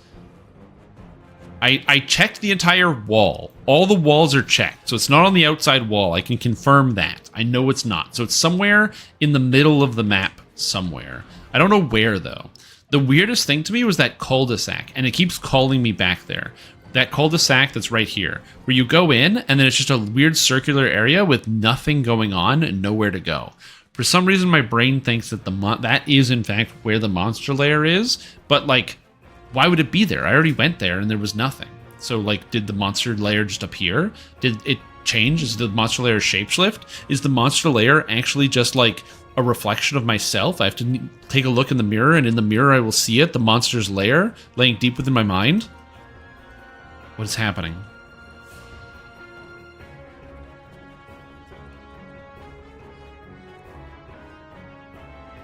I have to sue steps. No! I don't want. I have to use the lenses. No! Steps, oh bliss. Please. I still haven't done that stupid, useless fucking shithouse questline, and no one can make me. I'm not doing it. I don't care if the items are good. I don't care if people put hard work into making the things powerful. I don't care if people put hard work in or whatever. Literally don't care. Saying you have to stop playing the game for 14 days to get access to an item is stupid and dumb, and I'm not doing it. No one can make me. Bad design. You want me to stop playing your game? I will stop playing your game. Your wish is my command. Okay. Monster lair. Monster lair. Let's find it. Actual focus time. Before I wasn't keyed in, but now, clocked in. I'm clocked. I'm keyed. I'm cocained. I'm ready to go. We're going to find the monster lair. It's going to be right around the corner. Yeah, the standing stones are over there. You'll see it. I'll see it. We're all going to see the monster lair. You know, I didn't check this corner. Didn't check this corner. Maybe it's here. Maybe this is where the lair is.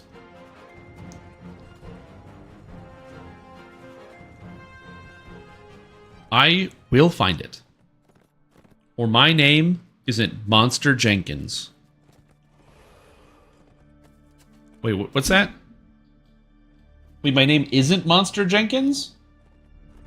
Ah, crap. Well. I got a bit of a problem. Sorry, Monster Hunter Jenkins here. It's not me. I'm losing my mind. I don't know what's happening anymore. Who are you people? How'd you get into my house? I don't want to do this anymore. I really don't want to do this. When I get, like, bored, I start daydreaming to try to, like, escape reality. And so what's happening right now is my boredom is causing me to escape reality by just spouting nonsense. I feel like I'm losing my sanity doing this.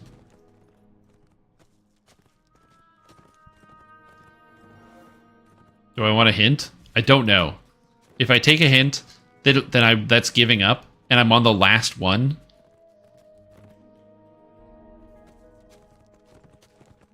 So it's like, I don't know.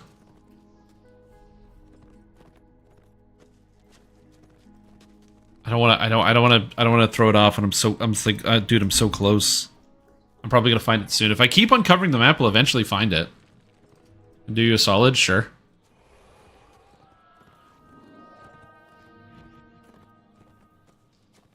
What do you need? Best look and see if you completed the Zolkir plan. Yeah, of course. The Zolkir plan. You defeated Zolkir Droic Orgul and his band of red wizards, stopping them from ruining the elves' efforts to restore Myth Drannor. Yeah, I did all the quests. I've done all 13 quests.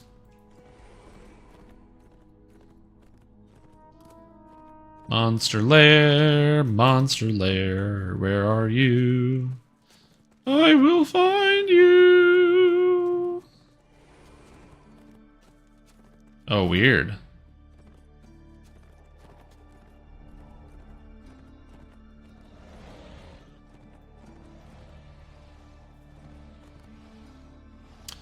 Sounds like, you know what? I actually know where your guys' completion is, by the way. You can get completion by finding the monster lair. When you find the monster lair, your life will be complete, okay? Things, like, everything is just going to change for the better, all right? Sounds will just sound better, okay? Your food is going to taste better, okay? Every time you pop a bubble wrap, it's like you're popping 2 bubbles at the same time. Just the amount of sensations you're going to have flooding your body and your brain. when you find the monster lair is just outstanding. It's unbelievable. Why is chat in front of my face? Oh, because I've been on the wrong thing for I don't know how long. Because I'm not paying any attention. Because I just need to find the monster lair. How long has it been like that? Oh my god. Dude, I don't even care. Oh. I thought this would be the monster lair. There's so many portals here. There's so many monsters coming in. There's all this stuff. It has got 2 trees flanking it. It looks important, but it's not.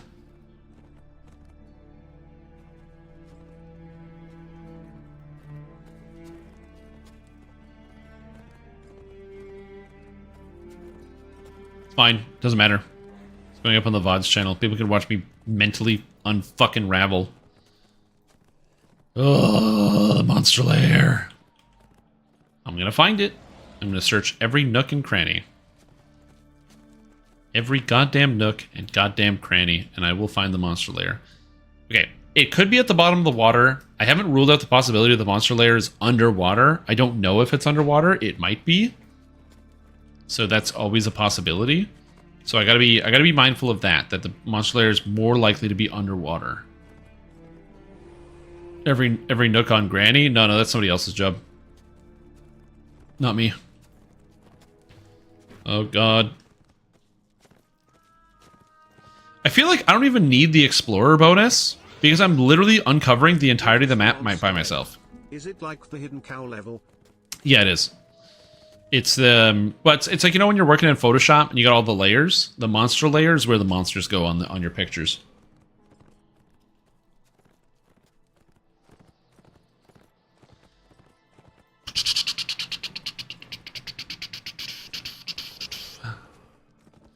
Okay, it's in here somewhere. I will eventually find it if I just keep looking. So we'll get there. I'm just going to uncover literally every single speck of the entire map. And we're going to get there. Or I'm going to quit. Those are the 2 options here.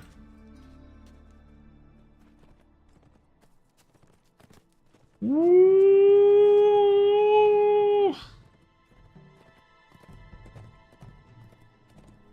Yeah, what if it's not in the game and it's just a big troll? Oh, God. Yeah, maybe. Monster lair, monster lair, monster lair. Monster lair is here somewhere. If I was a monster lair, where would I be? Like I said, I checked all the walls. It's not on the walls. I checked the water. I swam to the bottom of pretty much every single piece of water. It didn't seem to be underwater. It could be a tree, like underneath a tree. So maybe it's in one of these central areas where there's a tree with a hole in it that leads to the monster lair. Could be that. Could be a tree you climb. Could be a climbable tree. Could be up in the air. That's where the monster lair is. Usually layers are not in trees, like on the top of them. They could be like in the tree's mouth or something. Like I'm thinking of Ocarina of Time again. It could be like inside a tree or like underneath a tree, but usually it wouldn't be like a burrow of some kind. But I don't think the monster's lair would be up in the leaves of the tree, the branches. It's probably less likely, so I don't think that's going to be the case. So we're gonna be hooking around. Like again, giant tree here. Could be the monster lair, you know, kind of tucked in there underneath the tree. So we're gonna take a closer examination of this tree and see if we can find the monster lair here. Hopefully we'll find it. That would be ideal. If we don't find it, you know what?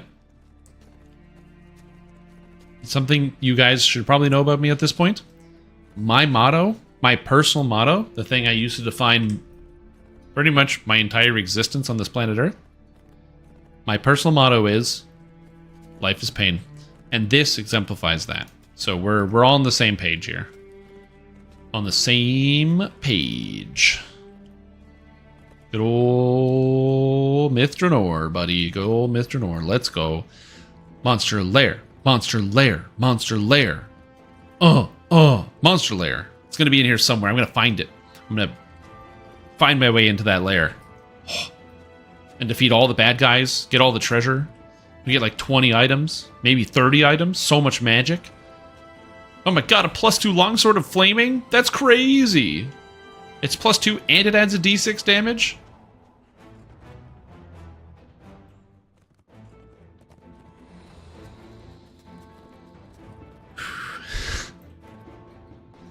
Alright.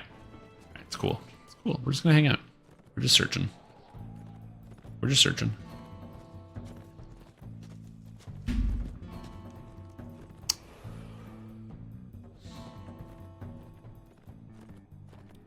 just searching. What if the monster was the friends we made along the way? I mean, yeah, it could be. Could be the friends we made along the way. What if the monster lair is one of those, like, objects that only has, like, collision on one side of it? So, like, you can only see it from some angles, which has happened. In this expansion, I've seen multiple areas where the objects, not that they have collision, but the textures are only visible from one side. So you can kind of see through some of them. So maybe I didn't see the monster lair because I couldn't see the textures, because the angle that I looked at it, it didn't load the textures. That could be possible. So maybe I gotta come at it. So maybe because I'm going backwards through the map now. So maybe by doing that, I'm gonna find another angle and I'll see it differently. So then I'll find the monster lair that way. Maybe that could work. I don't know. We'll see.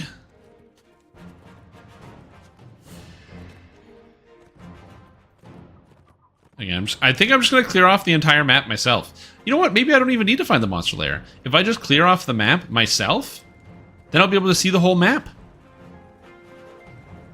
I'll probably end up finding it before I find the monster lair anyway. You're wandering for an hour? Nice. Thanks, Greg Leor.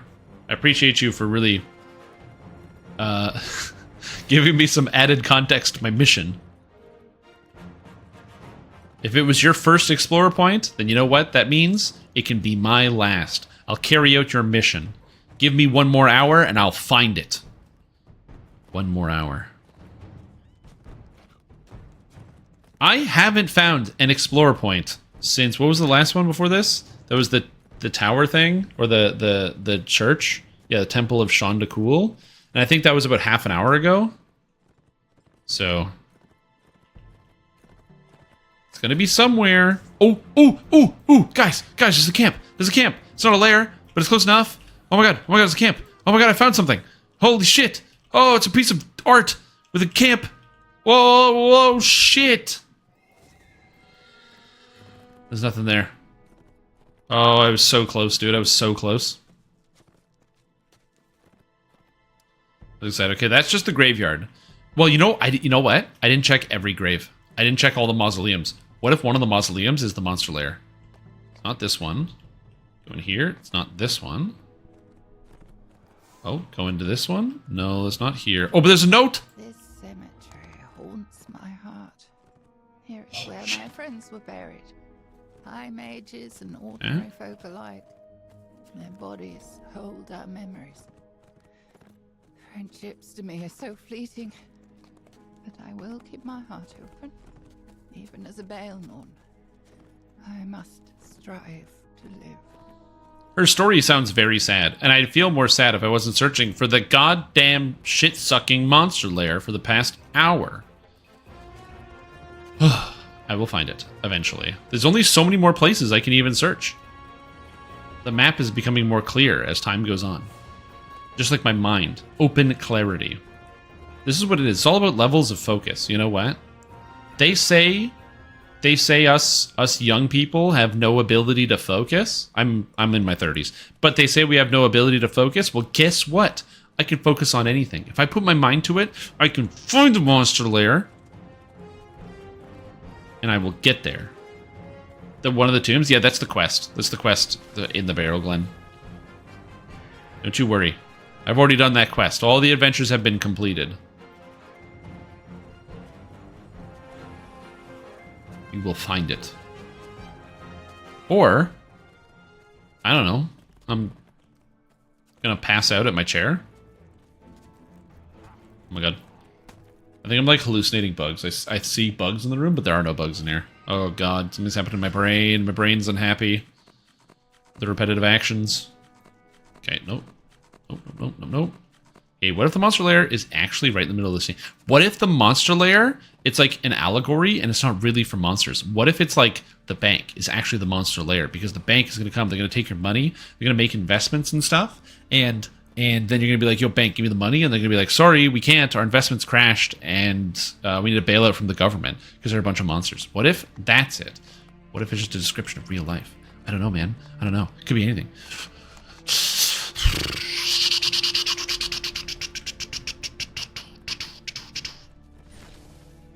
Come on, Monster Lair. Come on, Monster Lair. I have gone so far into this place. Honestly, what if it's right there? There's a quest here. There's 2 shrines. What if it's right there? I gotta go check. I'm going right there. I gotta go check. My brain is like, there's the weird pit, and there's 2 shrines. What if it's near the 2 shrines, huh? What if that's where the monster lair is? I assumed it would be in one of the big craters, would be the monster lair, because the big craters haven't really had anything interesting at them, but it doesn't look like it. Monster lair is just beneath the buttercream frosting layer. Oh, man. You know what's good? Frosting? Toaster strudels. I bought some toaster strudels because I wanted to. That's actually not true. I didn't really want to, but I use Instacart because I don't really like going to the grocery store because I don't have a car, and it's really tedious to go to the grocery store if it's summertime. You don't have a car and you want to buy anything that's like frozen or cold. And so I use Instacart for that because it makes it so that I don't have to worry about my food melting while I walk home. And they always have a thing where it's like, hey, did you also want this? And then they had the toaster strudels, and I was like, curse you, Instacart. I do want some toaster strudels. So I bought some. And they have a layer of frosting. Perfectly acceptable layer of frosting product.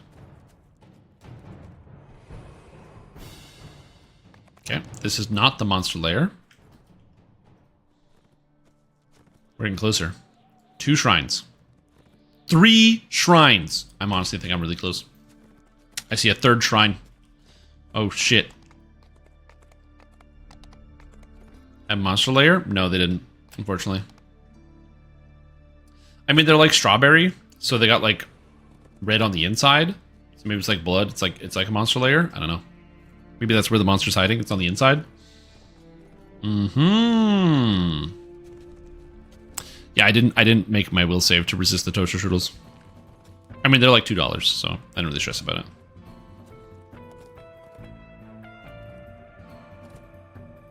Okay. Okay.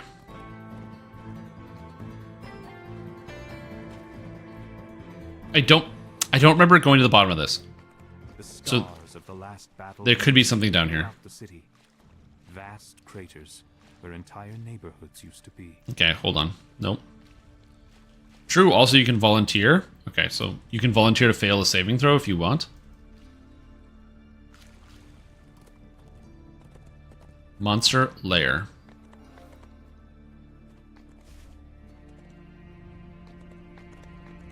I choose to voluntarily fail the saving throw against this magical effect. You die. Can't find Seeds of Decay. Do you want me to show you where it is on the map? Because I can show you. I have already done it. Okay. This is the big fucking pit. Before I go in there... Hold on. I gotcha. Hold on. Okay, so... Seeds of Decay is... Oh, it's here. It's right here. This is Seeds of Decay. So, if you have big circle pit here, you're going to go this way, cross the bridge, and then it's in a tree up here. Also, anonymous user decided to gift out 2 subs. Thank you, anonymous user. Welcome to Stream Team, Nashron Wows, and Sir Fluffy Buns. I don't know who you are, anonymous user, but I really appreciate the support. I hope that someday, anonymous user, you too also find the monster lair. And we can all find the monster lair together. The more I run around here, again, that giant circle, I really feel like that's the monster lair, but maybe it's not. I don't know. There's something about it that just calls to me. It's like, this is the monster lair. This is what it is. It doesn't help that it's pouring rain outside, and it's been raining for like most of the time that I've been running around out here. So it limits the vision. Oh my god. This was the destination, sometimes it's the journey to get there. Yeah, and the journey is driving me crazy. Ah! I'm just like running in circles. Okay, we're gonna get there. In we go. It's down here. This is a giant pit. This is the biggest one yet. So we go down here. Okay, it's not underwater.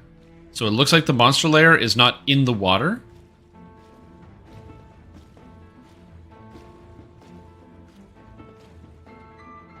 Okay. And I'm trying to think, where could I go? I'm pretty sure it's not down here. I went to everything, and there's fucking nothing down here. There's literally no explorers, no nothing. There's no notes, nothing. I'm pretty sure down here is a complete waste. So where else can you go? Where else can I go? And I just did all of this. And I didn't explore this. So maybe I have to go up here. So maybe it's in this big chunk I didn't explore up here. So I'm gonna try to fill in this spot here. Is there an expansion out? Yes, this is Myth Drannor. Or as I would like to call it, Find the Monster Lair DDO expansion. Oh! Oh! There's a passage! Oh my god! Deadly creatures infest It was here! the city. It was here the whole time! Really made this cave its lair. The Monster Lair! That's it! We got it! Let's go! Oh! Whoa! What's happening? Okay, come on. I don't know what I'm doing. I'm following something. It's a purple worm! The maw of Myth Drannor, Urgora. Oh my fucking god, it's killing my shit. It did 200 fucking damage. I'm a rogue. Oh no. Oh, it does too much damage. Oh, it does 187 per hit. Oh my god, it does so much damage. Oh, it's 200. Live. Live. It's summoning more of them. It has its tail attacking at the same time. Oh my god, it does so much damage. Oh my gosh. What the hell, dude? Oh my god, Anonymous User, thank you so much for gifting out a sound to Midnight J. Thank you so much. And also the Combat Wombat. That's very kind of you. Unbelievable generosity. Holy moly, dude. This thing kicked my ass. Completed. He was hitting me for 88 acid a strike. Woo! That's a toughie, man. That's a toughie. You know what? I'm not a quitter.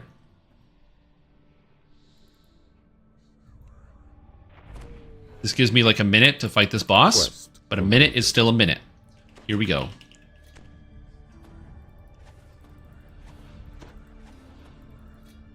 Although you have to heal yourself, Ron, or you're gonna die. Okay, here we go. It's a minute. It's still a minute, everybody.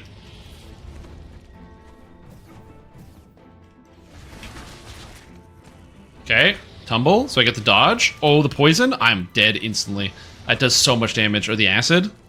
Oh my god. Oh, I'm back up, back up, back up, back up. Okay, we're good. Gotta draw aggro. Gotta draw aggro. It's good. Heal. Self heal. Okay, we're okay. We're doing fine. It's a lot of damage. Okay, I'm dead. I'm done. I'm dead. Zilla. Okay, okay. Go with a raise. No, she's done. She took 400. Damn. This thing does so much damage.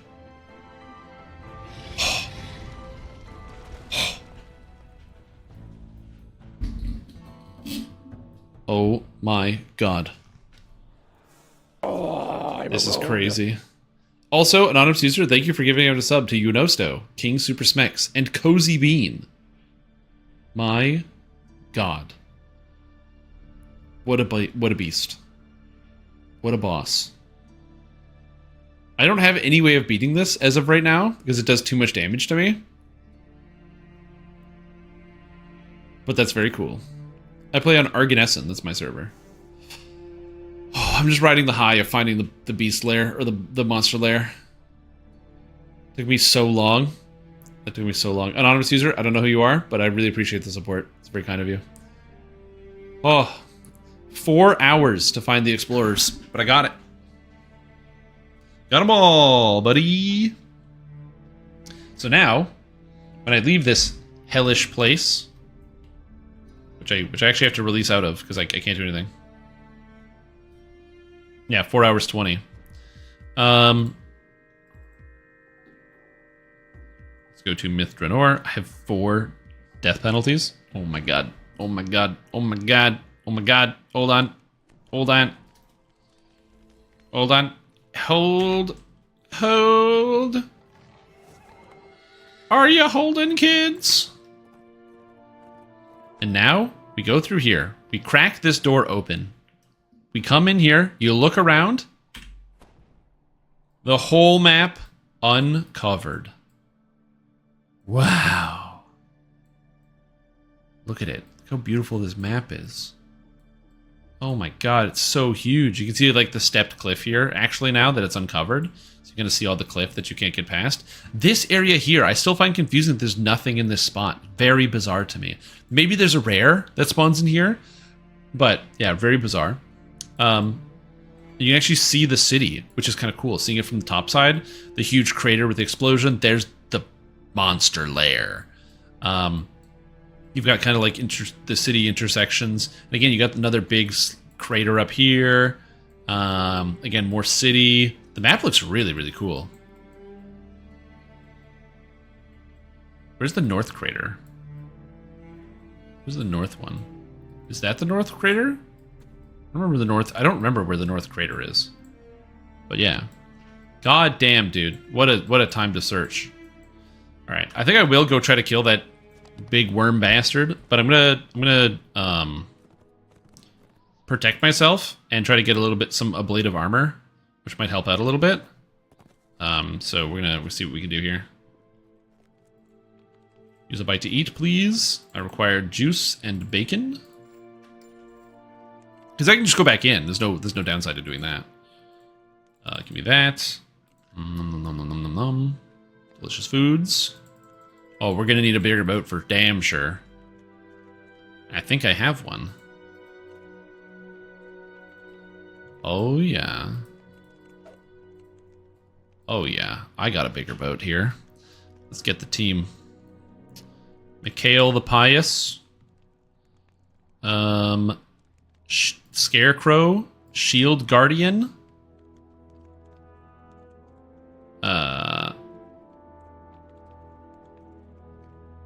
I think that's all I can grab here for now. I think that'll help me out.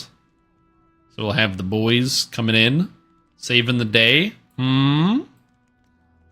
That's what I'm talking about. That's what I'm talking about. Oh, yes. So now we got the team sorted. You might be like, why don't you bring one of your cleric hirelings? Because Mikhail the Pious is going to be better than all of the cleric hirelings combined.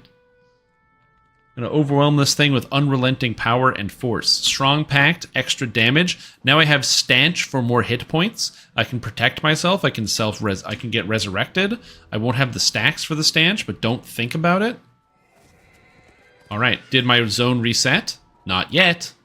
We're going again. But this time, I go not alone, but with an entire army at my disposal.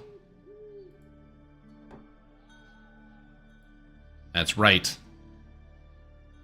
We have the whole team. A bunch of useless hirelings. Some of them are good. Most of them are bad. Let's go. Shield Guardian with 600 hit points. Or 889.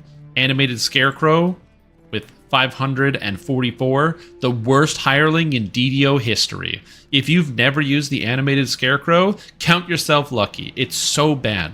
I know people that really wanted to be able to buy the Ravenloft Ultimate Edition because they really, after they discontinued it, because they wanted the animated Scarecrow, and I was able to soothe their hearts by telling them that there has never been a worse hireling than the animated Scarecrow. It is so bad, it is so unbelievably useless. It basically can't use any attacks whatsoever. It does 0 damage. Its animations are so bad it can't even hit the targets. Complete waste of time. Think about how easy it is to not die to scarecrows because they basically can't hit you if you're moving at all. And now think of that as a hireling. Deadly creatures infest the ruins of the fallen city. All right. One of them I'm ready. has clearly made this cave its lair. Round 2. Blur yourself. Displacement. Vigor mass.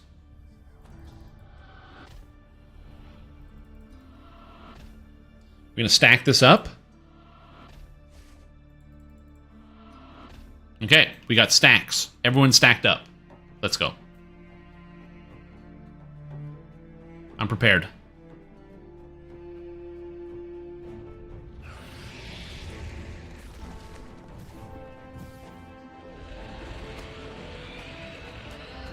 I'm gonna go over here. I'm gonna go over here. I can't stance yet, but I am regenerating health, which is good. Whoa, fuck. 277. Whoa, that's a lot of damage. That's an unmanageable amount of damage. Just gonna do one of these. I think I'm just gonna do a little bit of a block and tag here. So we're gonna get some range. My boys are beating him up. Okay, I think we're doing okay. I think we're doing okay. It doesn't seem to be able to hit me. He gets confused with the acid. This seems to work. This is the strat. We just need to change our approach. Oh, he's going underground. He's coming. He's coming. He's coming. Oh no, he's taking down Mikhail the Pious. Mikhail's going down. He needs hit points. Wormquake. Oh, the 232. Oh crap. Okay, we got the heal coming in. Keep dodging around. Dropping the Evards for the DPS. Getting acid blasted. It's okay. Not dead yet. Back up to full. Okay. Oh god, I got slowed. Displacement gone. I think it was spell. He's coming. Don't have the range. Ugh, run for your life. Wormquake. I got a dodge. Thank you, Tumble. Dropping another Evards. We're gonna blast him. He's only got 4,000. 3,000, 2,000, 1,000. He's done.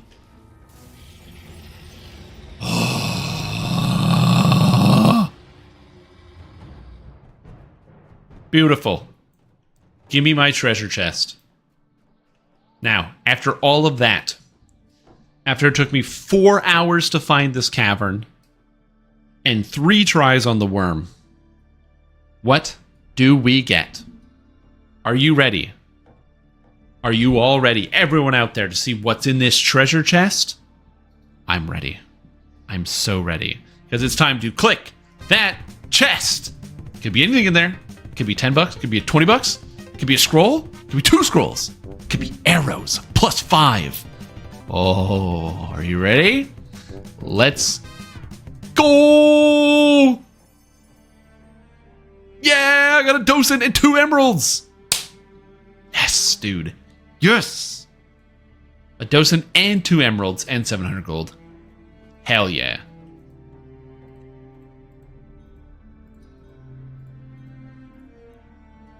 Beautiful. So beautiful.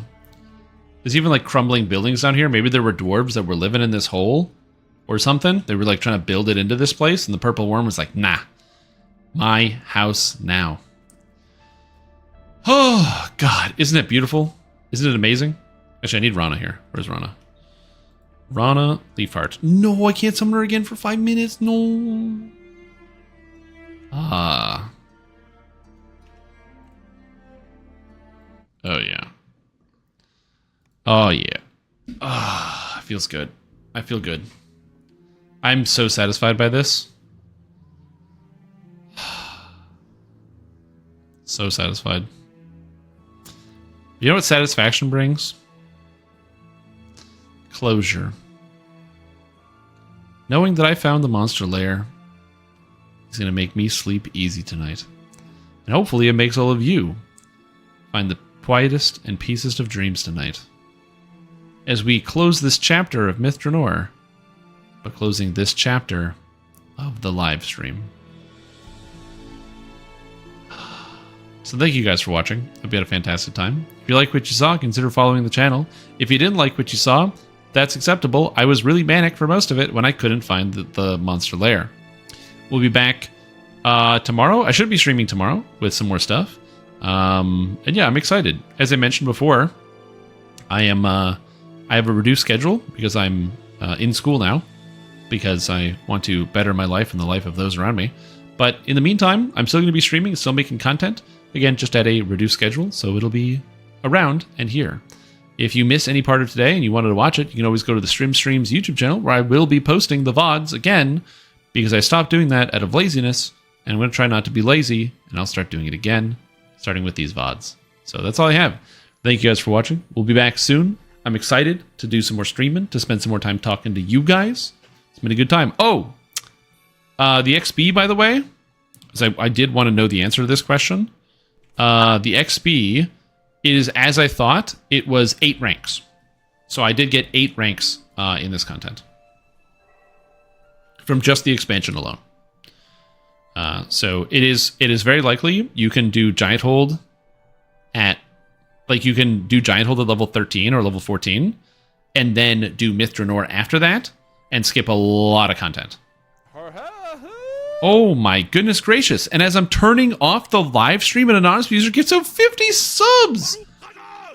Dude, that's a lot of subs. Holy moly. Dude, I'm turning off the stream, man.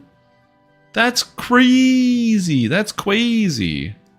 I'm a rogue. Thank you so much for the gifted subs, anonymous user. I don't know who you are, but again, that's unbelievably kind. Well, welcome to the stream team. Will Matil, Pankratop, Morgo Twitch, Jason R. Hodes, Pectoy, Holy PT, Dazengai, Pinwait, Dusa, Acanthus82, a Moses Dota, Chachimo, Paralogic, Oberon, Chalky Fish, Brahms Amadeus, Luminously Chi, Venom, Morhin Jen, Ivan Ark, Salvo, Nighthair1, Mick Kex, Troggytrog, Caruth, Selva77, Peters F73, Reckless 5 Numbers, Searden, Cassandra17, Vela, Dantorg, Ogre on Fire, Zazzlebar, Skillless 1, Comet, Greycloak, Stoof, Gumpsgang, Eminem, Orcish Fence, Kamuhera of Velast, Kevinhead, yeah, Zico, Vrook the Bold, Horik, Who Can Make, Walk, and Rubbins. Anonymous user, I don't know who you are, and I really appreciate the support. I hope you've enjoyed your stream or the stream today, and you've had an absolute blast. And I'm very grateful that you decided to tune in to my live stream today and to gift out some subs. Completed. I don't think Axel is streaming, so I can't raid Axel, but I could raid somebody else who is also streaming. Who do we raid today? I don't know. Who do we raid? Let's raid Nimvind. He's next down the list. So we'll raid Nimvind. That sounds good to me. I shall attend to it in Pass along the love. Oh, it's because Axel raided Nimvind like a second ago. Quest That's why. completed. That's really funny. Well, we'll just double up. We'll just do the old daily double, you know? It's a daily double. How much would you like to wager? You know, I'd like to wager 500, Alex. All right. And for $500, this piece of glass, commonly installed into churches, has multiple colors featured on it and can sometimes depict pieces of art within the glass. I shall attend to it in a trice. What is stained glass, Alex? And that's absolutely correct. You win today's daily double, doubling your $500, turning up to $1,000. I'm a rogue.